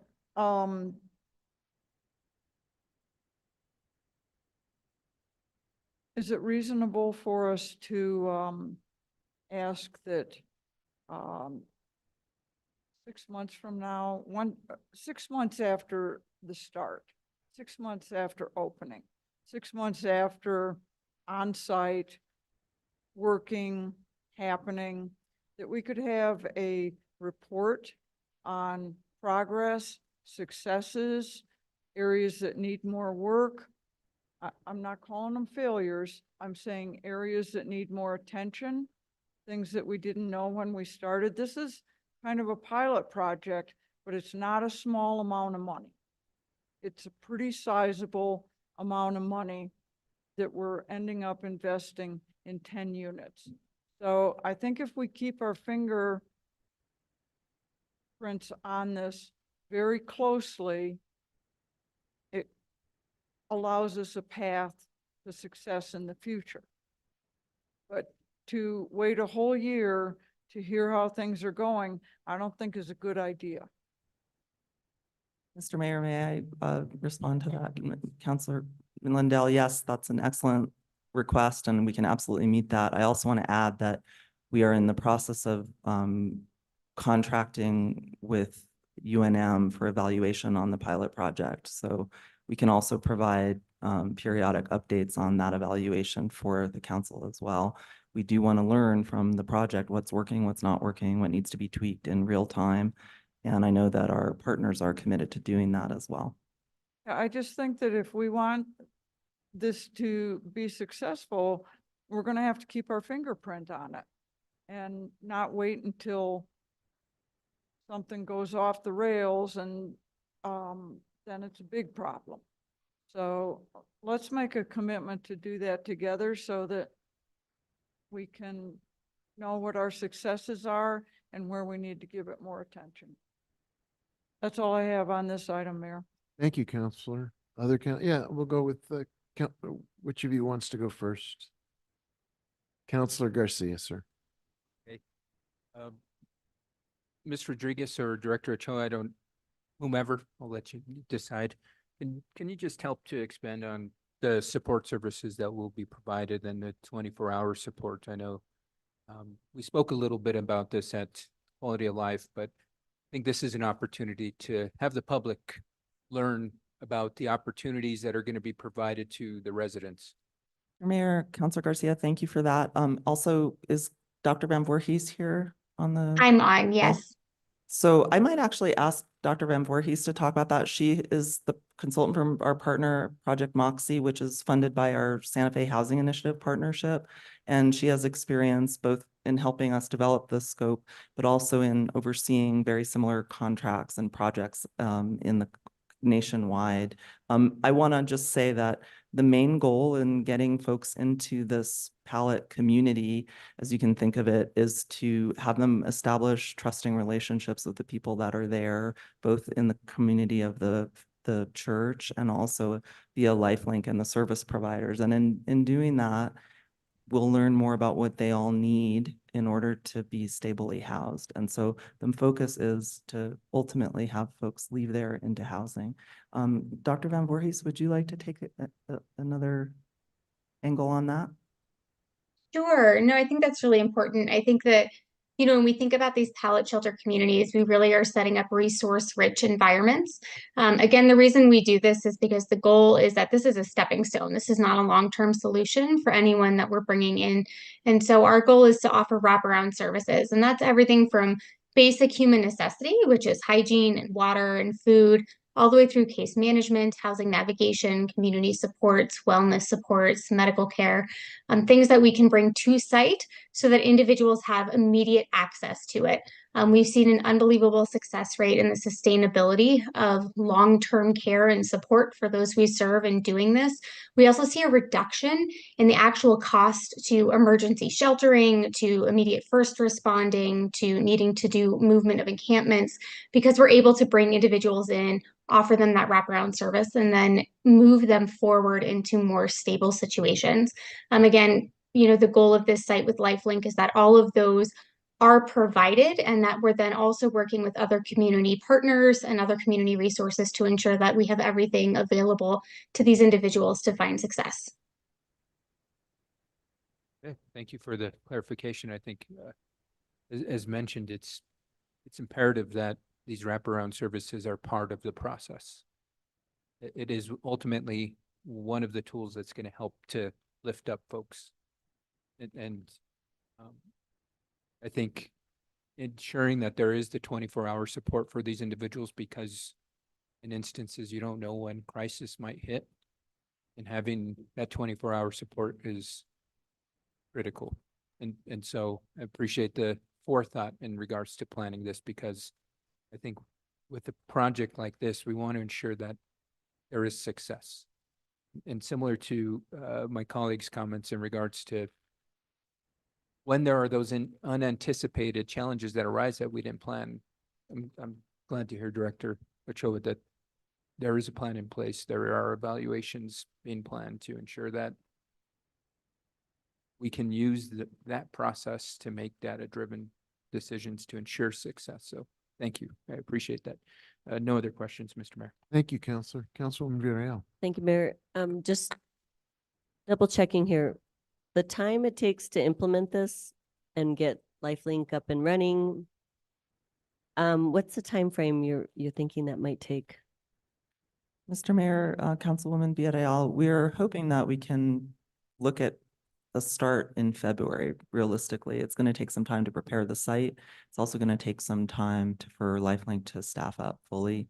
They've been preparing for a while and in anticipation that this will move forward, but that's probably a fairly realistic, we hope, maybe not too optimistic timeline. Right. So Okay. there won't be a full 1 year, which is, unless we extend that, what we're looking at is probably more of a 10-month period. I guess I just think we won't have enough data or information, or the time period, what Councilor Lindell is talking about, 6 months. I don't think we'll have enough information yet to really share in terms of like, is this working or not? I think there'll be tweaks along the way, but I think the actual year will give us a better indication of how things are going. And we'll also hear from folks too, if it isn't going well, but there's also this community agreement that I think will be in place that you all will be following closely. So I'm just curious if, I don't know if 6 months is enough time, given what you just said about up and running, getting it up and running and getting LifeLink staffed. So I'm just curious if you think a year would be a better indication for time.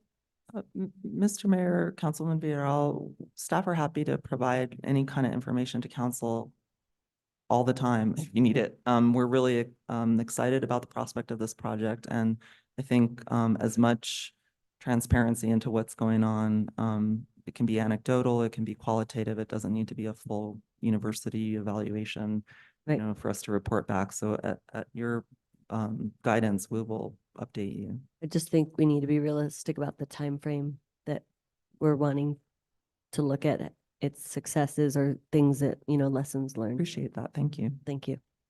Thank you. I think Councilor Mara Worth had her hand up, and then Councilor Lee Garcia. Thank you, Mayor. Since we're having this moment, I think we have gotten some emails from folks, and just want to take the opportunity to push out a little bit more information.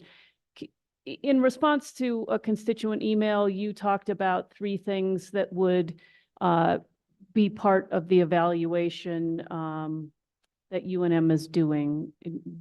Can you? I can handy, but I can lead you if. Thank you, Mr. Mayor, Councilor Romero Worth. I do know that we obviously want to look at what services people receive and whether that results in them being more stable and ultimately being housed. We definitely want to look at, the overall a cost benefit analysis, a full benefit analysis is very ambitious for a project of this scale, but I think getting a sense of how this project is potentially saving the city costs in encampment cleanup, cost in public safety response is something we're very interested in. And then finally, are we looking at a safe and healthier neighborhood experience? What is the impact on the neighborhood, the immediate neighborhood, and potentially what is the impact on other neighborhoods where people are no longer sleeping in storefronts, using them as bathrooms, et cetera, on all the problems that come with unsheltered homelessness. Great, thank you. You get an A+. Those were the Thank 3 you. things. And then just want to, there's also been a question. We've purchased 25. This particular contract is for 10. Can you speak to the other 25 and 15, I'm sorry. Yeah. 25 minus 10 is 15. Got it. Back to you. Mr. Mayor, Councilor Merworth, so, the site that will be discussed in the following item is capable of hosting 10 pallet shelters. That's what the site allows. The other 15 we own as a city, and, we are optimistic that this project will prove successful, that the site provider, the faith-based community that stepped forward is an early adopter and kind of a leader in, proving that this is something that works, that is mission aligned with other faith organizations that may want to try it. And so we would have the 15 for if we want to expand the pilot project to a different site. And I will just add that the pallet shelters themselves do have other uses for all people who may be displaced for in case of emergency. So those shelters are in our emergency management department. Okay, and then maybe just for folks who are tuning in new, a pallet house, can you describe it? It's I know I saw that question. What is it? Well, Mr. Mayor, Councilor Merworth, it's called pallet because it breaks down onto a pallet, so it can be delivered, and it was delivered on a pallet.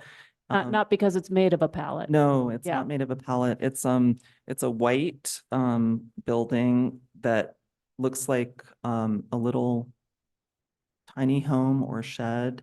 It's got insulation, it's got a door that locks, it's got heating and cooling, and a window, and it also has 2 breakdown bunks so that it can host up to 2 individuals, and it's what is the dimension again? Brittany, do you remember? Or Kathleen, do you remember, Dr. Van Voorhees, what the dimensions are? I believe the ones you ordered are 6 feet by 8 feet. So they're this what we consider the smaller units that are 1 to 2 people.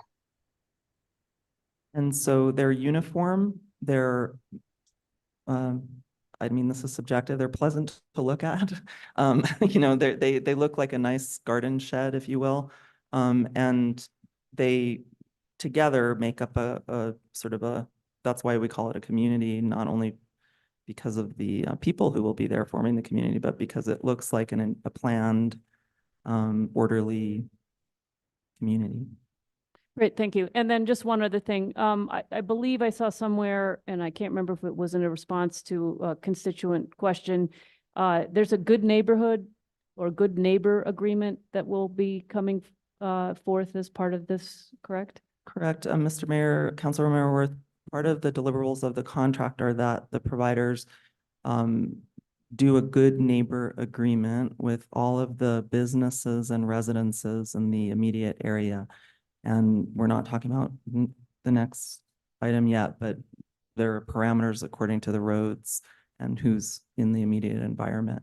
And really, I think Dr. Van Voorhees can talk more about this, but this is a way for good communication to happen all along, from the very beginning of the project all throughout, and for neighbors to be very confident that they have a way of communicating with the site and the people running the services, and vice versa, that, we recognize that this has impact in a neighborhood, and we are looking to provide a safe guardrail kind of way of having good communication all throughout. So if problems do arise or opportunities arise, everyone is communicating directly and clearly about what to do.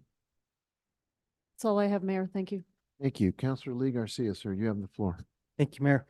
I guess my question is kind of a spin-off on our last conversation right there. And, I'm in support of this.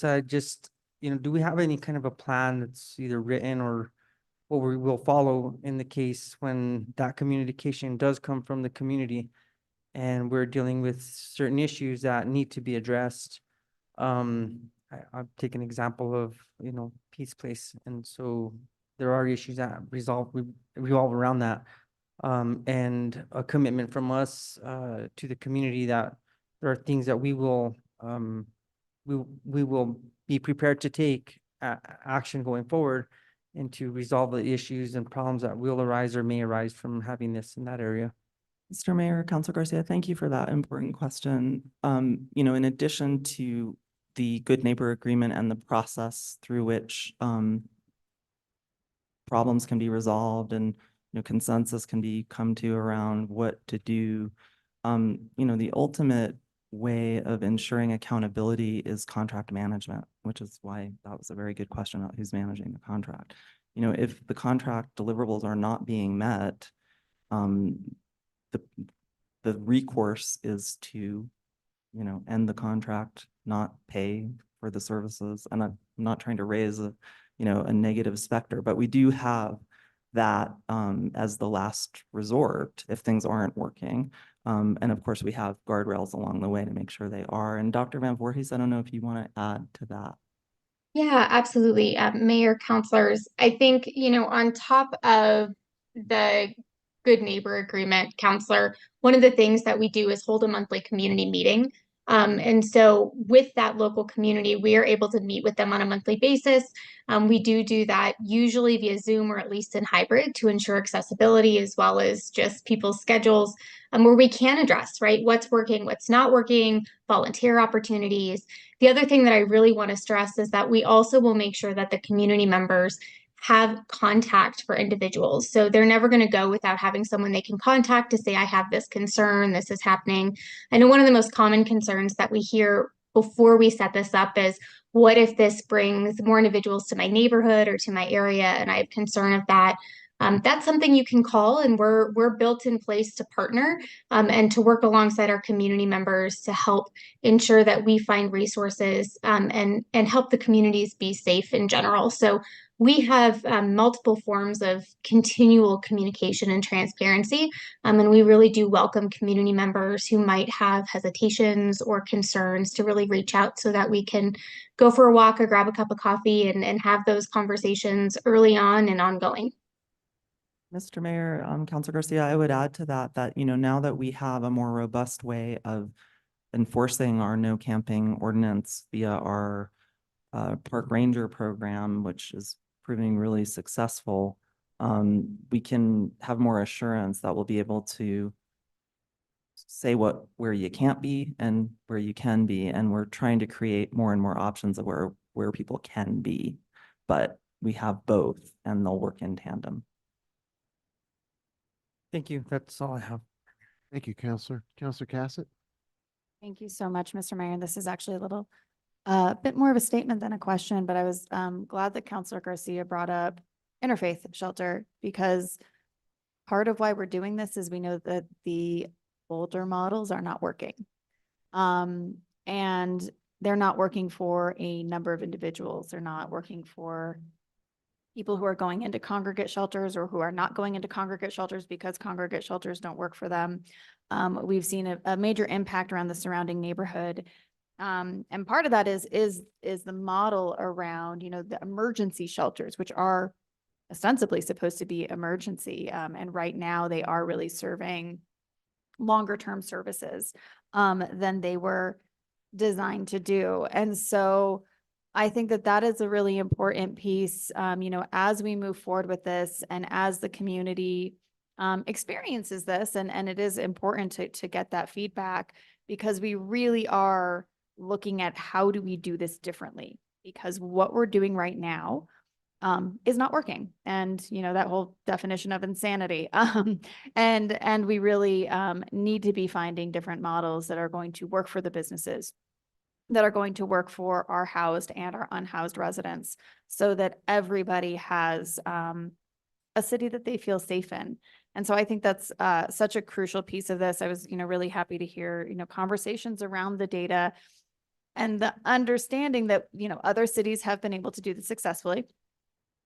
We are the city different. Inevitably, there will be different things, but this is going to be a process that we're going to have to feel this out. That's why we're doing a pilot instead of, taking off with, all 100 pallet homes that we potentially could use, so that we can work out, some of these challenges, and then hopefully be able to expand. So I know that a lot of people, they will think about interfaith and some of the impact around there. They will think about their experiences with people camping in the parks. They will, whatever the case may be. And that is exactly why we are moving towards this model, because we have to do something different. This is different. We've seen success in other communities. You know, you all have done incredible research, Dr. Van Voorhees and your team. And we heard Marisol Atkins called out, and the lived experience advisory. I mean, there's just all these incredible brains and individuals who are coming together for this. And it's going to be imperfect. We will have problems, but we'll also be able to solve them and be able to move these forward. So that wasn't a question. If you have anything you want to add, go right ahead. But that was all I had to say, because I think that's really crucial for the community to remember that we don't like the alternative. So let's find something different. Thank you. Thank you, Counselor. If I could ask a couple of questions. I know you've been in conversations with other potential partners who could help the community expand this model and help fund it as well.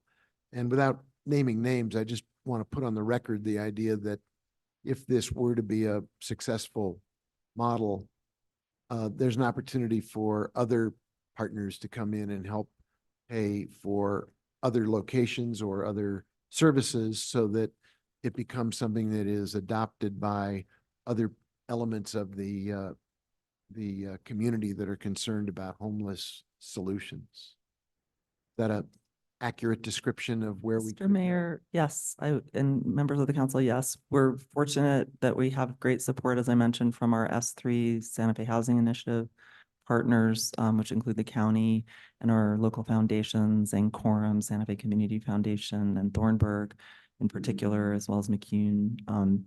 We recognize that this is a problem that costs not only the city, but health systems a lot of money.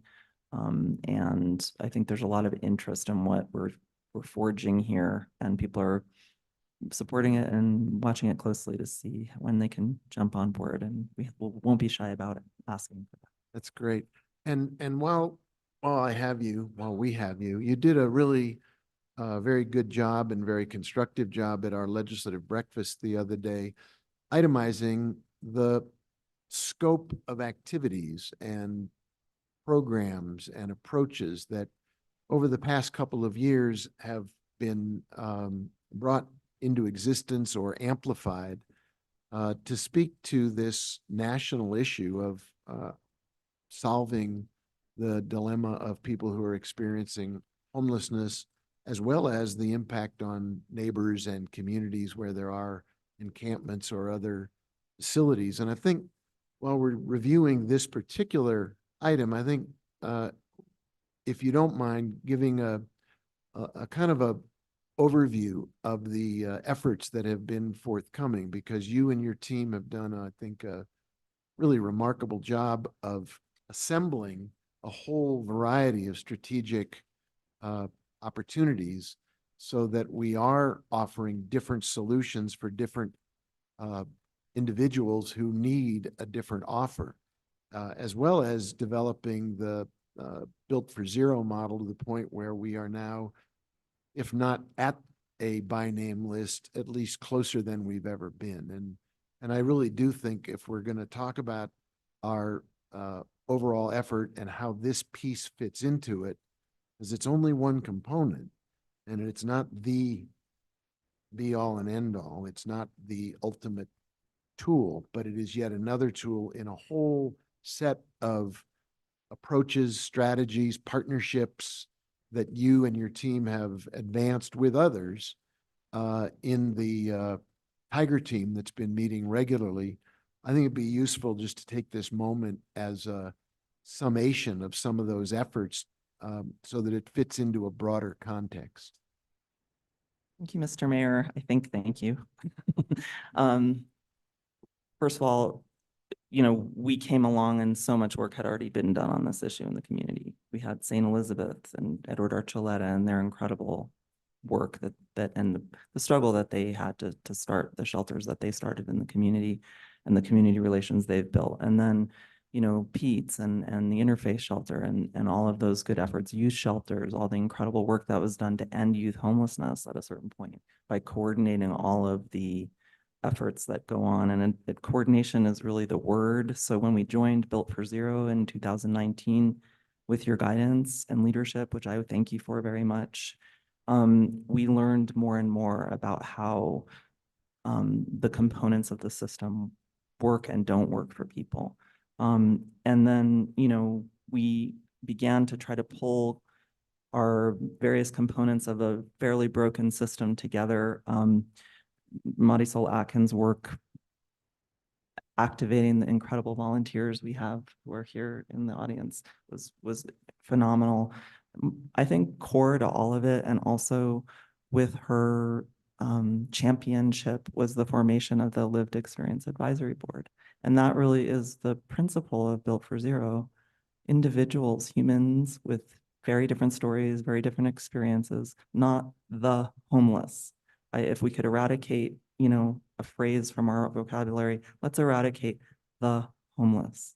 We're all temporarily housed or temporarily unhoused, just like we're all temporarily able-bodied or not, right?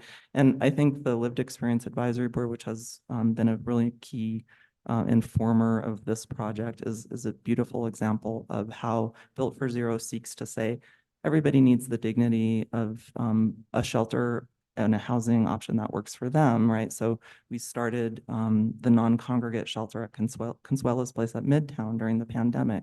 And what a miracle it was for people to be able to go in and close their door and decompress and then work with case managers to get housed. We learned recently that over 50% of the people coming through Consuelo's, I had been lowballing that number, actually have been housed or rehoused with family members. That's a really high number in a difficult housing market.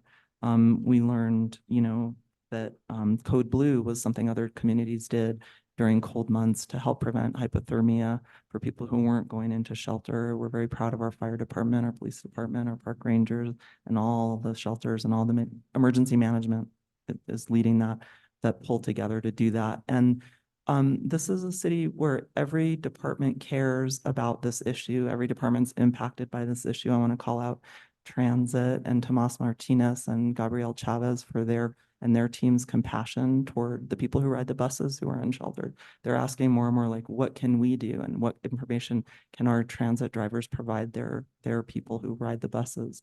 Can they get Narcan training, which our fire department recently did? So you asked a big question. I'm sorry, I might ramble a little bit.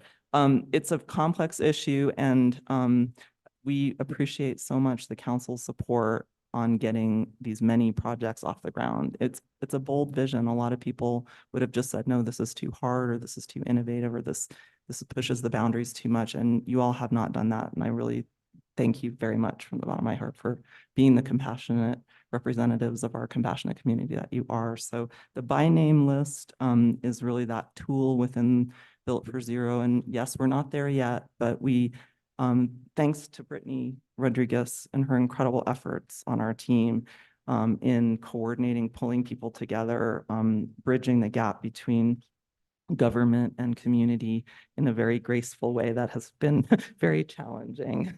But she's done an amazing job. I also, if I may take this time, want to just thank anybody that I've forgotten to thank, because I know this is just an issue that so many people have helped on. And internally, our legal department, our procurement department, they've lifted, they've moved mountains to make this little project happen. So this is the little project that could, and we hope that you'll consider supporting it tonight, because I think, as Councilor Cassett said, we have to try new things to solve the problem. Thank you. I appreciate the overview. And I think it's worth continuing to see the component parts as an emerging system, not complete. There are some other initiatives that are awaiting implementation or further development. I thought of the major person and program as affordable housing, because we believe the philosophy of this is the solution to unsheltered homelessness is appropriate housing. And that's very simple. I mean, yes, some people need behavioral health support, they need job training, they need but if they don't have a house, they can't stabilize. So Director Ladd and her team have also been incredible partners in all of this. And we recognize that just getting data doesn't do it. We have to build units, but we don't know how many units and what kind until we know who's out there and what they need. So I'll stop now. Well, and you've basically ticked off or identified the members of the fact that we have a Tiger team that meets on a regular basis to identify opportunities to make a project like this come to fruition, look at the pieces that need to fit together to get all of the internal and external partners to collaborate. And I think that structure, that process is enormously valuable because you get all the people in the room at one time, week after week after week, and you build those collaborative working relationships. Land use, Jason Klug, thank you very much. Yes. Any other questions on this item that's before us? We have a motion and a second. Madam Clerk, could you call the roll, please? Certainly, Mr. Mayor. Counselor Romero Worth, Yes. Councilwoman Villarreal, Yes. Counselor Cassett, Yes. Counselor Chavez, Yes. Counselor Lee Garcia, Counselor Michael Garcia, Yes. Counselor Lindell, Counselor Rivera, Mayor Weber, Yes. motion passed. Thank you. Well, okay. Yeah, that's good. That's a good thing. Madam Clerk, can you take us to the next item that was taken off of consent, and we'll bring that forward. Certainly, Mr. Mayor, this item is 9Y, pulled off by Counselor Lindell and Counselor Michael Garcia. It's a request for approval of goods and services contract with Christ Lutheran Evangelical Church for preparation and construction of a safe outdoor space utilizing 10 shelter units in the total amount of $388,176.75 through December 31st, 2024. We do have two people who took it off consent, and I'll turn it over to you in a minute. First, I'll entertain a motion. Move to approve. Second. There's a motion and a second, and both Counselor Lindell and Counselor Micah Garcia, you had asked to take it off consent. Go ahead, Counselor Garcia. Sure. Thank you, Director Cho and Brittany.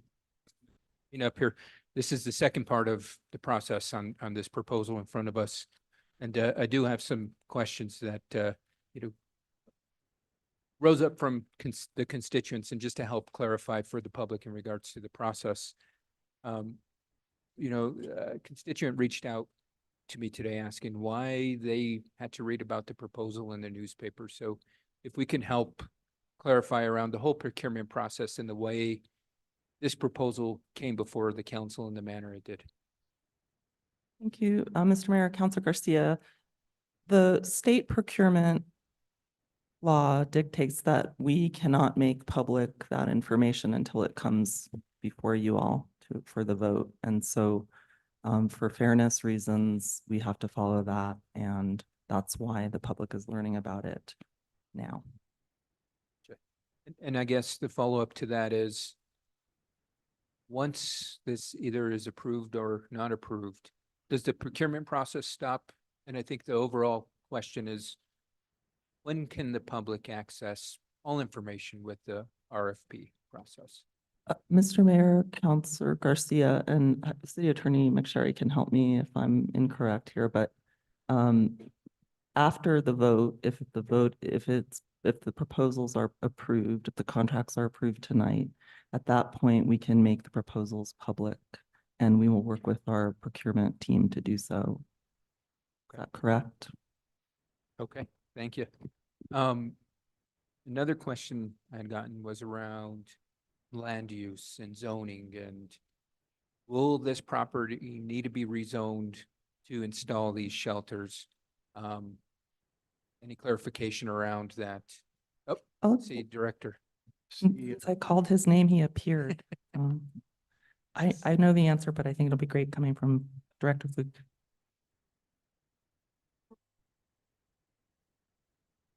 I assume you heard the question, Director Klug. Was whether there needs to be a zone change at this location for this use to be enabled. Thank you, Mayor Weber, councilors, Councilor Garcia. No, this use would be allowed by right as a residential accessory use.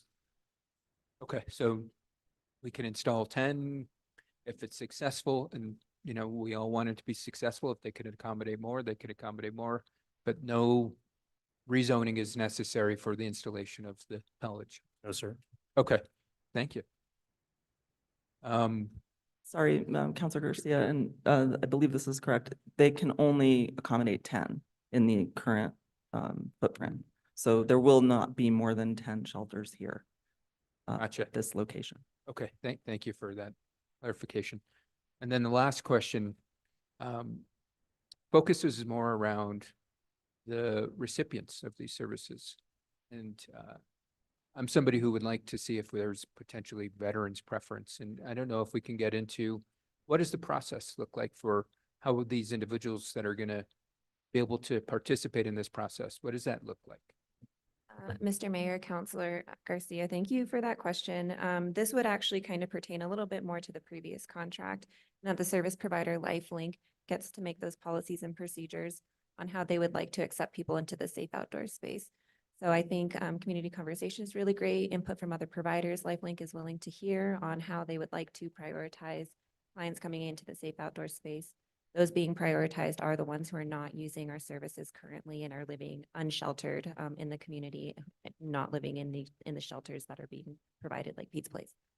Okay, thank you. I apologize. I held off on the question because it was pertaining to the shelter. So apologize for asking a question from the previous topic.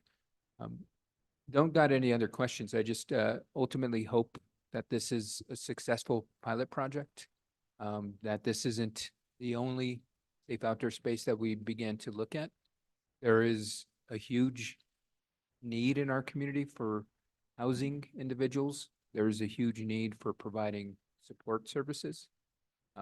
There is not a one-stop solution to this. Each individual's needs are going to be different. The timeline is going to be different. And I think that is something that we need to ensure that the public understands, that it's not going to be a step-by-step process. And okay, in 6 months, this individual is going to be in this this part of their life. It's a step-by-step process for that individual and their needs. And so I just appreciate the city team and the community partners for coming together to really develop the plan and process for this, because it does take a collaborative effort. It does take the lived experience for us to determine how we ultimately combat this challenge. I know this is the first of many steps, so continue on. Good luck. And I wish you and everybody else involved in this process all the best. Thank you, Mr. Mayor. Thank you, Counselor. Other comments, questions? Oh, yes, Counselor Lindell, you were one of the people who took it off consent. You have the floor. Thank you. Just clarification, because I wasn't at finance. On page 29 of 51 of the packet goes through deliverable items and costs. I thought that the firm that we purchased these from was helping to put them up. What's the construction firm for $180,000 doing? Because all these other costs, that's the one I want to know about. And secondly, were these costs put out for any kind of a bid? Mr. Mayor, Councilor Lindell, those are good questions. In terms of the setup cost, the Emergency Management Department procured the pallet shelters, and I believe that that is excluded from the pallet shelter procurement. But Kathleen, do you have insight into this question? Yes, I do. Mayor, Counselor, I can absolutely answer this question. So the pallet shelters themselves will be put up by the company pallet shelter. They will send a team of 3 people down. Each pallet shelter takes about an hour to construct.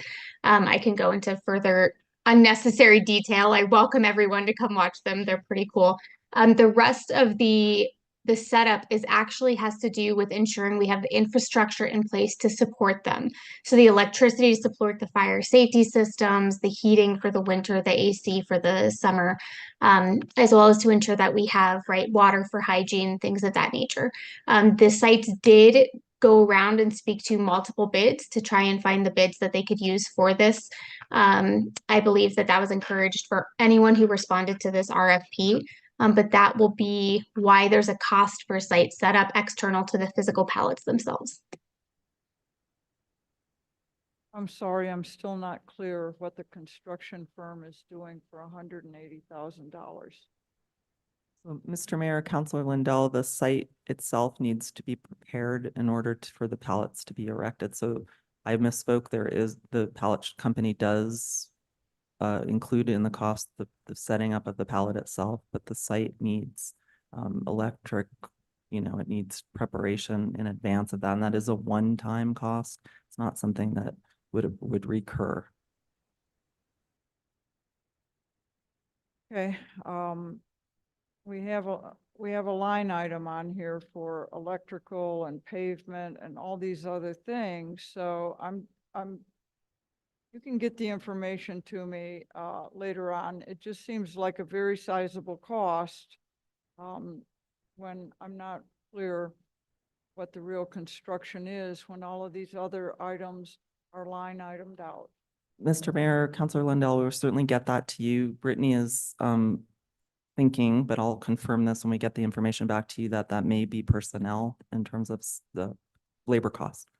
But we'll get that back to you to be sure. Thank you. That's all I have, Mayor. Thank you, Counselor. Other questions, comments? Mr. Blair?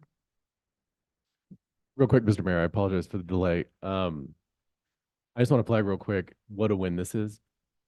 And despite thanking everyone in the universe, huge thanks to Brittany Rodriguez. And I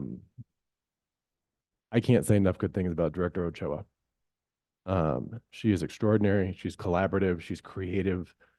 She has led this effort with her mind and her heart and has changed hearts and minds of people along the way. And this would not be done without her. And I will be forever grateful for her and her work. And I offer her the heartiest of congratulations on making this happen. Thank you, Mr. City Manager. Other comments or questions on this item? We have a motion. Madam Clerk, can you call the roll? Certainly, Mr. Mayor. Councilwoman Villarreal, Yes. Councilor Costa, Yes. Councilor Travis, Yes. Councilor Lee Garcia, Yes. Councilor Michael Garcia, Yes. Councilor Lindell, Yes. Councilor Rivera, Yes. Councilor Romero Worth, Yes. Mayor Weber, Yes. motion passed. Thank you. Thanks, everybody. Madam Clerk, can you take us to the next item, please? Yes, Mayor. The next item is item 10A. This is a request for approval of an intergovernmental service agreement with the North Central New Mexico Economic Development District for fiscal agent services in relation to appropriations from the state of New Mexico for capital projects in the amount of 3% of the actual expenditures. And we have City Attorney Aaron McSherry to present. Let me entertain a motion and then we'll go to comments from the city attorney and questions. Second. There's a motion and a second. Madam City Attorney, I'm not sure everybody who's watching or listening knows what this is intended to accomplish or how it will be effectuated. Maybe you would give us a summary of the idea and the work, and then I see Director Oster is also back on Zoom, and then we'll entertain questions about any issues that members of the governing body want to raise. Mayor, councilors, thank you. Yes, Director Oster and I did work together on this contract, and basically we did use a sample that the Economic Development District has used in other situations. The city would pay 3% of actual expenditures under this contract, meaning that only the amounts expended during the term of the contract would be paid. So the more that is obviously accomplished, the more of that 3% will be paid. But if and when is I think the key word, the city no longer needs the fiscal agent agreement, then we would recommend terminating it. So you can terminate with 30 days notice. And then we would ideally not be using that type of an agreement. But in the interim, it's the best solution possible that we have at our availability. And so we do recommend use of the agreement. And this is to expend capital funds from FY22 that were appropriated by the legislature. Great, thank you. Are there questions from the governing body for either Director Oster or the city attorney at this time? Yes, Councilwoman Villarreal. Thank you, Mayor. Just a clarifying piece. So these are projects that there'll be a fiscal agent. There'll be a fiscal agent for the 2021 items that are not listed. And I'm curious if there's an item like say for Midtown and then the Southside Teen Center, we have other funding sources from other appropriations of different years. So how does that work when these projects are administered or fiscally managed by the fiscal agent, and then we have these other projects that are either in process from legislative appropriations or will be in process with legislative appropriations from different years? However, Councilor Villarreal, so this will not change anything that's going on with those other expenditures. I don't know if Director Oster wants to add to that, but this should not impact that. They certainly can be coordinated. Certainly, Mr. Mayor and Councilwoman Villarreal, I agree with the city attorney. This fiscal agent agreement is specific to these 5 FY21 appropriations. Okay, and so there's the future ones that we have, right now, there's a couple actually, Midtown and Southside for appropriations we're asking for this coming legislative session. And those will be kept, if we get them, right? If we get the funding, will be kept in-house. They're kind of kept separate, I guess, even though they're the same projects, right? Mr. Mayor and members of the governing body and Councilwoman Villarreal, I can address that question. We get a separate grant agreement from the Department of Finance and Administration for each appropriation, even if we have multiple appropriations for the same project. We get a separate grant agreement for each appropriation. That's helpful. Thank you for that. And it also is a little complex for you all because there are multiple grant agreements for the same project, but I trust that we have a grant administrator that can keep track of all of that. So thank you. Good point. Thank you. Other questions? Madam Clerk, we have a motion and a second. If you would call the roll. Certainly, Mayor. Counselor Cossett? Yes. Counselor Chavez? Yes. Counselor Lee Garcia? Yes. Counselor Michael Garcia? Yes. Counselor Lindell? Counselor Rivera? Yes. Counselor Romero Worth? Yes. Councilwoman Villarreal? Yes. Mayor Weber? Yes. Motion passed. Now, I have a proposal for the governing body to consider. I would propose we take about a 10-minute break because we've been at it for about 4 hours, and that we consider when we come back that we take up the land use case that was postponed from last meeting because they've been waiting both that meeting and this meeting. And rather than having them have to wait for the entire rest of the agenda, if we stretch for a few minutes and then come back and then take up the land use case, that might show some consideration. Madam. Just Yes, a clarification, Mayor, when would our break also include the executive session or? No, I'm just saying, let's take a stretch break, come back, take up the land use case, and then we'd come back to the regular order, go into executive session for the items listed thereon. And Mr. Mayor, we do have food in the counselors10 room for counselors.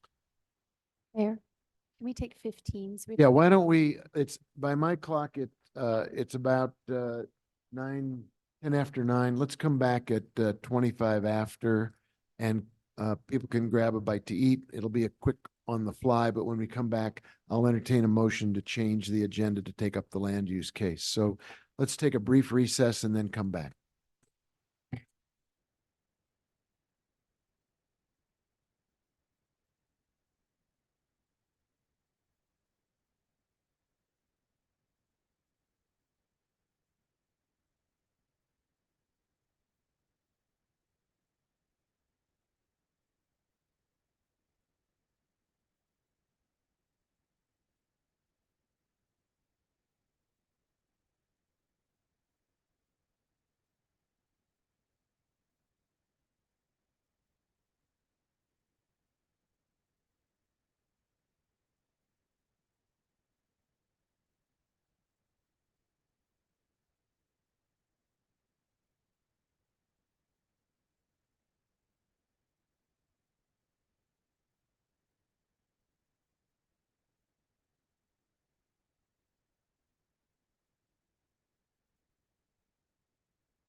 We're still streaming, correct? We are good? Thank you. And we have a quorum. So let me gavel us back into session. Let me ask a question of the governing body. During the break, I was told that if we think 19A, which is also a public hearing, would be handled with some efficiency, maybe we would take that up and then go to the land use case. Does that sound reasonable to folks? So I would entertain a motion to change our order of business to go at this moment to 19A, and the city clerk can read us that when it's time, and then go directly into the land use case and then revert back to our regular order. Does that work for folks? So moved. Second. Is there discussion? We got a couple folks who aren't here, but we do have a quorum, so let's call the roll of those who are here. Certainly, Mayor. Counselor Lee Garcia, Yes. Counselor Michael Garcia, Yes. Counselor Rivera, Yes. Counselor Romero Worth. Yes. Councilwoman Villarreal. Yes. Mayor Weber. Yes. Motion passed. Great. So quickly, Madam Clerk, item 19A, if you can read that to us, it is a public hearing. It's been through a significant amount of committee review already. Let's read it out loud, and then we'll go forward with the public hearing. Certainly, Mayor. Item 19A is consideration of bill number 2023-24 and adoption of an ordinance. The bill amending SFCC 1987, section 14-5.2 to authorize the Historic Districts Review Board to approve additional exceptions, including exceptions for signs and murals, and to remove certain administrative requirements for land use staff approvals and disapprovals of signs and murals. This is sponsored by Councilor Sidney Lindell, and we have Assistant Land Use Director Heather Lamboy here. Thank you. And since this is a public hearing, let's begin with a staff report. Then we'll take comments from the public, questions from the governing body, and then we'll go to whatever motions come forward. So if you would please walk us through the staff report. Thank you, Mayor. Good evening, Mayor Weber and members of the governing body. I'm Heather Lamboy with the Land Use Department. I am presenting the proposed text amendment for the Historic Districts Ordinance to grant authority to the Historic Districts Review Board for exceptions to code standards for design and preservation. With reference to height, the board was granted authority to grant those exceptions back in 1997 when the height ordinance was adopted, but that was never implemented for the ordinance for preservation and signage. Preservation, height, and signage. And so it hasn't been correctly applied since that time, and we discovered that error in November 2022. So there is a portion of the code that also talks about permitting, side permit reporting requirements. And that is something that has not been implemented. Signage for all permits that are reviewed for signage, if they comply with code, they will be granted a permit. The H board still has the authority to review permits that do not comply with code, and an exception is being sought. So the sign permit reporting requirements are not appropriate at this point. So the ordinance text right now is such that the HDRB is not the governing board to grant final authority as to text amendments exceptions for preservation and design. So that's the reason the governing body has been seeing me on regular occasion, because there are unique circumstances. It's not one size fits all. And so the HDRB does consider those cases and grants exceptions or recommends them to the governing body so that we can continue to have our residents live comfortably in the historic districts. So the approval criteria for height includes 6 conditions or findings that have to be made. The approval criteria for preservation, design, and signage have 3 criteria that have to be made. So there are no changes that are being proposed to this process. The only change would be the authority that would be granted to the H board to consider those findings for preservation and design and signage in addition to height. With reference to those sign applications that I just mentioned, the exceptions are reviewed by the H board, so they're not cut out completely from that process. And all other applications that comply with sign standards are simply granted permits, and it is much more efficient in process. There are requests by the H board for certain different things from staff. For instance, we've been reporting on our administrative amendments, and that was provided to them last night at the Historic Districts Review Board meeting. They just want to understand the volume of the cases as well as the nature of those administrative amendment cases. So the only change is related to granting exceptions. We will not be changing anything to the signage standards themselves, just the reporting requirement. The Historic Districts Review Board had concern about this section of the reporting requirement, and they felt like that should go to phase 2 of the zoning code update. It is a procedural issue. It is not a substantive issue. So that's why staff felt important to recommend that that reporting requirement be removed. And then there's a minor correction to a code citation. So with reference to public comments, this has gone to the Public Works Committee as well as the Quality of Life Committee, and is before you tonight for consideration for those changes to section 14-5.2 as well as 14-8.10H. And that concludes the staff presentation. Thank you very much. Would you hang around? I'm sure there'll be some questions, but it is a public hearing. And whether there's somebody here in the chambers or on Zoom, Madam Clerk, at this time, I'd entertain any public comment about this proposed change. Mayor, we do have one participant with their hand raised. Let's go to that individual then. Stephanie Benenato. Okay, and if we could get the, I don't know what it will take to activate the screens, but if we could do that, that'd be great.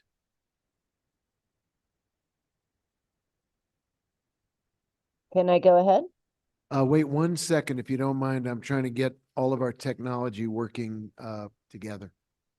All right. Says I'm going to be canceled in a few seconds, but I hope that goes away. Hang on. Okay. I think we'll get to you in about a minute. Madam Clerk, are we getting the screens activated? All good? Oh, okay. We have the big one down below, but of course, now we're good to go. Okay, Ms. Benenato, you have the floor. Yes, thank you. Stephanie Benenato. I am in support of giving the Historic Board the authority to grant or deny design exceptions. I think that's what you've been seeing is recommendations on design exceptions, at least some of them, not all of them, as you should have.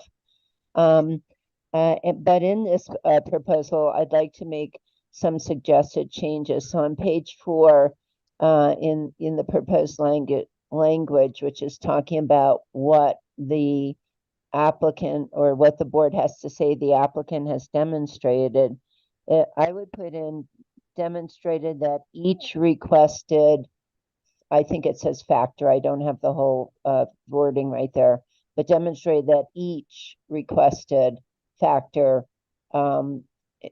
instead of the way it is, because right now the board will say they met the requirements, but they're not specific as to how each requirement was actually met.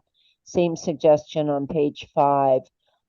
This was discussed a little bit at the H board, and the assistant land use director said that she did not have a problem with putting that in. I really do think the whole thing on the signs and murals needs to be seriously rewritten. It's all in the passive voice. You can't even tell who's supposed to be responsible. And the way I read it was that the H board would still have authority over signage, not just for exceptions to signage, but for any sign in the historic district, which I think is appropriate. because there's colors of there's issues of harmony and colors and how many colors and things like that, that unfortunately staff sometimes is just not maybe trained to look at all the stuff yet. You have a lot of newer people on staff. And I would feel better if the historic board had some say about that and public could have some input with that. So I'm with the suggestion of, for now, just give the historic board the authority to grant or deny the design exceptions, but do require that they specify how each is actually demonstrated. Thank you. Thank you very much. Are there others either in the council chamber now or on Zoom who would like to speak to the item in front of us as a member of the public? Any hands up, Madam Clerk? No, Mayor, there are no hands up. Okay, in that case, I would entertain questions from the governing body for, well, Councilor Lindell, you had sponsored it. Maybe you would like to have an opportunity to either speak or describe why this is going forward. Thank you, Mayor. We've seen so many more cases from the H board that it wasn't a rewrite, it was just a change in policy and interpretation, and it seemed unnecessary for all of those to come to us. So this is in a way taking us back to where Heather was running the Wayback Machine, and this is where we landed. Thank you for working on this with me and letting me work with you on it, and thank you to Marcy also. But what it does is allow us to not hear every one of those cases. Thank you. Questions from the governing body of staff at this time? I don't see any hands up. I'll close the public hearing and entertain a motion. Second. There's a motion and a second. Is there further discussion? Madam Clerk, could you please call the roll? Certainly, Mayor. Counselor Michael Garcia, Yes. Counselor Lindell, Counselor Rivera, Counselor Romero Worth, Yes. Councilwoman Villarreal, Yes. Counselor Cassett, Yes. Counselor Chavez, Yes. Counselor Lee Garcia, Yes. Mayor Weber, Yes. motion passed. Thank you. Thank you for being here. Appreciate you. Could you then take us to the next public hearing and the items, I believe, two items under the same case? Certainly, Mayor. The next item is item 20A. This is consideration of bill number 2023-17 and adoption of an ordinance. It's in regards to case number 2022-6134. Jenkins Gavin, agent for applicant Cerro del Norte Partners LLC, requests approval of bill 2023-17 to rezone approximately 31 acres and located at 1864 Paseo de Vista from its present designation and class of R1, single family, 1 dwelling per acre, to R3, single family, 3 dwellings per acre. This item was postponed from the November 29th, 2023 regular governing body meeting, and planner senior Dan Esquivel is here. Thank you. This is a public hearing and a land use matter involving both a master plan and a rezoning. Let me quickly walk through our process for anyone who's not familiar with it. We start with any member of the governing body who needs to recuse themselves because they are unable to be fair and impartial due to pre-hearing communications. Then we'll go to the staff report.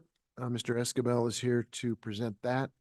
We'll then offer an opportunity to the applicant or the applicant's representative to walk us through their proposal, take sworn public comment. Governing body will then ask questions of the staff or the parties, witnesses involved. When that has transpired, we'll move to close the hearing and go toward a motion in whatever direction the governing body chooses to go, followed by discussion and then a vote. So if that's clearly understood, sir, you have the floor with the staff report. Thank you, Mayor. This is a governing body case, again, 2022-6134 for Paseo de Vista rezoning and 2023-6488 Paseo de Vista master plan. There are two cases, one project, and we reviewed it as one project for ease of understanding. At the May 4th meeting of 2023, the Planning Commission hearing, there was a lot of discussion centered on the gate located at Paseo de Vista and the high road.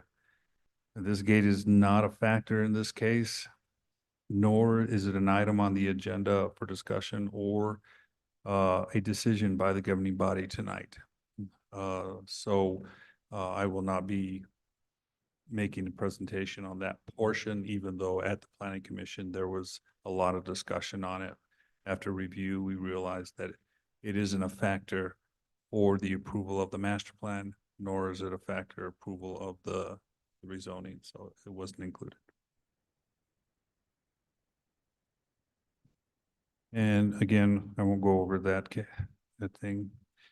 For the resolution of the master plan, staff is requesting to remove condition number 2 of the master plan due to terrain constraints. You'll have to excuse me, I've had way too many cookies in the back room.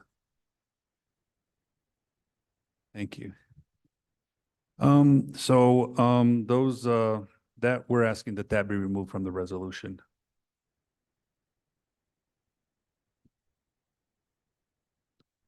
We're going to start with the rotor review.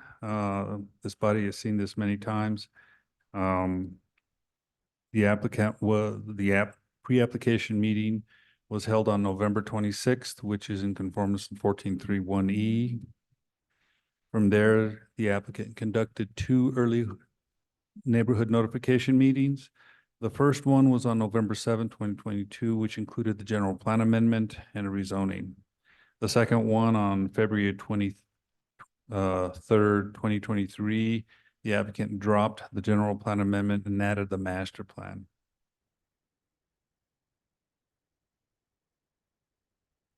The application was submitted originally on November 21st, which included the general plan amendment and the rezoning. And then after the second ENN, 10 days beyond that, there was a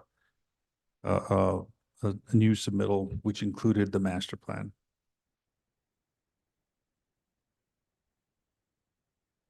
This application went to all of the several city departments for review. That is pertinent to the rezoning and pertinent to the master plan only, since these are at a high level review. The comments that came back are at that high level. There were no concerns that were raised by any of the DRT. And as I move forward into the presentation, you'll understand why. The DRT members, once they receive it from the case manager, they will then contact the applicant for any clarification that is needed from the application. Notice is then provided to the applicant once the applicant completes the requirements for what the DRT requests. A final review comments are given back to the case planner in order to aggregate everything and build the report and the packet material. Once the report is done, we did give it to upper management, which included the land use director, assistant land use director, planning manager, legal for edits and review, which allowed us to put it on the agenda for tonight's meeting. And that's that. So now we're going to get to some of the criteria for rezoning, which you have heard several times. Pursuant to chapter 14.3.5C, the approval criteria, staff reviewed the application for 14.3.5CA, 14.3.5CB, 14.3.5CA. On this slide, there were no mistakes found in the rezoning. There is a conflict between the general plan and future land use map and existing zoning. I'll explain that. The area in question was annexed into the city in the early 1915s, which was included in the Santa Fe grant and at the time was zoned R1. However, the governing body adopted the general plan. And when the general plan was adopted, the future land use map was designated low density, which is 3 to 7 dwelling units per acre, which put the current zoning out of compliance with the policy. So the reason why the applicant changed the general plan amendment is because staff was unable to support a general plan amendment that downzoned the property when the general plan actually required a minimum of 3 dwelling units per acre. And just like a previous case that this body has seen, the very low density is from 1 to 3 dwelling units per acre, and the low density is from 3 to 7 dwelling units per acre. There is an overlap of 3 dwelling units per acre, which is R3, which is what the applicant is requesting. So there was a consistency that is out there for that area. The applicant's application proposes a 6-7 lot subdivision in an R3 zone district. The request identified that the affordable housing would require 13.4 affordable lots with 0.4 addressed to be a fee in lieu of, because you can't build 0.4 of a house. Criteria 1435CB and 1435CC. The applicant has addressed all of the zoning criteria, and with C, it aligns the proposed density of R3 with the city's general plan, a land use policy for low density of 3 to 7 dwelling units per acre, adopted in 1999.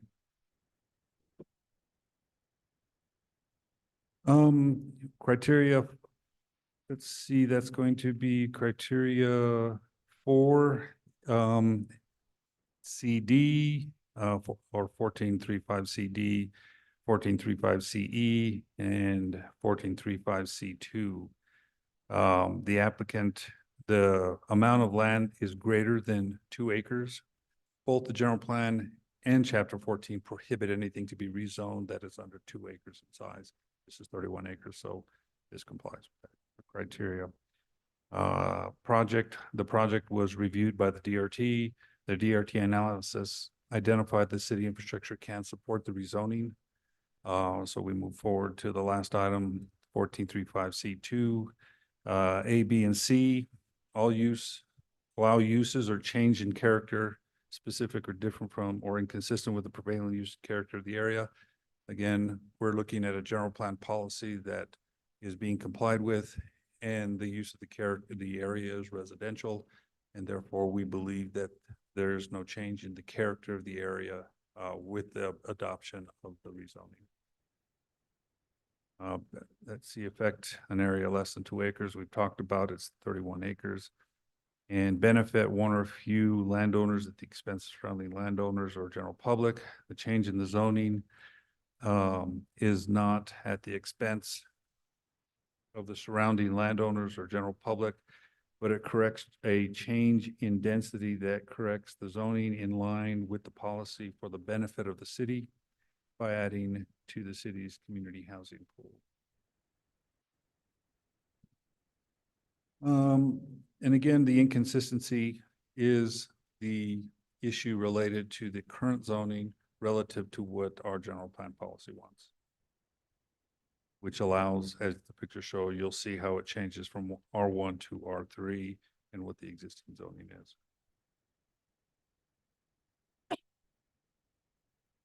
And that takes care of that approval of the master plan, which is 1439D. And a lot of the master plan criteria overlaps with the rezoning criteria as well as the general plan amendment criteria. So this is going to appear really redundant. The master plan is consistent with the general plan. The change from the zoning of R1 to R3 will allow for that consistency with the general plan. The master plan is consistent with the purpose and intent of zoning districts that apply to or will apply to the master plan area and with the applicant's use regulation development standards for those districts. Staff agrees with the applicant's response. Staff's analysis identified compatibility of the surrounding zoning and housing types within the area. Additionally, again, the project is consistent with the general plan. C, the development of the master plan will contribute to the coordinated and efficient development of the community. Staff agreed with the applicant. The project master plan will contribute to the coordinated and efficient development of the community. Further, the project provides needed housing for the city. The proposed cluster design of the community retains large areas of open space. Staff finds that the application request does address criteria 1435CC. In addition, you will find some improvements to Paseo de Vista, and they're going to bring in sidewalks. So there's a lot more that qualifies that I couldn't fit in the slide. The existing and proposed infrastructure such as streets, systems, sewer and water lines, and public facilities such as fire stations and parks will be able to accommodate the impacts of the planned development. Here again, the staff agreed with the applicant's response. The subject property is currently served by existing roadways, public water, sewer infrastructure. Staff finds that they are going to be able to support the proposed rezoning if the governing body approves this.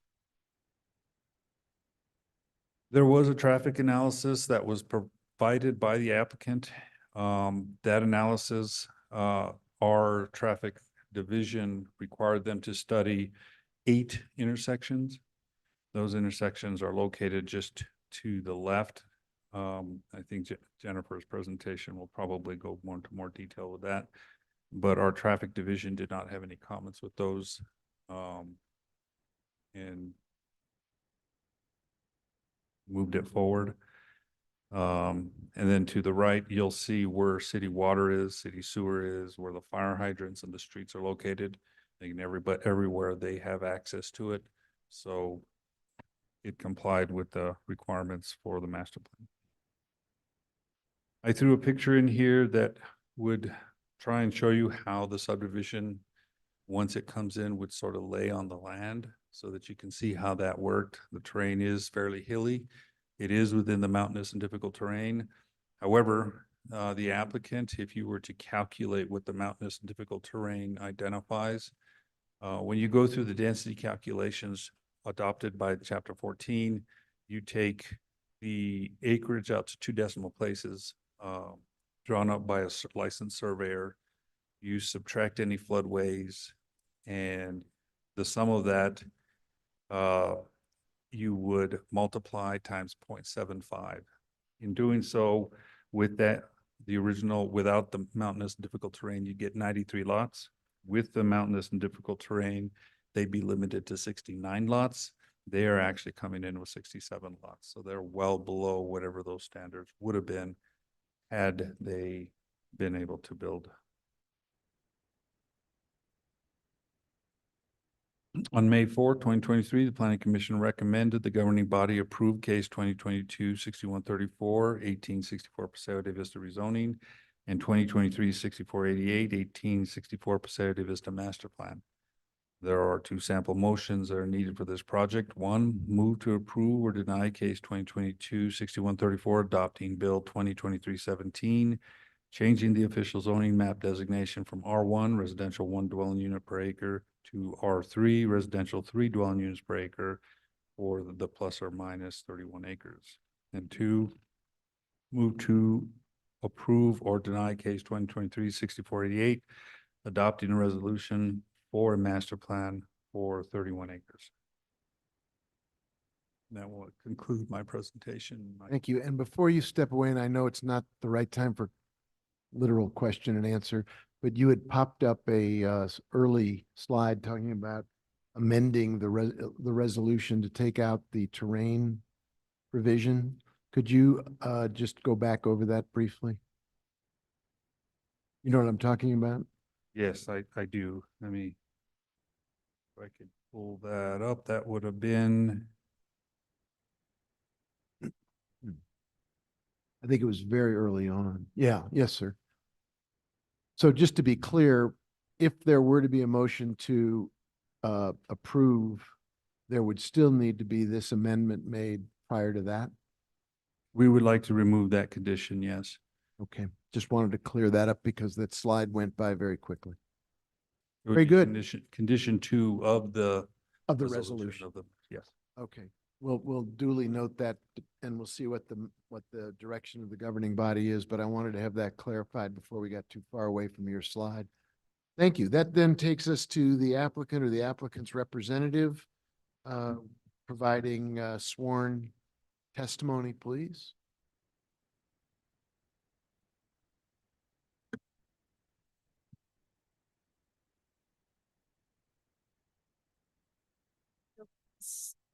State your name and your address. Jennifer Jenkins, 130 Grant Avenue, Santa Fe. You solemnly declare and affirm that the testimony you have in reference to this item shall be the truth and nothing but the truth, and do this under the penalties of perjury. I do. Thank you. Plug in my technology. Yeah, we'll wait for you to get your presentation all queued up.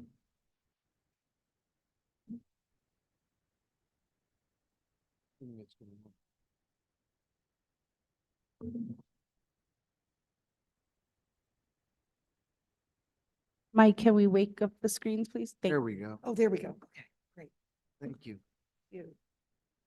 Good evening, Mayor, councilors. I'm Jennifer Jenkins with Jenkins Gavin here this evening on behalf of Cerro del Norte Partners in request for a rezone and master plan for the 31-acre parcel located on Paseo de Vistas that Dan just shared with you. Dan's presentation was very thorough, so I may kind of move quickly through a few slides, but of course I can come back to any information during Q&A. That is the pleasure of the governing body. So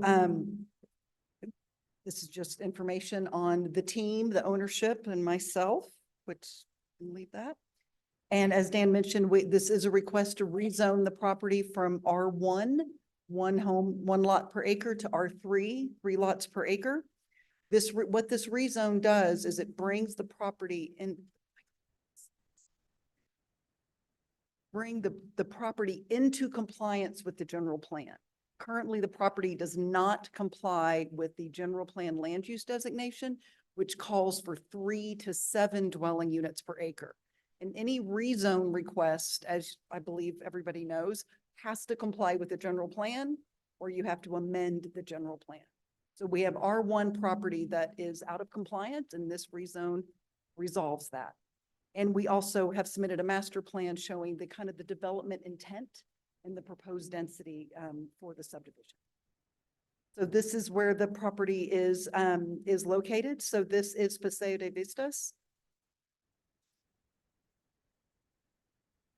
And this is West Alameda right here. And then you can see the river right here. So this is a really somewhat rare opportunity to provide housing and affordable housing in this part of town. That does not see a lot of, there's not a lot of infill opportunities in this part of town. So this is a really great opportunity for infill and increasing our housing supply. So zooming in, this is the future land use map, which does call for the 3 to 7 dwellings per acre. And then the zoning in the area, so the light yellow that you see here, that is the R1 zoning. And then to the south, on the other side of Paseo de Vista, is the Las Lomas community, which is zoned R2.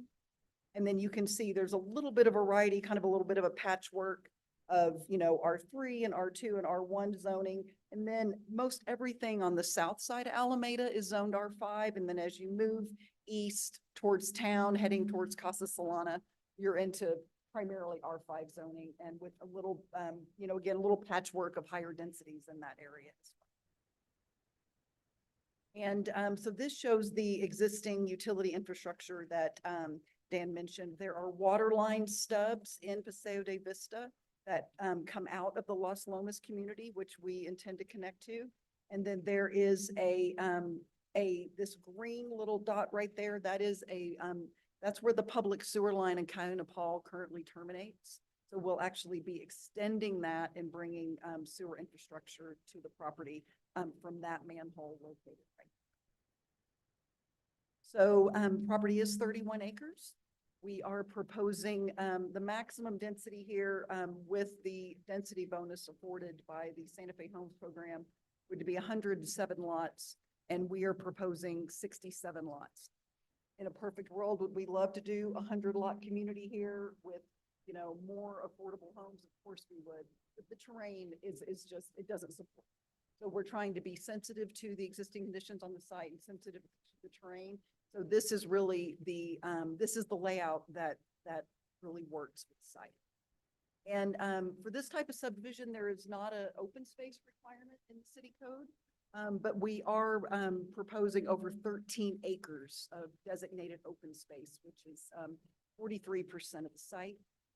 And in compliance with the Santa Fe Homes Program, there'll be 13 affordable homes provided on site. So this is the proposed master plan kind of, we're going to zoom in on it here momentarily. But everything you see here in green is the designated open space areas. And then we have 2 connection points. We're proposing 2 access points to Paseo de Vista. And then we kind of have our kind of main sort of spine road. And off of that, we have kind of dead-end roads. These are kind of the fingers, if you will. And then the flatter areas that accommodate development, and then with some smaller drainage ways that separate those fingers from one another.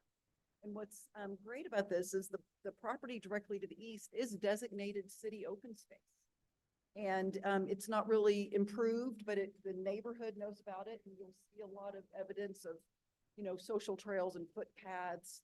And there is an arroyo that runs through here that gets a lot of, you know, neighborhood activity and dog walking.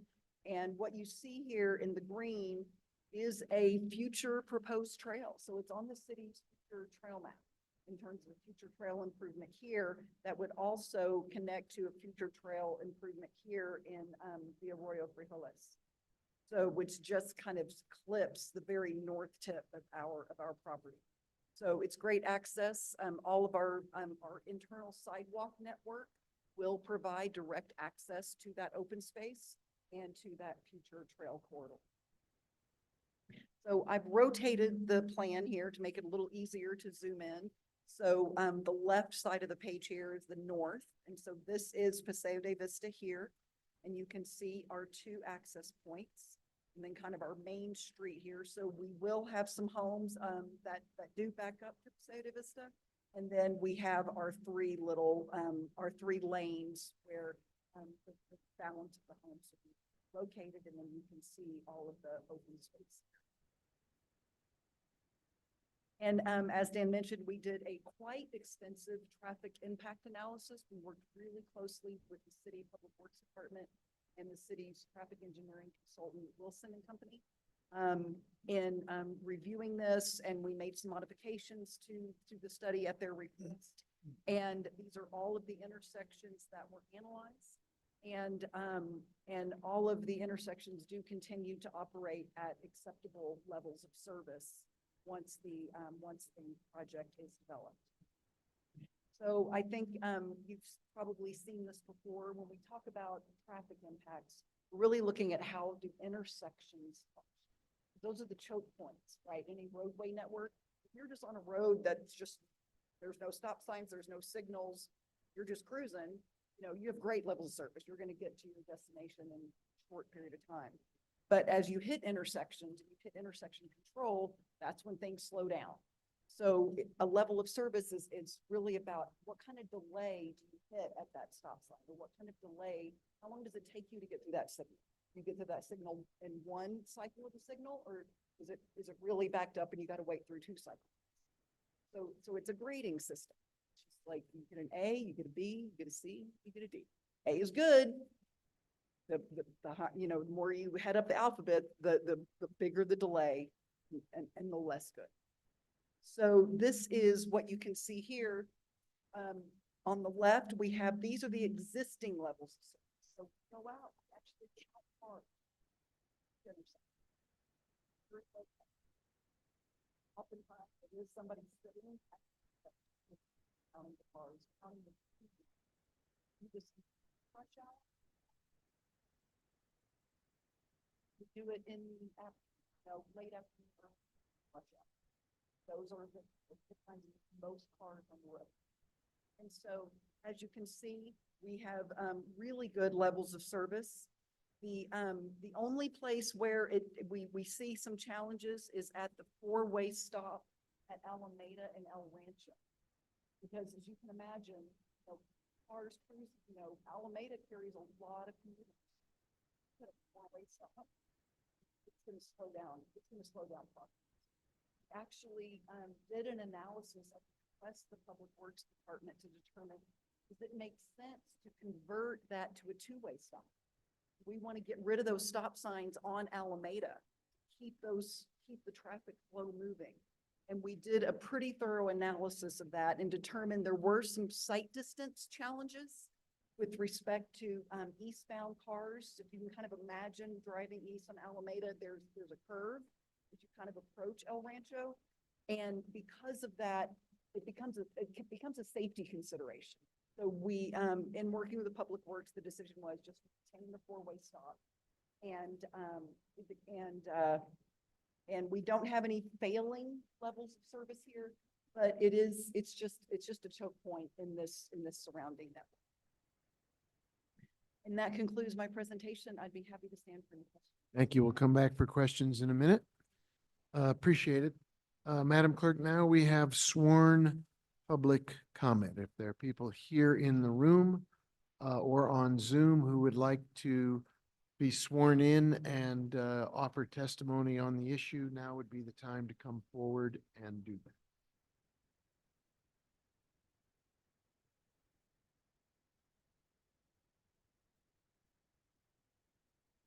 Come on up. It's okay. We're checking for the feedback problem.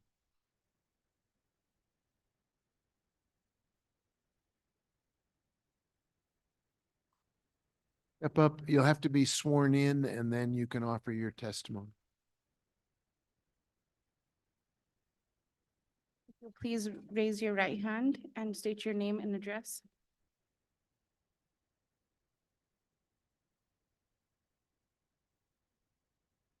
Do you solemnly declare and affirm that the testimony you have in reference to this item shall be the truth and nothing but the truth, and do this under the penalties of perjury? Thank you. You have the floor.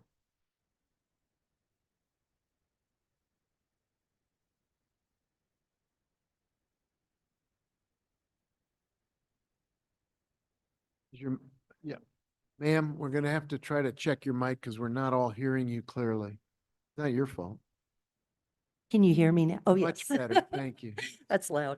You can start over. Okay, yeah. Good. Okay, plans should be made to fit the land rather than making the land fit the plans. And I am concerned that these plans are too dense for the terrain. Escarpment rules decrease the lot density to account for the reality of what it takes to develop a hillside, right?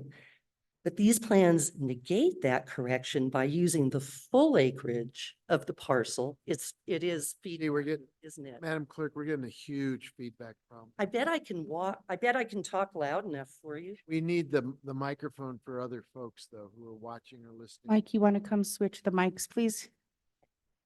Wait 1 second.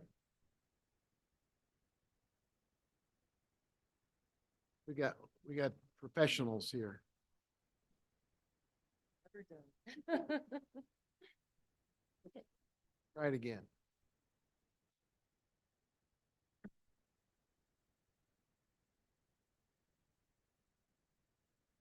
That's moment nothing has happened. Check, check. There you go. Got to get right up to it. Okay. So we got the first part. Are we good? Yes. Ooh, Please, booming. please presume. Okay. Yes, Give me- very good. Yeah, so the plans, these plans are negate that correction by using the full acreage of the parcel, which is 31 acres, to determine the number of lots allowed, when just a little more than half of that land is actually going to be developed, which is 18 acres. So in other words, what in theory would be spread out over 31 acres, the number of lots, is instead crammed onto that 18 acres. If this parcel was flat, that would probably not be a problem. But it's a hillside sloping in multiple directions with multiple little arroyos. And when you look at the lot sizes that result, they're more like R4-ish. And they're similar to what you see being developed all over Santa Fe on flat, denuded land, not hilly land. So how are they going to do that on this hillside? It will require major earth moving with big retaining walls. And it sounds like it will be really expensive, which will, of course, drive up the cost of the homes. You may be wondering why the owners of this parcel are making over a third of it open space. And I suspect that that's because that area, that open space area, the top of the diamond shape, is inaccessible to them without major expenses of building a bridge or a road with big culverts and stuff to cross this deep arroyo to get to it. While I love open space, this shifts the burden of development to the remaining land, which makes it, again, effectively denser.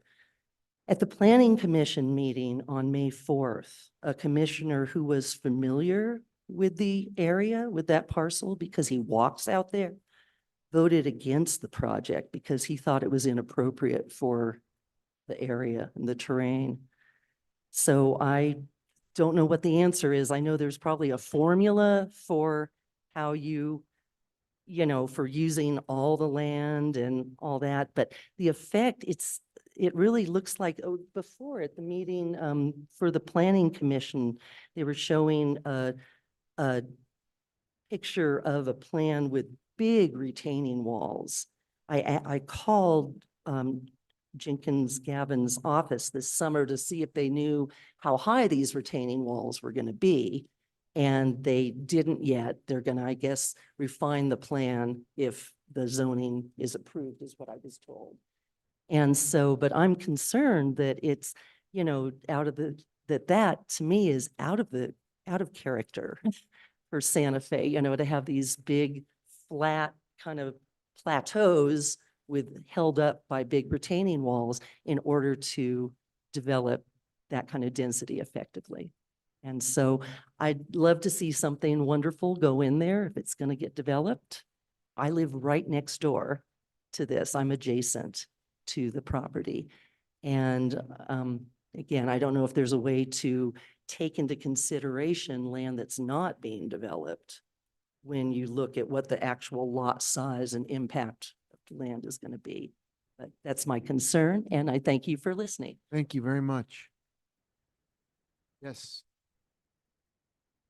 You also need to be sworn in. You'll please raise your right hand and state your name and your address. Lynn Osborne, 128 North El Rancho Road. Do you solemnly declare and affirm that the testimony you have in reference to this item shall be the truth and nothing but the truth, and do this under the penalties of perjury? I do. Thank you.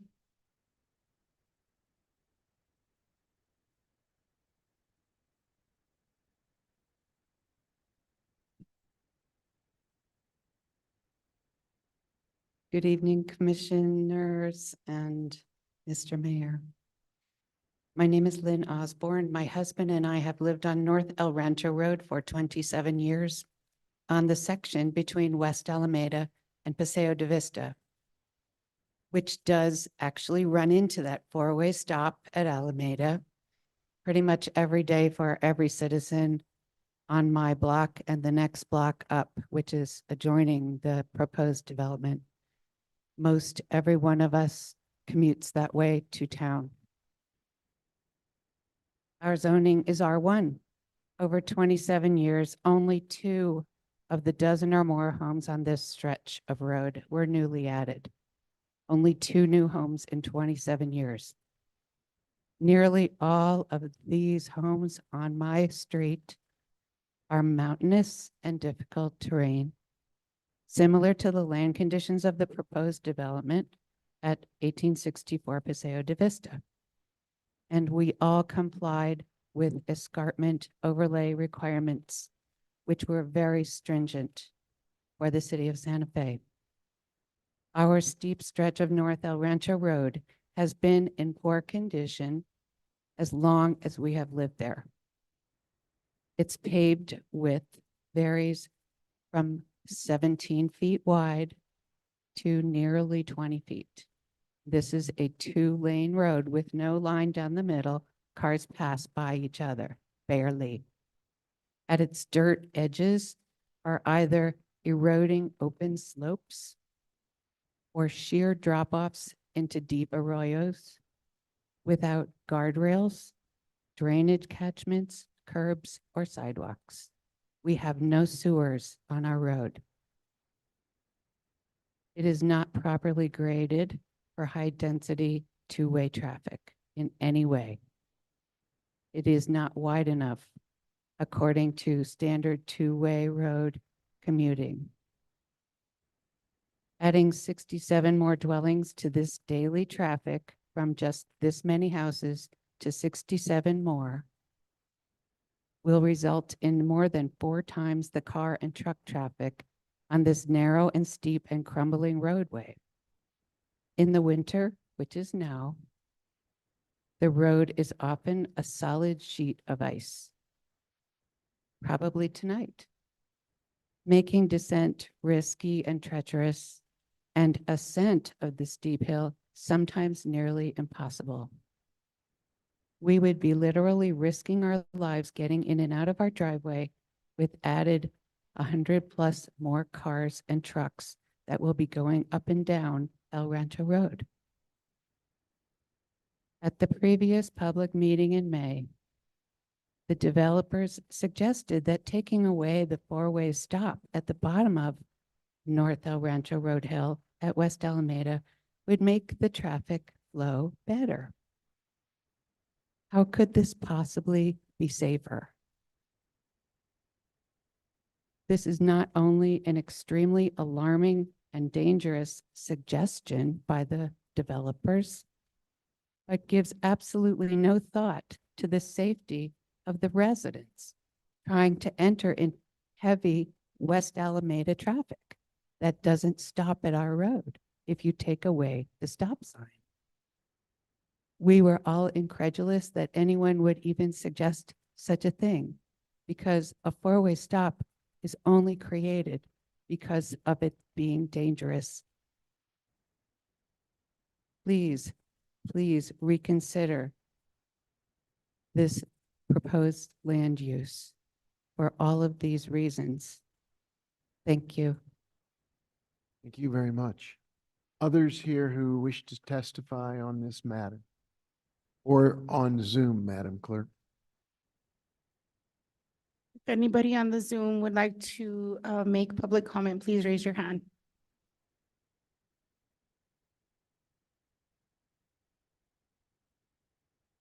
I don't see any hands raised. Not at there. this time, okay. Thank you for the sworn public comment. I'll now entertain questions by members of the governing body, of staff, of the applicant, or of public members who testify. Yes, sir, Mr. Escobar. Mayor, members of the governing body, I'd just like to inform you that available tonight, aside from me, is traffic, terrain management, and fire. So D, Mr. Pacheco, and Geronimo. Okay, thank you. I think we have a person who actually wants to do the public testimony opportunity, and so you'll need to be sworn in.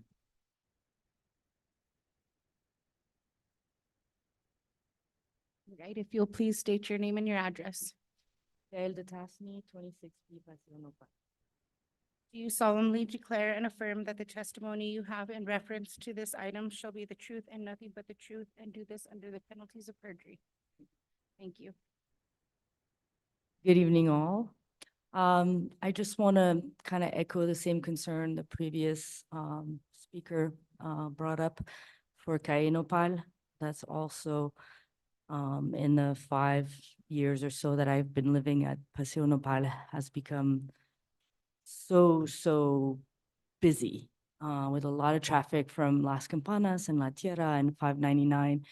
It's a little road that supposedly should have no trucks. There's trucks hauling down that road constantly. It's a 2-lane road with same thing, no middle line. People go full speed around sharp curves. I almost got run over on my scooter because I wasn't going fast enough for the person behind me. And even with a blinker to the right, she passed me at full speed in the dirt. Yeah, same thing. And Calle Nopal that goes up to Paseo Nopal is super treacherous. I don't know if any of you have ever been down that road, but you go down, you don't see oncoming traffic until you're right there and you have a couple dips like that. And same thing, if you go too much to the right or to the left, you can end up in the ditch. So while I understand that a lot of studies have been done for the traffic in that area, I do find that these two roads we're talking about are quite treacherous, and it is going to add quite a bit more traffic on those roads, not just the 67, but most people have at least 2 people in a household, so it's easily doubled. And also regarding the first speaker, I also live right next door. And as much as I understand that we need progress and population growth and more housing, how do we make sure that those houses actually go to people who are going to live there and it's not just second homes or people who end up using them for Airbnb? Like we have a new property that just got developed across the way from our driveway and it's Airbnb. So how does that help the rental situation in Santa Fe? So yeah, I would love to see it developed in a way that's really in accordance with what the land can support and that we take care not just of the people and the needs, but also the land. Thank you. Thank you. Anyone else at this time come forward to be sworn and testify? If not, I will then. Mayor, it occurs to me, we haven't done a land use case in quite a while, and I usually ask my question up front, and I didn't, about what our role is here today and what we're doing. And I think we probably would do well to hear from the city attorney. Madam City Attorney, I think what Councilor Romeroworth is asking is what are the kinds of factors that the governing body is or is not supposed to consider in the process of arriving at a decision? Wherever counselors, thank you. And Rebecca will probably be doing this at some point, so I'm glad she's here. But tonight you're sitting in your quasi judicial capacity, which means you're sitting to determine if the facts presented meet the legal requirements of the case rather than making new policies. So sometimes you sit in policy-making positions where you're writing new laws and adopting new policies. In this case, you're applying your existing laws and policies to the facts presented as testimony in front of you today. Councilor Romeroworth? Thank you, Mayor and City Attorney. So when we heard the staff presentation and there were a number of criteria that were outlined, that's the quote unquote law or legal outline of what has to be met with the facts in order for us to grant either a rezoning or what was the other thing, a master plan change. Mayor Weber, Councilor Romeroworth, that's correct. Thank you. So with that, as a reminder of what the actual considerations are that the governing body is sitting in as quasi judicial body, let's turn to questions from members of the governing body, either for staff, for the applicant, or for folks from the community who just offered their testimony. I will entertain any questions. Councilor Cassett, you have the floor. Thank you so much, Mr. Mayor. I just do want to take the opportunity to ask about some of the concerns. We are having mic issues tonight. That were raised. One was that this does not comply with the escarpment overlay and Dan, you are probably the person to answer this question. Can you please clarify any, if there are any concerns there? Mr. Mayor, Councilor Cassett, none of the houses are being built within the escarpment overlay. There is a ridge top that runs along, which borders Paseo Nepal, and there's no construction or any houses that are going to be built within the ridge top. Everything else is just in the mountainous difficult terrain. Okay, thank you. And then Dee's online, and I know that I believe Dee is frequently the individual that we talk to about slope percentages and all of the rules around there. And so Dee, if you could speak to that, that would be helpful. If there's what was looked at, what was considered, if there were changes that had to be made, if you have any concerns about what's being proposed with the slope of the land and the proposals for where things are being built. Mr. Mayor and councilors, I don't have any concerns right now. I think that what they had shown was nothing was going to be constructed within a 30% slope. And they were going to be able to meet the 50-50 rule, but I don't remember if they showed each individual lot completely yet. But yeah, we will make sure that they comply with all of the terrain management rules for each property. Okay, thank you. And Can then we hold on for 1 sec? We're gonna have to have our last witness sworn in. She's testifying as to fact. Madam Clerk, I know it's. Oh, after- D has to be sworn in? Oh. Yes. If you'll please raise your right hand and state your name and address. Me, D? Yes. Yes. D. Beingessner and 900 Lincoln Avenue. Do you solemnly declare and affirm that the testimony you have in reference to this item shall be the truth and nothing but the truth, and do this under the penalties of perjury? I do. Thank you. Thank you. I should have caught that sooner. do I have to repeat the question? No, I think it's ex post facto, but we'll still consider her having been sworn in. Wonderful, thank you. And then the question around the retaining wall, Jennifer, I believe this would be for you if you could provide clarification and information around that. Thank you, Mayor, Councilor Cassett, and councilors. So yes, the development of the property will require construction of some retaining walls. With respect to height, the city has a maximum permissible height of 6 feet. So we will obviously be in compliance with those limitations. And so it's very common in this type of terrain that some retaining walls are going to be necessary. And what really drives that is the roadways can have a maximum of a 10% slope for fire access. And so, so the roads have to be here. And so in order to make sure all of that works, and the retaining walls also serve a dual purpose of protecting the drainage ways, and they prevent erosion. So they actually can, in this type of terrain, they can be a real benefit. Thank you so much. And then my last question is, I think, for Dan, for you again. Why the removal of criterion 2? That sounds like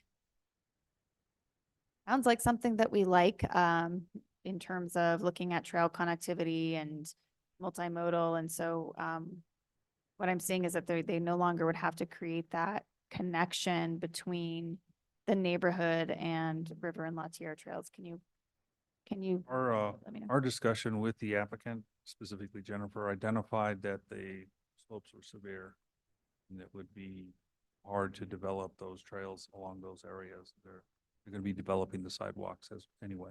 Okay, and so will the developed sidewalks, will those provide then access to those trails? Okay. Oh, you have to speak into the mic so people can. Sorry, thank you, Mayor, Councilor Cassett. So yes, our sidewalk network, every single street will have sidewalks on both sides. We are constructing new sidewalks along Paseo de Vista that don't currently exist. So the sidewalks will be developed with proper terrain. So in order to provide really easy, accessible access, so people aren't navigating drainages and dealing with retaining walls and all of that. It's just not the best way to be sending pedestrians into those areas. So we're going to let our sidewalk network serve that purpose. Wonderful, thank you. And I know that we don't necessarily have this change, but we have been moving towards, you know, this concept of complete streets, of wide enough sidewalks, of making sure that, you know, somebody who is using a wheelchair, pushing a stroller, or just want to walk to, so 6-foot sidewalks? These are going to be 5-foot sidewalks. In neighborhood streets, and these aren't, this is like not a major, these aren't major, you know, significant kind of boulevards and things of that nature with respect, that is, these are just neighborhood streets for these residents, really. And so 5-foot sidewalks feel appropriate in this context. If, you know, for example, you might recall in Tierra Contenta on Paseo del Sol, that is a significant connector boulevard. And we are absolutely doing 6-foot sidewalks there, and we're thrilled about it. But all the internal neighborhood streets within Tierra Contenta are being developed with 5-foot sidewalks. So there's kind of a hierarchy. So the 5-foot sidewalk feels appropriate in this context.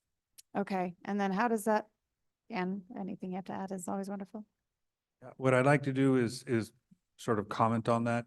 So we are, if the governing body approves the rezoning and the master plan, this is a concept approval. While we will follow it, a more detailed analysis will have to be submitted by the applicant for the rest of the DRT team to look at.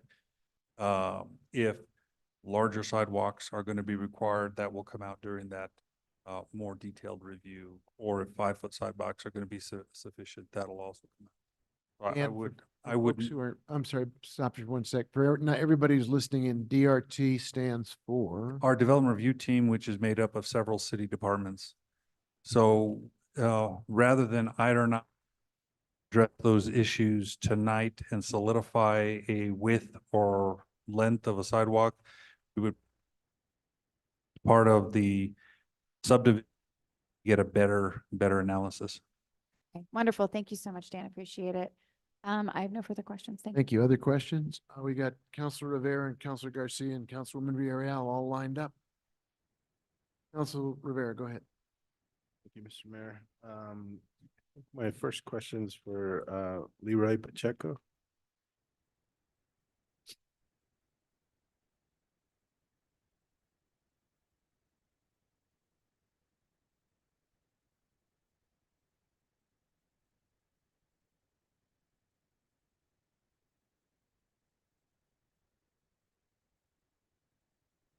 Please raise your right hand, state your name and your address. Leroy Pacheco, 313 Lomita. You solemnly declare and affirm that the testimony you have in reference to this item shall be the truth and nothing but the truth, and do this under the penalties of perjury. I do. Thank you. Thank you. Councilor Rivera? Thank you. Leroy, how are you? Good, thank you. Good. In the traffic, so I concur with some of the comments that I heard about Kai and Nopal, and have driven that several times this past summer, driving up to the dump. Was this included in the traffic studies, and really, if it did you look at road improvements to Nopal? Mr. Mayor, Councilor Rivera, the traffic study mainly looks at traffic operations at these signals. So we're looking at how the traffic would be moving through the stop signs, not particularly the infrastructure improvements that may come out through later phases of, this is a master plan rezone. So we're looking at how traffic operates at a high level. Mainly at intersections, not at specific roadways. At the 8 intersections, we required them to study. Okay, so you don't study the roads getting to those intersections, just the intersections themselves? Well, the study includes the volumes to get to those intersections, but we're mainly looking at traffic volumes and its operations through those conflict points. All right, Ms. Jenkins, you're estimating 1 vehicle per residence? So the if I may, Mayor, Councilor Rivera, councilors. So the traffic generation is established based on national standards. So we don't get to make those assumptions as the applicant, or my traffic engineer doesn't get to decide what that is. The Institute of Traffic Engineers, the ITE, they set the standards for traffic generation for every type of land use. whether it's a single-family residence, a multifamily residence, an office building, retail, whatever it might be. There's a really long list of land uses, and based on national statistics, they determine what the traffic generation for a particular project will be. And so once we count the existing cars on the road, we add in the traffic generation from the project and then analyze the operational capacity of the intersections based on those numbers. So what is the number that was generated from this project? I'm going to ask Carl Vermillion. He should be on the Zoom. If you could elevate him, he's our traffic engineer. I do not have those figures at my fingertips, but he does. So if Carl could, Mr. Vermillion, if you would please raise your right hand and state your name and your address. Good evening. My name is Carl Vermillion. I am at 7500 Jefferson Street Northwest in Albuquerque, New Mexico. Do you solemnly declare and affirm that the testimony you have in reference to this item shall be the truth and nothing but the truth, and do this under the penalties of perjury? Yes. Thank you.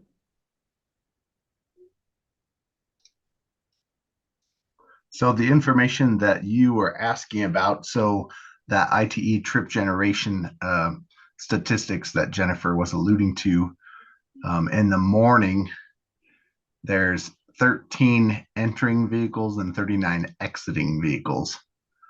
All right. And So what total of, go ahead. sorry. So a total of 52 vehicles in the morning, and for the afternoon, the PM, 43 are entering and 25 are exiting. So the total for the PM is 68. And what's the total amount of vehicles that you anticipate being added to that with this new proposed plan? So essentially, those numbers that I just discussed are the numbers that this many homes will generate.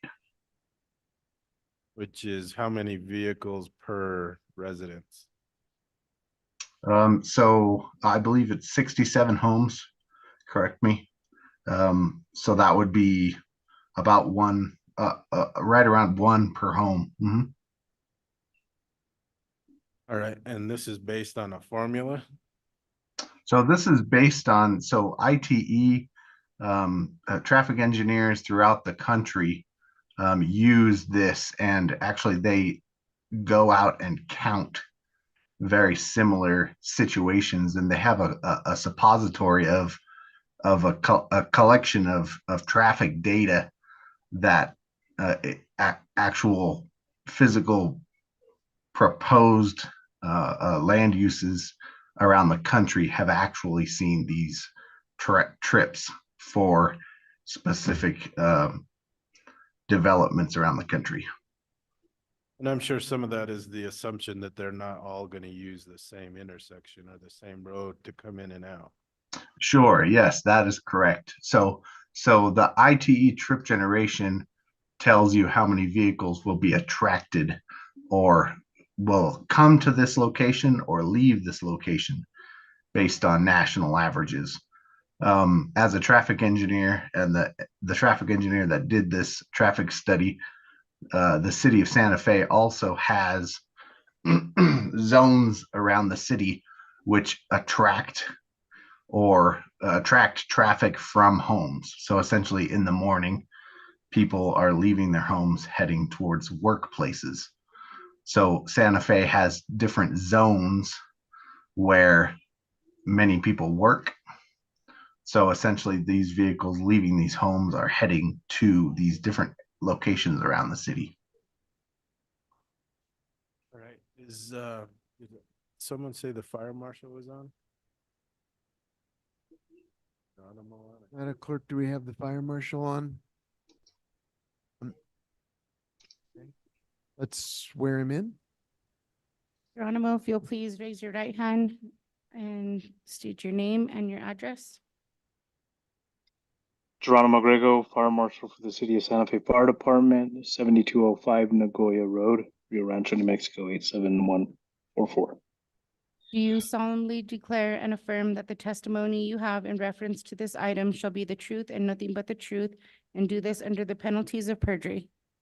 I do. Thank you. Thank you for being here, Fire Marshal Griego. I just had one question, and I know you look at the 10% grade for fire service mainly at the site itself, but you look at Kaya Nopal as well as one of the main access points to this subdivision. Does it meet the 10% grade, or would it need to? The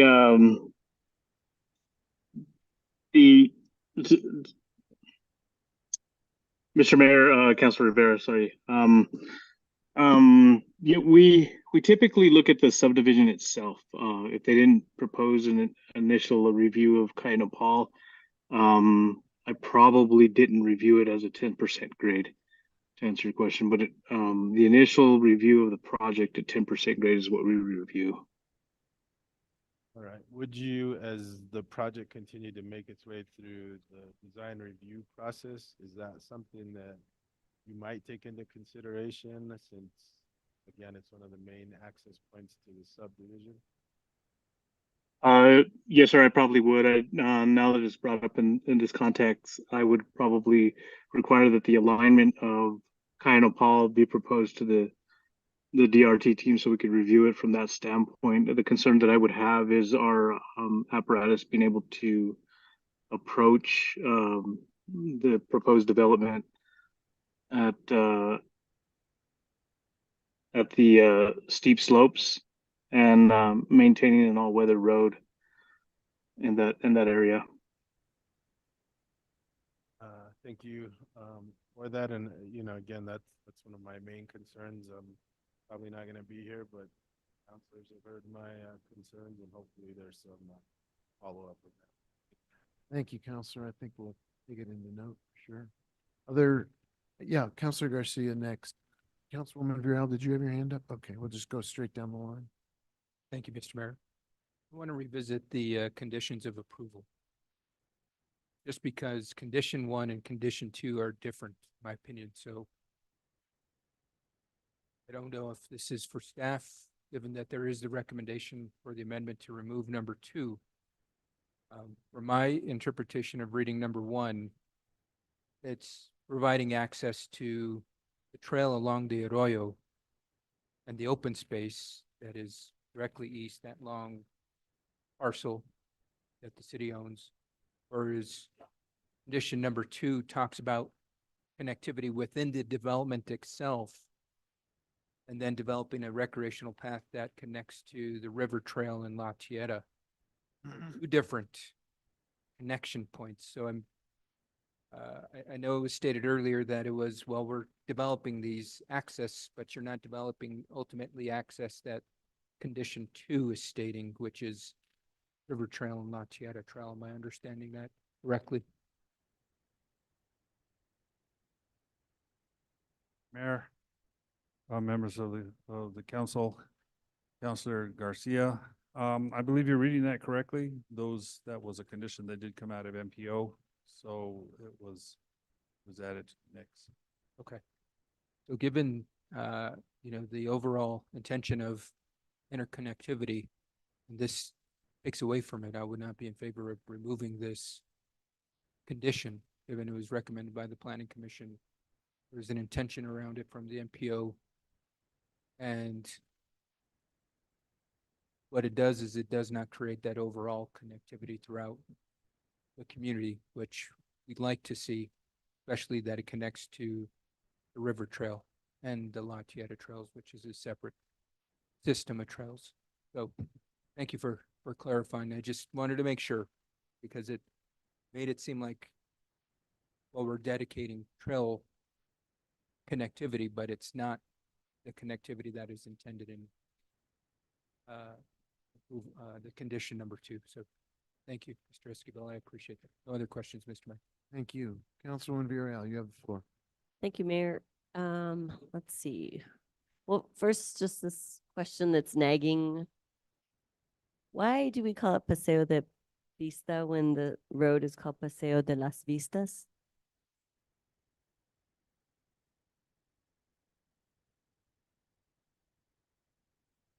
Mayor, Council Villarreal, that is an excellent question. I've looked at a variety of maps and I've seen this road name written probably 3 or 4 different ways.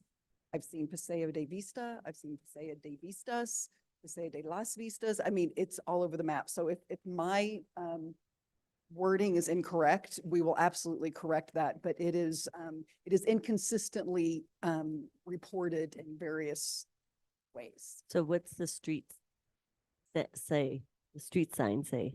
I don't know off the top of my head. Does Does a community member know? Because I'm just curious, because I think it'd be confusing if we call it a name that it's not on the road. So that's just a little, put a ping on that or put a, So the city GIS, which is kind of one of my go-to tools that I use daily in my life, it says Paseo de Vista. and then what we see in our GIS for City of Santa Fe says Paseo de las Vistas. 2 GIS systems, 2 different roads. And Google calls it something completely different. It's Oh. just crazy. I think that needs to be clarified because it's confusing, because the whole time I was trying to figure out, well, where is this? Where exactly is this road? Is this a new road? And it's not a new road. It's Paseo de las Vistas. So anyway, just to put a flag on that, to figure it out. So on, there was technical corrections, Exhibit A, 19 of our, let's see, memo attachment C. Page 19, I just want to clarify this. It says drainage facilities shall be maintained by all property owners. The property owners shall also have the responsibility for maintenance of the public drainage easement. So are we talking about, when we say owners, property owners, talking about future property owners of who, as in who will own the individual homes or the owner of the current land to be developed? I'm confused by that statement. Or by who are they referring to as property owners? On the top of that is, are you looking at the conditions of approval for the resolution, or are you looking at the individual DRT? Whoa. It is, sorry, PrimeGov is not very user friendly when you're trying to. It is. It says technical corrections. Terrain management, number 6. That would be D. Okay. You would probably best Wait, answer not that. 6, sorry, that was another 10, number 10. That's still probably D. How come we never say D's last name? Beingessner. Beingessner. Yes. Beingessner. Okay, D, that's probably why. Sorry, D, I can't ever pronounce your last name, so. if Okay, you- nobody ever gets it right, so no problem. Mr. Mayor and councilors, so we always put a condition in there that if there are public drainage facilities, instead of, normally when you build roadways, they have to drain somewhere, and you need to mitigate any increased drainage from any impervious surfaces, the roadways, the sidewalks, and then the houses. So we like subdivisions to have one main or a few main ponds, and that will be those will be maintained by hopefully a homeowners association made up of all of the property owners who purchase the properties later, not the developer now. Got it. Okay, so it's the people that would own their homes, and then the HOA would manage that. Is that correct? Yes. Okay, thank you. Occasionally, they will have their own ponds on the property. We'd rather they be not have their own ponds on the property. We don't really dictate that yet, but a lot of times when homeowners have their own ponds on the property, they end up filling them in as soon as we do our final inspection and use them for something else. So it's much better to have all of their drainage go to centralized ponds, which is much better because we don't have to go out and check each house, which we don't have the staff to do later on. Okay, thank you, Dee. And this question's also, I was just thinking about, because you're pretty in past cases, you have been pretty stringent in making sure that we have the right stormwater runoff and anything related to slope. And so I guess I was just thinking about some of the recommendations that you had first initially recommended. And I was wanting to make sure that all of those conditions of approval made it in to the final document. And if you felt comfortable with what was added and those conditions of approval for the developer.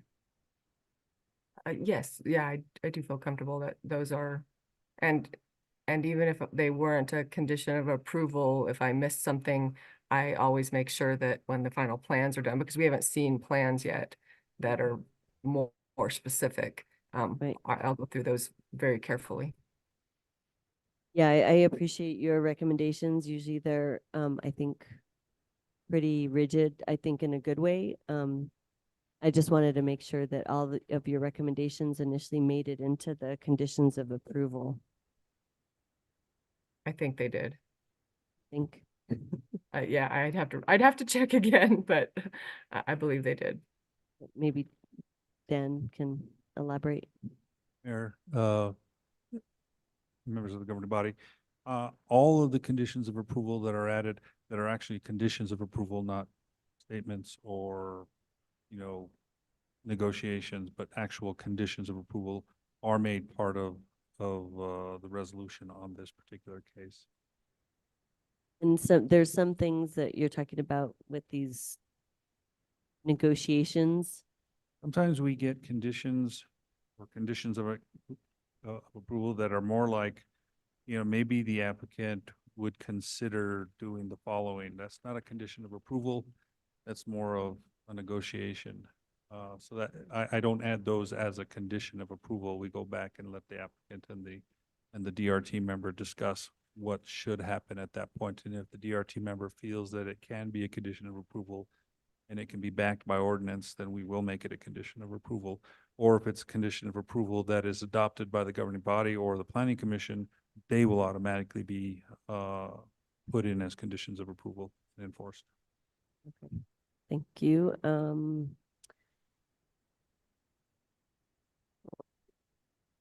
Hard to navigate this many pages on PrimeGov. Yeah, I'm still trying to figure out this access to the trail system. I mean, we have an open space. I don't know if that's a city question. Well, first, maybe just these master plan approval or the conditions of approval and removing that one. I don't feel so good about that. Did that happen at planning commission? That just happened staff after the fact? Mr. Mayor, members of the governing body, Councilor VRIL, that did get adopted by the planning commission. It was recommended as a condition for the governing body for the resolution. Okay. However, after the planning commission finalized their review and the findings came in, the applicant the way the condition was read or was worded, gave the applicant the option of choosing whether they would or they wouldn't. And it was disclosed to us that the terrain based where that trail was going was too severe to actually get it to work appropriately. So we did contact MPO to discuss whether we can or cannot remove that condition since it was their condition. And we did get an email back from Eric identifying that he felt it was okay. And did you send that do we have that in our packet, the email from? That is not in your packet. Okay. I don't know if you wanted to elaborate on the trails. I'd be happy to. Thank you, Mayor, Councilor Villarreal. So the MPO asked us to consider a couple of things, and those are the first two condition things.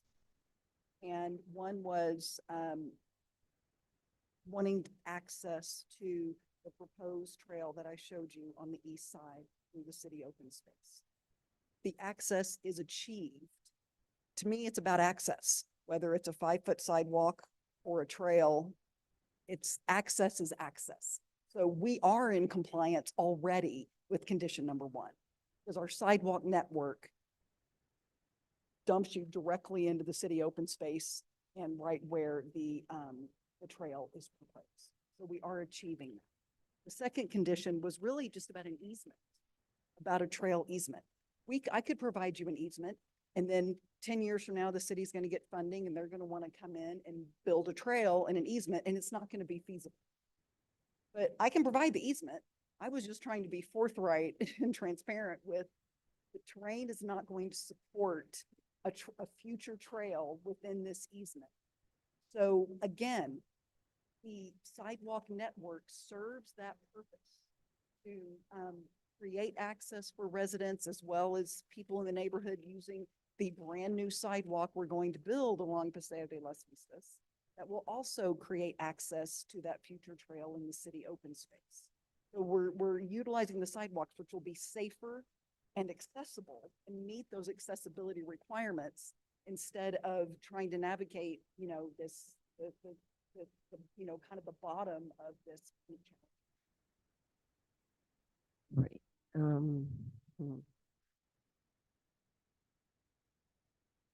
And as it relates to open space, basically that's leaving what's already there, the natural landscape.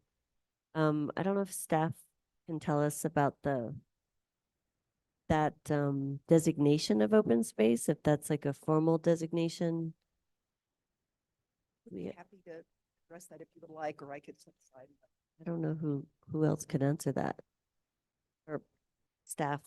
Mr. Escobar? Mayor, members of the governing body, the open space is going to be private. It's not going to be dedicated to the city at all. It'll be placed on the plat. I don't know if that answers your question or not. Well, I guess it's more just the formalization of it.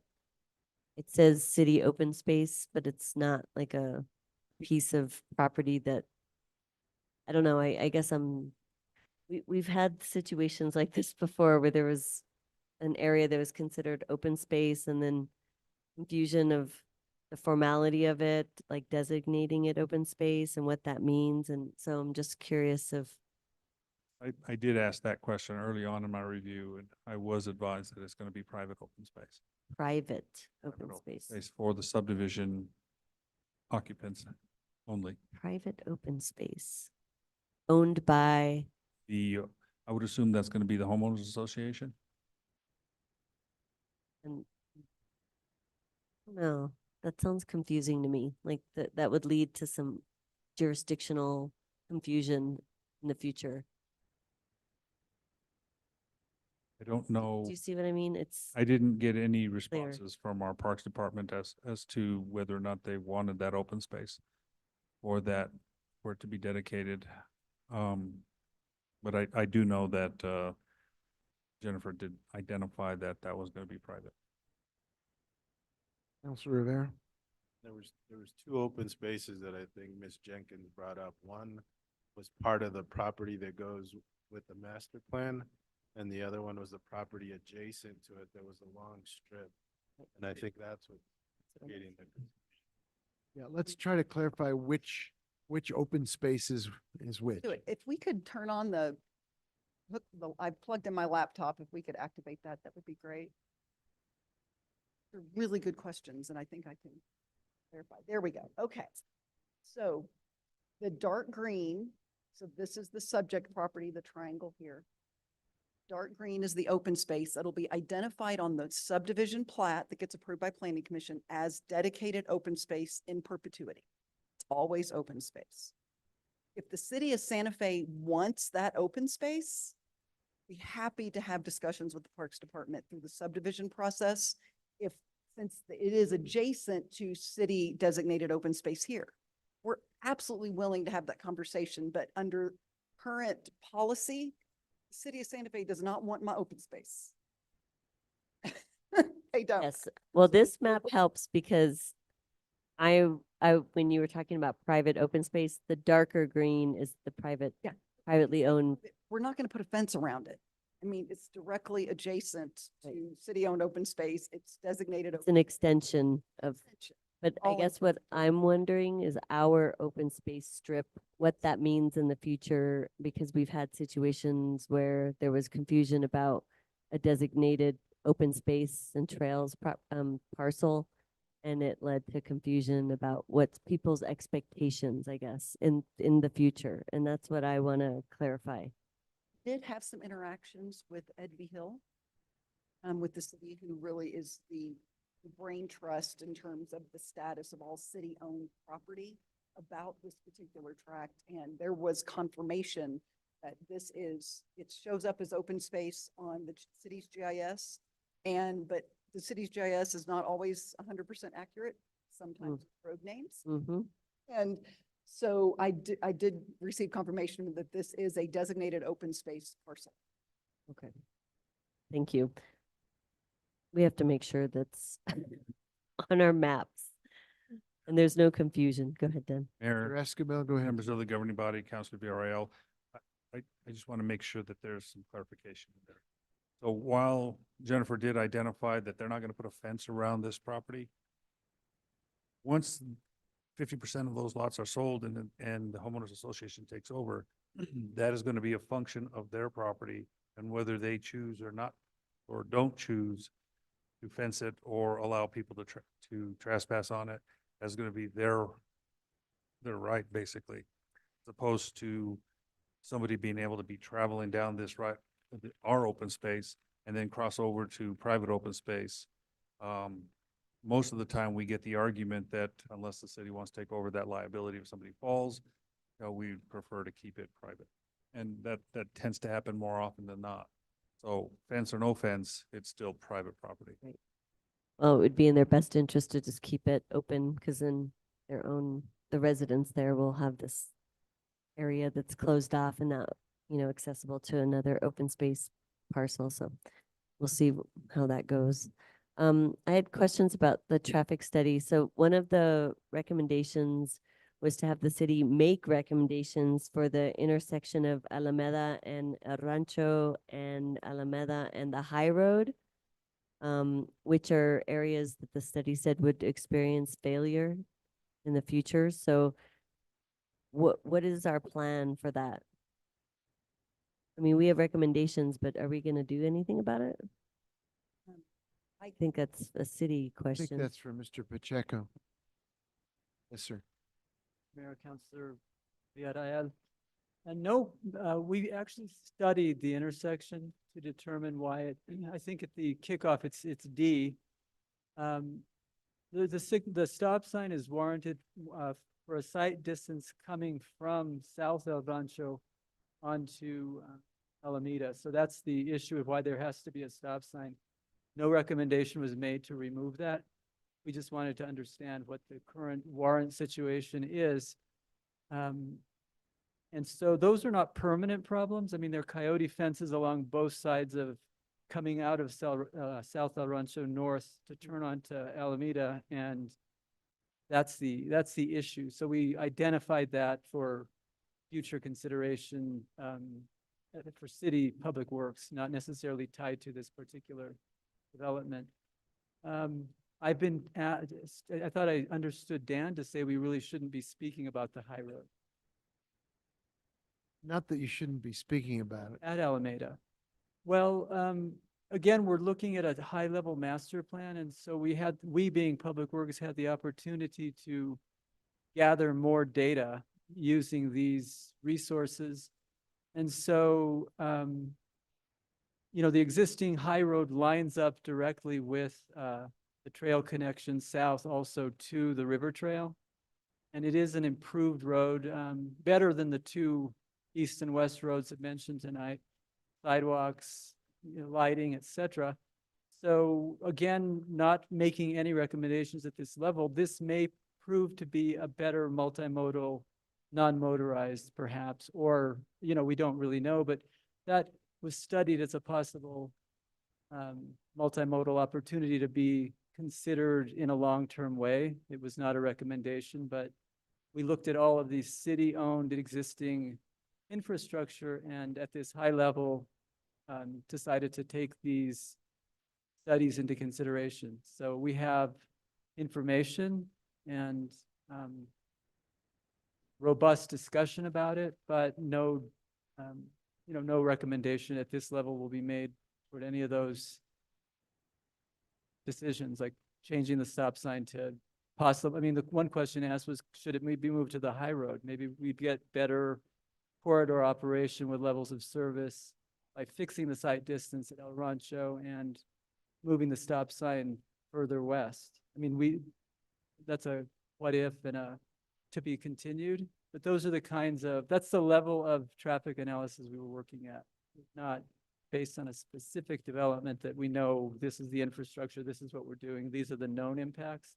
These are, down the road, when they come in with the next level of what they're planning to do. Yeah, I guess I'm always wanting us to be proactive about the areas that we actually look at to be potential failures or areas that could fail. But instead we kind of wait till it happens. But is that usually the way? It just seems like we should do proactive planning. And that's what frustrates me. And like all of the development is, there's not a problem now, but there will be a problem. And then when we're at that problem, then everyone's like, oh, we should have done something about it. And so I don't know, I'm just trying to think what you all in your recommendations placed and if there were any conditions that really supported trying to like be proactive about these areas, these intersections. Mr. Mayor, Councilor Villarreal, maybe I can ask Carl Vermillion to speak, but I think without this development, so in other words, from memory, I'm thinking that the levels of service were less than the A's and B's that Jennifer brought up at all the other intersections. This particular intersection had, it's working, it's passing, but it's D. Without this development, what does happen to this intersection?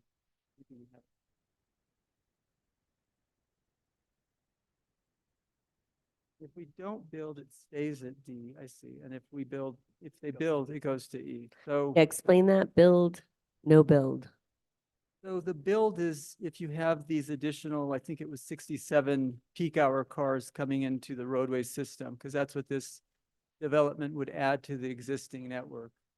If you have their development come in, this is what the build criteria considers. If you ignore the development, don't approve it, what's going to happen in 2027 just with natural traffic growth projections? And it looks like in the PM, we actually, the PM we go from a C to a D, and in the morning we go from a D to E, D to do it. Basically, it's stating we've got a problem, and that's why the city asked the developer to do a broader in-depth service of stop sign warrant, etc. That was just a recommendation, and then it doesn't really hold any weight after that. Well, we aren't recommending that be removed because it's currently at this stage. I mean, we can only speak to what you're approving tonight. So as part of this rezone master plan, that is not a traffic engineering recommendation. Okay. So you're saying with this development, if it were to be built, that it doesn't affect at this time lowering the I don't know, the grading system that you're just showing us here?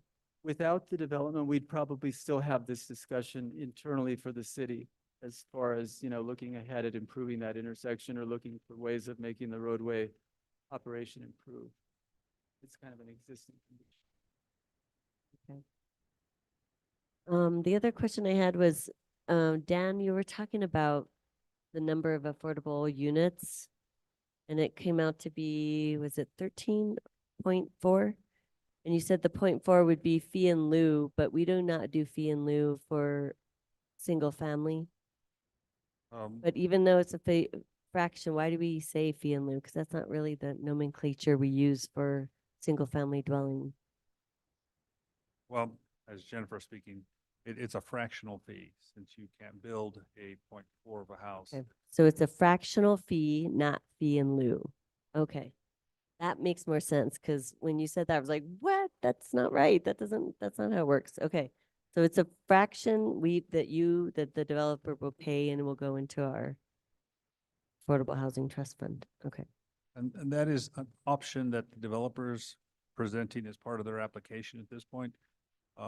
We will be sending the application to our affordable housing for a much deeper look at the application when the preliminary and final. Okay. I will yield the floor for now. Thank you. Thank you, Councilwoman. Other questions at this time? Councilor Romero Worth. I just have one question, which, how do we resolve, and this is back to traffic. How do we resolve when the roads around a new development maybe aren't at the level they should be to handle increased traffic? So if you have, there was public testimony that it was very narrow, there was no line in the middle. So that may not necessarily be the developer's problem. I don't know when it becomes the developer's problem, or what do we do to address those situations other than, like you were just talking about, a kind of identify there's a problem and start to prioritize it among our plans. Romero Worth, this is working. You got to get really close to it. Public Works works closely with land use in the capital impact. I forget the name. It's SEAC. There's a committee where, as long as there are projects on the list, does anyone know what the acronym is? Capital Improvements Advisory Committee. So there is a project list that's always evolving and always being informed by these types of infrastructure. So as long as Paul and Paseo de Vista, and I think Paseo de Vista actually had a $400,000 repaving allocation sometime early this year, but they get they get eligible for receipt of developer impact fees based on development impacts through that funding source. So that's one way. So this is likely to be something that would be put on that list, but it's not this developer who would be fixing it. It's the development fees that get paid as a result of the project. And then as we allocate among a bunch of priority problems over time, that kind of thing gets addressed. Yes. Yeah. All I have. Thank you. Other questions for either the city staff, the applicant, or any of the sworn public testify folks? Seeing no more hands, excuse me, I'm sorry. I will close the public hearing and I will entertain motions, and then we will discuss the motions.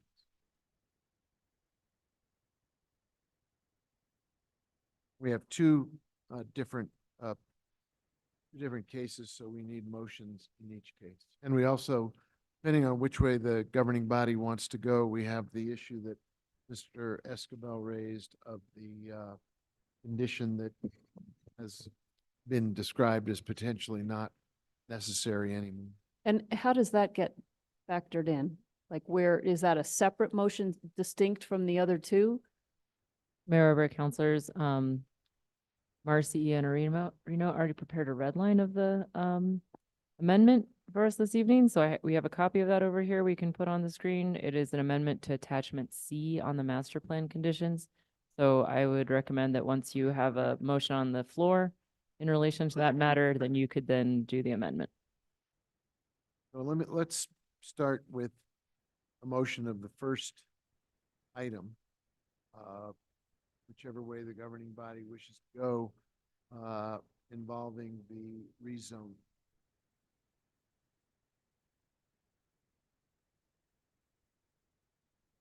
Move to approve case 2022-6134, adopting bill 2023-17, changing the official zoning map designation from R1 residential 1 dwelling unit per acre to R3 residential 3 dwelling units per acre for 31 acres. Second. There's a motion and a second. Is there a discussion on that motion? I see no hands, so Madam Clerk, if you would call the roll on motion involving the proposal to rezone approximately 31 acres from R1 to R. Certainly, Mayor. Counselor Lindell, Yes. Counselor Rivera, Counselor Romero Worth, Yes. Councilwoman Villarreal, Yes. Counselor Cassett, Yes. Counselor Travis, Counselor Michael Garcia, Yes. Mayor Weber, Yes, motion passed. thank you. And now let's go to the next item before us, which involves the master plan. I would entertain a motion.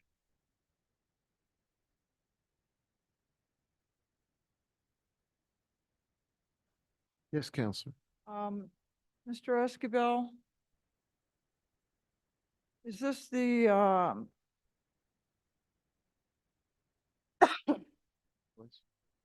case, 6488, the resolution that we need to do an, exclusion of criteria 2? Mayor, members of the governing body, Councilor Lindell, that is correct. This would be on the master plan. Okay, so I'll make a motion to approve case 2023-6488, adopting a resolution for a master plan for 31 acres, excluding criteria number 2.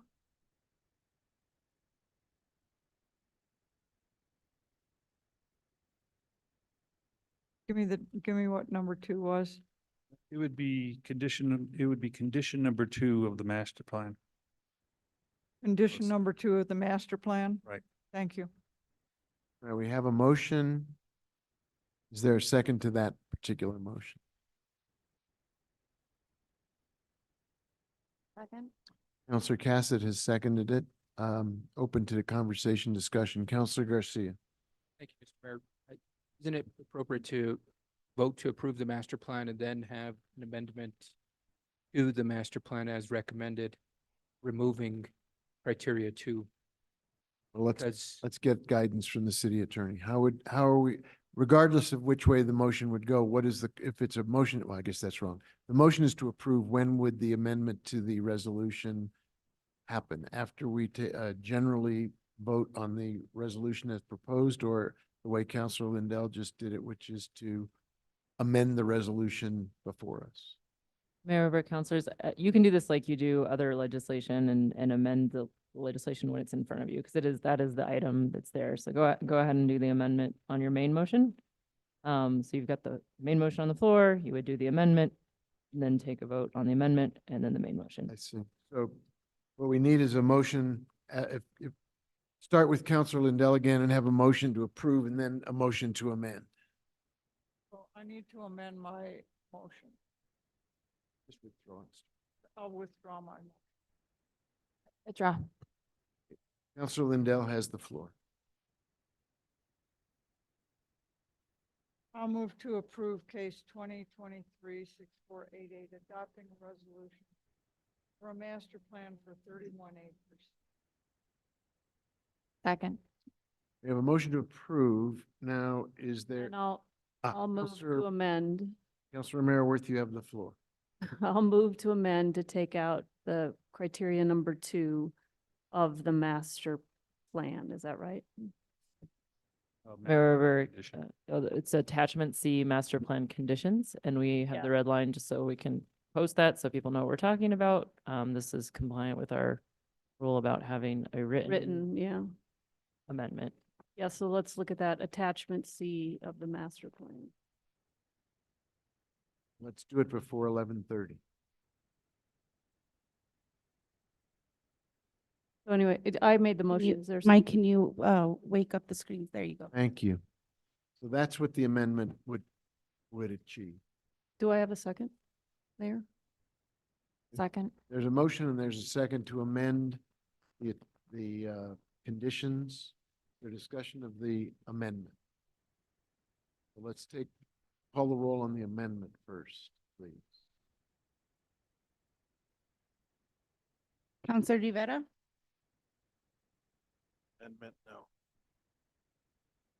Counselor Romero Worth, Yes. Councilwoman Villarreal, No. Counselor Cassett, Yes. Counselor Chavez, Counselor Michael Garcia. No. Counselor Lindell. Councilwoman Mayor Weber. Yes. Motion passed. Okay, so we now have a motion on the floor as amended. Is there discussion of the motion as amended? In that case, could you please call the roll on the motion as amended? Counselor Romero Worth, Yes. Councilwoman Villarreal, Yes. Counselor Cassett, Yes. Counselor Chavez, Counselor Michael Garcia, Yes. Counselor Lindell, Counselor Rivera, Mayor Weber. Yes. Motion passed. Thank you. Thank you, everybody, for your patience and your testimony. Appreciate you being here. I'd entertain a motion to suspend our rules. So moved. We are approaching 11:30 and we've got unfinished business. Is there discussion of the motion to suspend rules? Could you call, Madam Clerk, could you call the roll before 11:30 on the motion to suspend rules? Certainly, Mayor. Councilwoman Villarreal, Yes. Counselor Cassett, Yes. Counselor Chavez. Yes. Counselor Michael Garcia, Yes. Counselor Lindell, Counselor Rivera, Counselor Romero Worth,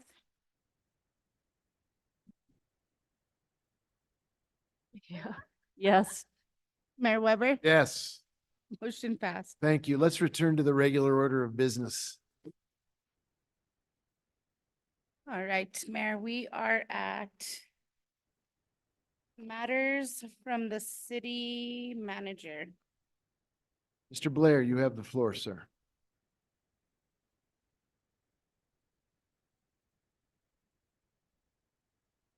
Mr. Mayor, City Councilors, I'll be brief since it's almost January. Reminding again that we are expecting weather tonight and we expect it probably throughout the day tomorrow. We'll continue to update city staff and residents as quickly as possible for any delays or early closings or shutting down city services. And we have a great team of folks who've helped make that happen. Thanks again to all of you and to our legislative delegation for coming to the legislative breakfast earlier this week at the Teen Center. Really great turnout, and I think we're off to a great start in terms of making some real movement for the city at the next legislative session. Reminder for you all, you should have received, for the councilors, you should have received an invitation to the inauguration for Councilors Michael Garcia and Jamie Cassett and Councilors-elect Pilar Faulkner and Alma Castro, and Municipal Court Judge-elect Chad Chinham. It's the morning of December 29th, which is a Friday. And we hope that you and members of the public are able to come out and celebrate as we begin this new term. Reminder to everyone who's still up and listening that the city of Santa Fe will be closed on Christmas Day, December 25th, and on January 1st, 2024. My final two things quickly are that, again, I think I made a reference earlier, but the retention incentives for city employees that you all improved are going out this Friday. The police department is the only group that's getting theirs broken up into two pieces. They will receive the $1,000 retention incentive on Friday like everyone else. And then the state sanctioned incentives that were put aside last legislative session, they will get later in the month. And Mr. Mayor, that's it. I hope everyone has a really wonderful holiday season. Be safe on the roads, and we'll see you in the new year. Thank you very much, Mr. Blair. Mayor, can we amend the agenda again and do executive session last? Do we have anyone, Madam City Attorney, are there folks hanging fire with us other than our esteemed Public Works Director and others who are present and waiting? Mayor Weber, the esteemed directors team, the only folks waiting as far as I'm aware. I'm open to that because Yeah, I mean, I hate to got make the team wait, but it just seems silly to go out and Back. come back. Cause We have I mean, these, back anyway, but well, these things are quick, aren't they? let's go. Let's entertain the motion you want to make, Counselor. So I want to move executive session to the end. Discussion? Basically, we'll just take up everything in between that's introducing and moving forward on some appointments. Could you call the roll on that motion, please, Madam Clerk? Certainly, Mr. Mayor. Counselor Cassett, Yes. Counselor Travis, Yes. Counselor Michael Garcia, Yes. Counselor Lindell, Counselor Rivera, He just took a brief hiatus. Counselor Romero Worth, Yes. Councilwoman Villarreal, Yes. Mayor Weber. Yes. Motion passed. Great. So we've heard from the city manager. We'll now skip to the next item on the agenda rather than going into executive session. Matters from the city clerk, and I was gonna also remind everybody of the inauguration, but city manager did that, so that's all I have. Thank you. Communications. Oh, I'm sorry, Madam Clerk. I took your job away from you. What is the next item on the agenda? I do have something to mention. There will be city councilor orientation. We're scheduling that for the afternoon of January 3rd and the morning of January 4th. I put a hold on your calendars. Thank you. Now take us to the next item. Next item is communications from the governing body. Very good. I am just going to look to my right and Councilor Cassett to take the floor, please. Thank you so much, Mr. Mayor. Happy holidays to everybody. Hope everyone has a really lovely holiday season. Happy Hanukkah for those of us who are celebrating and those in the community who are celebrating. I was sorry to miss the lighting on the plaza. I have a germ factory at home in the shape of my child who we got adenovirus. Now we have RSV. It's great. I don't, he does. But so yeah, sorry to miss that, but I hear it went well. And then of course, just really want to say thank you to both Councilor Rivera and Councilwoman Villarreal, and really going to miss both of you tremendously. It has been an honor really working with you the past 4 years. Then of course, we were on the campaign trail with you when Councilor Garcia and I were first running. And so having the opportunity to meet you all there, and you really were very supportive then too. I was actually thinking about that and how wonderful both of you were. So thank you. We're really going to miss you, and I'm sure we will see you around. I would imagine so. You're not just going to disappear. That obviously on dance floors across Santa Fe, I will find Councilwoman Villarreal. So it's late, and so now I am just making noise. So thank you guys so much. Really appreciate it. Thank you, Councilor. Councilor Romero Worth, please. Thank you. Just happy holidays, everybody. And again, I've done this warm up now twice, both at Finance and at Public Works, Public Utilities Committee. Just again, thank you to Councilor Rivera, Councilwoman Villarreal, for your service and all you've done for the community and for this group. And there's a lot of experience, a lot of knowledge that we're losing, and we may have to. I may have to dial a counselor when we need some historical knowledge. So anyway, wish you both well, and we'll see you around the community. Thank you, Councilor Lindell. Thank you, Mayor. I want to start by thanking the road crews. They just do an exceptional job. The way we got dumped on 2 weeks ago, and they're unbelievable. And if you can't get to Disneyland, make an appointment to take a ride with them, because it's the second best thing to an e-ticket at Disneyland. Councilor Rivera, Councilor Villarreal, my wish is that you find something to do with your life every other Wednesday night, but that you stay up this late. We've had a lot of laughs. We've been through some very, very, very tough times. And it's during those tough times that we pulled together the tightest. This previous councils endured some awfully tough things. And I'm glad that I stood shoulder to shoulder with the two of you during those times, because it was important for us as people and friends. And it was really important for the community too. So thank you very much. And honest to Pete, I know you can find something to do on Wednesday nights. I just know it. Feel free to text us and say that, you know, what the movie is that you're watching and the fireplace and how good it is. But all good to both of you. You know that. Thank you, Counselor. I'm going to go down to the end and ask Counselor Chavez to pick up the baton. Thank you, Mayor. I'm very tired. So I had lovely things to say and they might not come out that lovely. But first I want to wish everyone happy holidays. I'm very excited to be on break with my kids soon from my other job. And I wanted to acknowledge you too, but very specifically with what you brought, which is brilliance.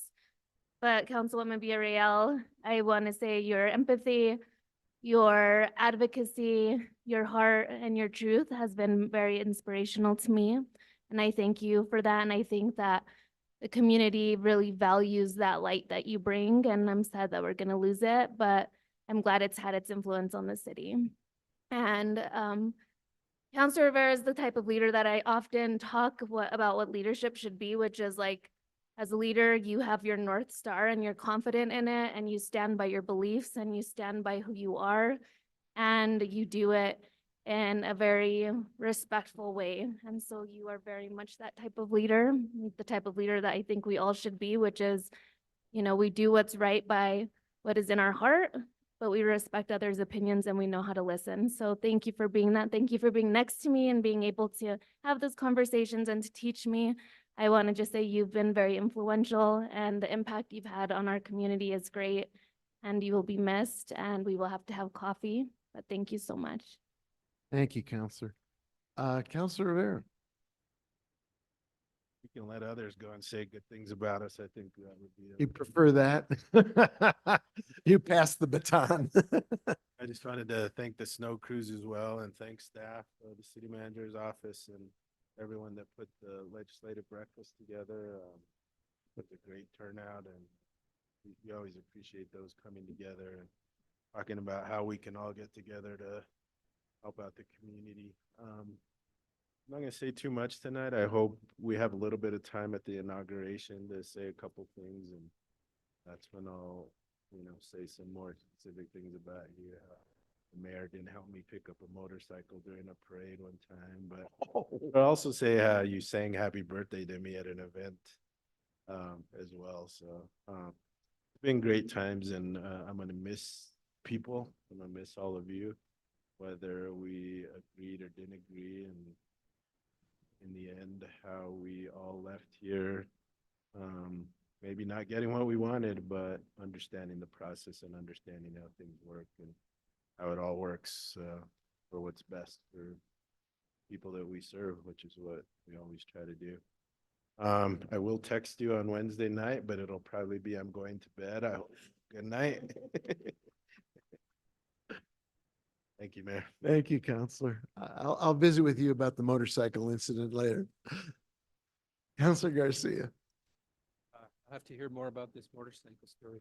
Hopefully it was a 500-pound Harley Davidson. I know exactly what he's talking about. Just want to wish the community a happy holiday season. This is a season full of miracles and hope. And whether you're celebrating Hanukkah or Santa coming or trying to find time to hide that elf that so many of us are figuring out what to do each day, it's a season full of fun. So just everybody, please be safe. Chief, it's been a pleasure. Compa, also a pleasure. Both of y'all, at any moment I can call you, and you were always there to offer your advice, your wisdom, your jokes. I just really Yes, but it was always appreciated.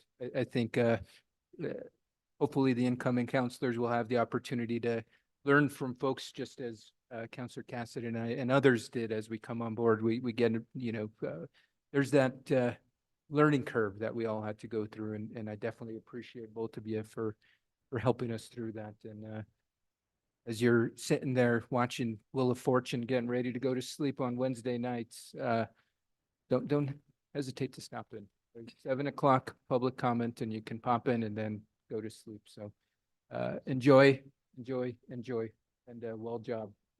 Your service is much appreciated. So thank you all. Thank you, Councilwoman Villarreal. Wow, I can't believe the last meeting is finally here. It's like the anticipation of it is it's kind of surreal. Like we think about it all year, or at least when we decided not to run, and then it's like here and like, oh wait, there's all these things that I wanted to get done, but well, you all will have to take the torch and move it on. I guess I just wanted to I mean, I can tell you more about my incredible journey. I think it's been pretty wild and crazy, and there's been highs and lows, and I think we all understand that. But I do want to just let each of you know that there's such a mentorship piece, like from all of your knowledge and your lived experience and your expertise that really has helped me become a better leader and policymaker. And I think that mentorship piece is really important. I know when I first started, I had incredible mentors that were on the council that are no longer, well, there's some still here, but I think there was just some really good mentorship that helped me along when I first started. So I ask all of you that for new counselors that come in, that you really support and mentor them because you want them to succeed, not because you just want them to support your legislation, but to really just like think about how you felt when you first started, because I think it's really important to have that support when you first come in. And yeah, it's a steep learning curve for everyone, even if you've been on the planning commission. So, and I think just I want to say that the one thing that I want the public to know, and they should know, is that each of you works so incredibly hard.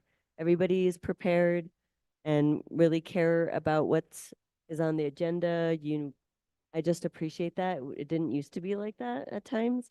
And so I just really appreciate that you all really care about the work and that you're prepared. And, we may not always agree and our tactics may be different, but I just think all of us really have been, well, we're in this, it's not for pay, that's for sure, but it's really just because we care about our community and we're trying to make it better. And, we do our best. We don't always make the best decisions. We can think about it later on and stew on it, but I think it's just like we are doing our best. And so I thank you all for supporting me and disagreeing with me as well. But I just, yeah, I've appreciated my time on the council. I'm very grateful. And also for staff, I'll wait till the inauguration, but there's just such we would not exist if it wasn't for staff in all levels, for the people that we actually never see, or never get to meet, to all the way to, the top directors. I just think that all of those people are important to make the city work. And so I thank all of you for also growth and mentorship along the way. Thank you. Thank you, Councilwoman. Like Councilor Rivera, I'm going to keep most of my powder and my eyes dry tonight, because we will have a chance to do a really good celebration and recognition and honoring of you both when we do the swearing in. But I was reflecting on what to me this whole work is, and it's the people you work with at the end of the day. It's who you are spending your time with and sharing your hopes with and your passions with and your great concerns with. You're absolutely right about the workload and the effort that goes into this task, this honor, this responsibility. You have both borne that with great grace and with great dignity and tremendous sense of commitment to the people we serve. You've served for a long time in a variety of capacities. And you never get the thanks you deserve, but you're not doing it for the thanks. You're doing it because you care. And you're doing it because you care about all of us as well. We are very much a team. And everybody who's been on a team knows that and in particular, outstanding athletes know that there's friction inside teams, but at the end of the day, the team pulls together to get the job done. And I think that really is the hallmark of this governing body and of the work that when you reflect back on what you've accomplished, and it's a substantial body of work, you will go past all those achievements and come back to the people and the relationships and the emotions and the feelings and the incredible amount of care that goes into this work. And so I want to give you both a great deal of thanks and an equal portion of love and appreciation. And I know you will continue to contribute in many different ways, and we'll all be the beneficiaries of that. So, like I said, tears and stuff will happen at the swearing in, but and laughter too. But thank you both. You are exemplary in so many ways. Really appreciate it. Say good night to my mother. She just texted me that only a mother's love could keep her up this late. Hey, Mother. Thanks, Mom.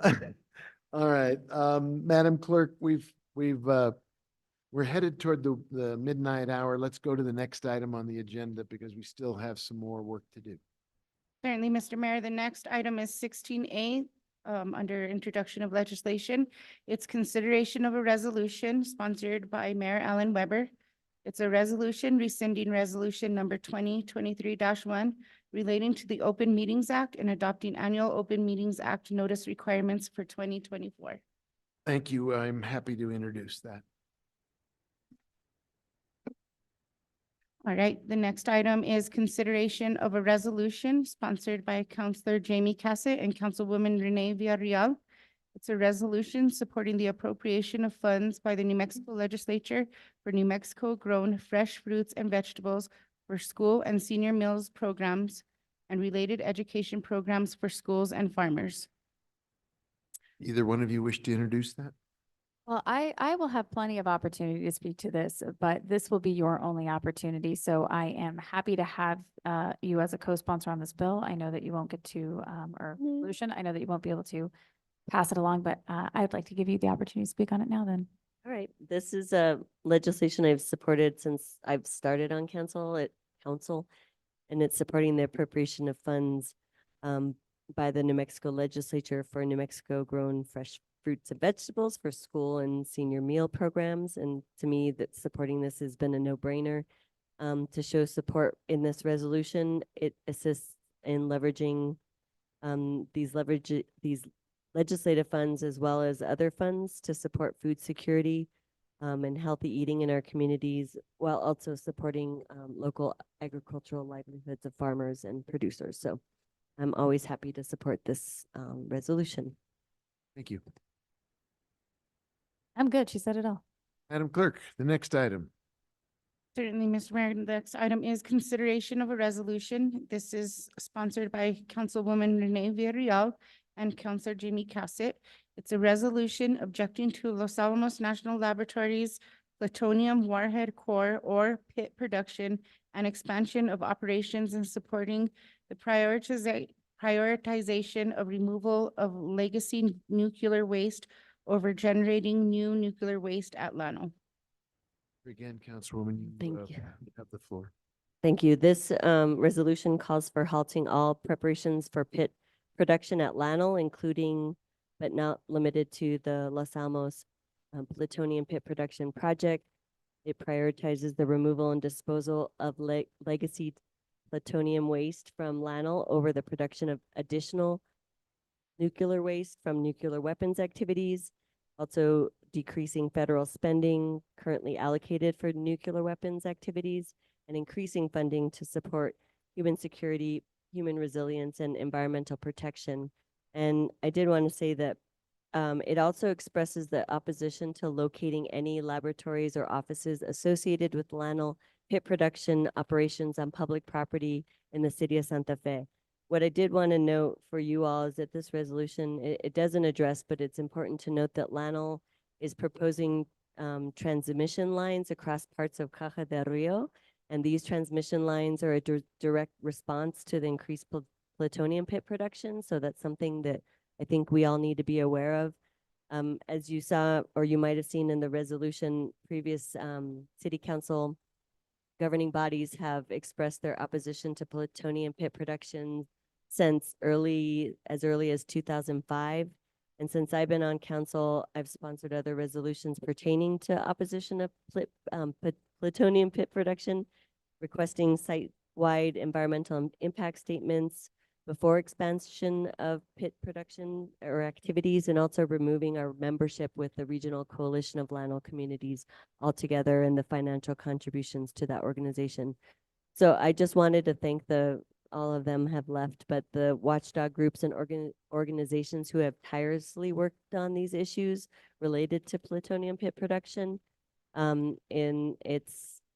and holding LANL accountable and the National Nuclear Securities Administration accountable, as well as our congressional delegation and other elected officials accountable. I think just wanting to give a shout out to the Los Alamos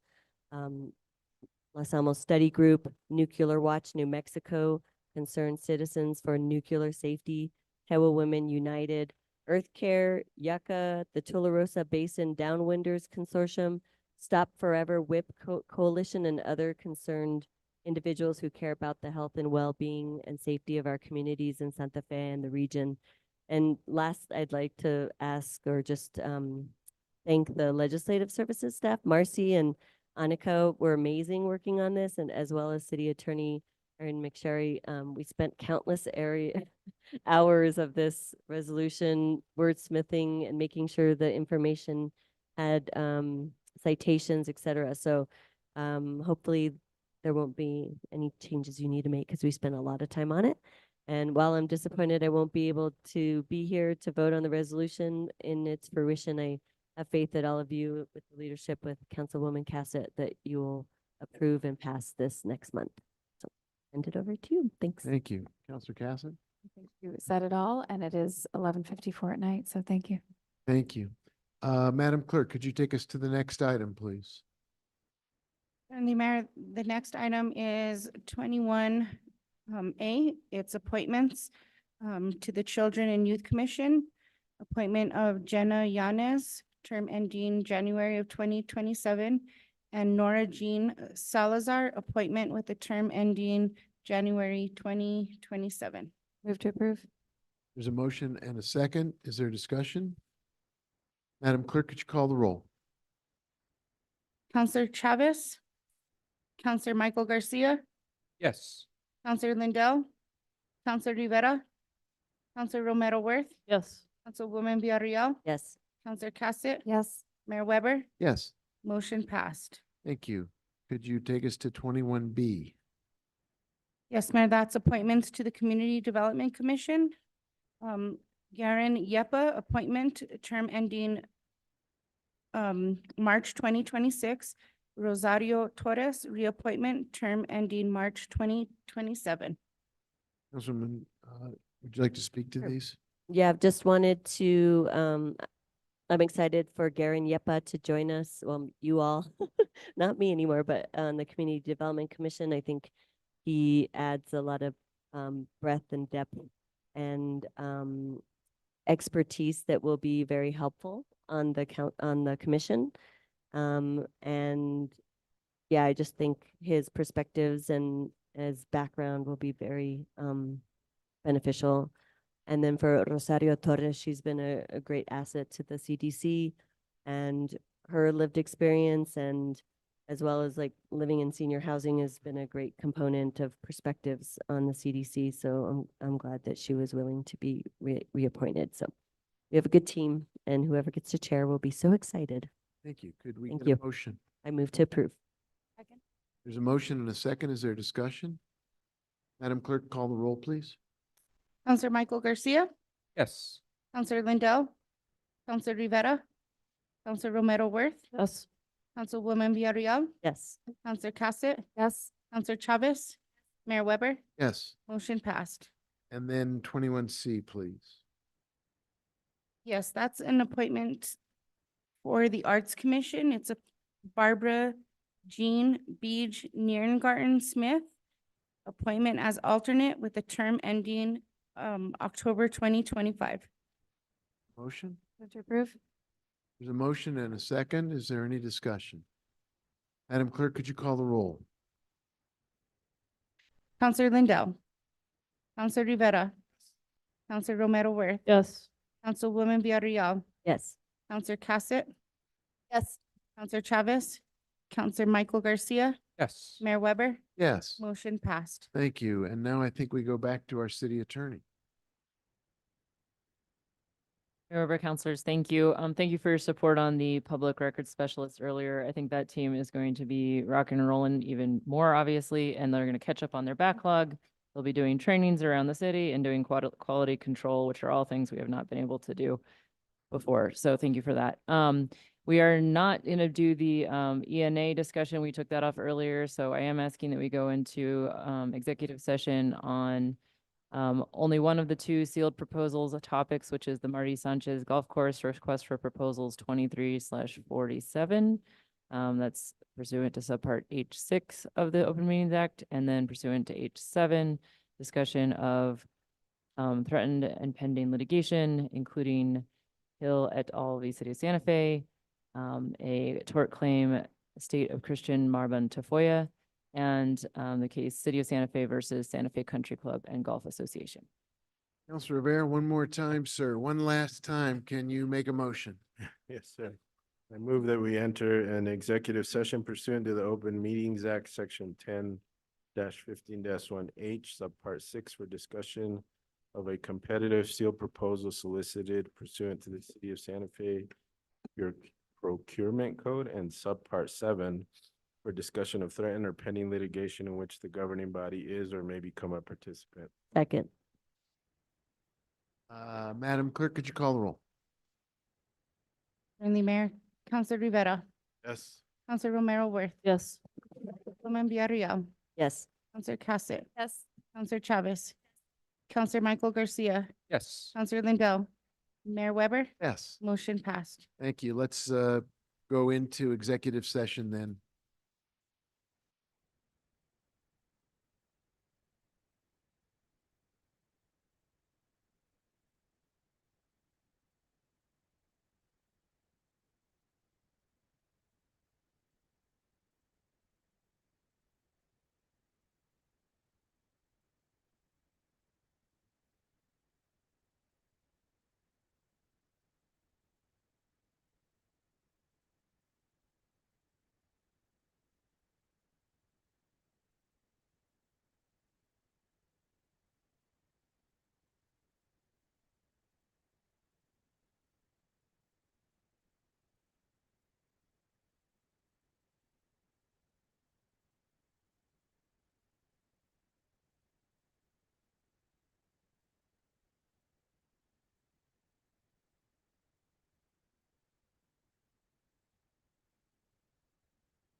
Are we still streaming, Madam Clerk?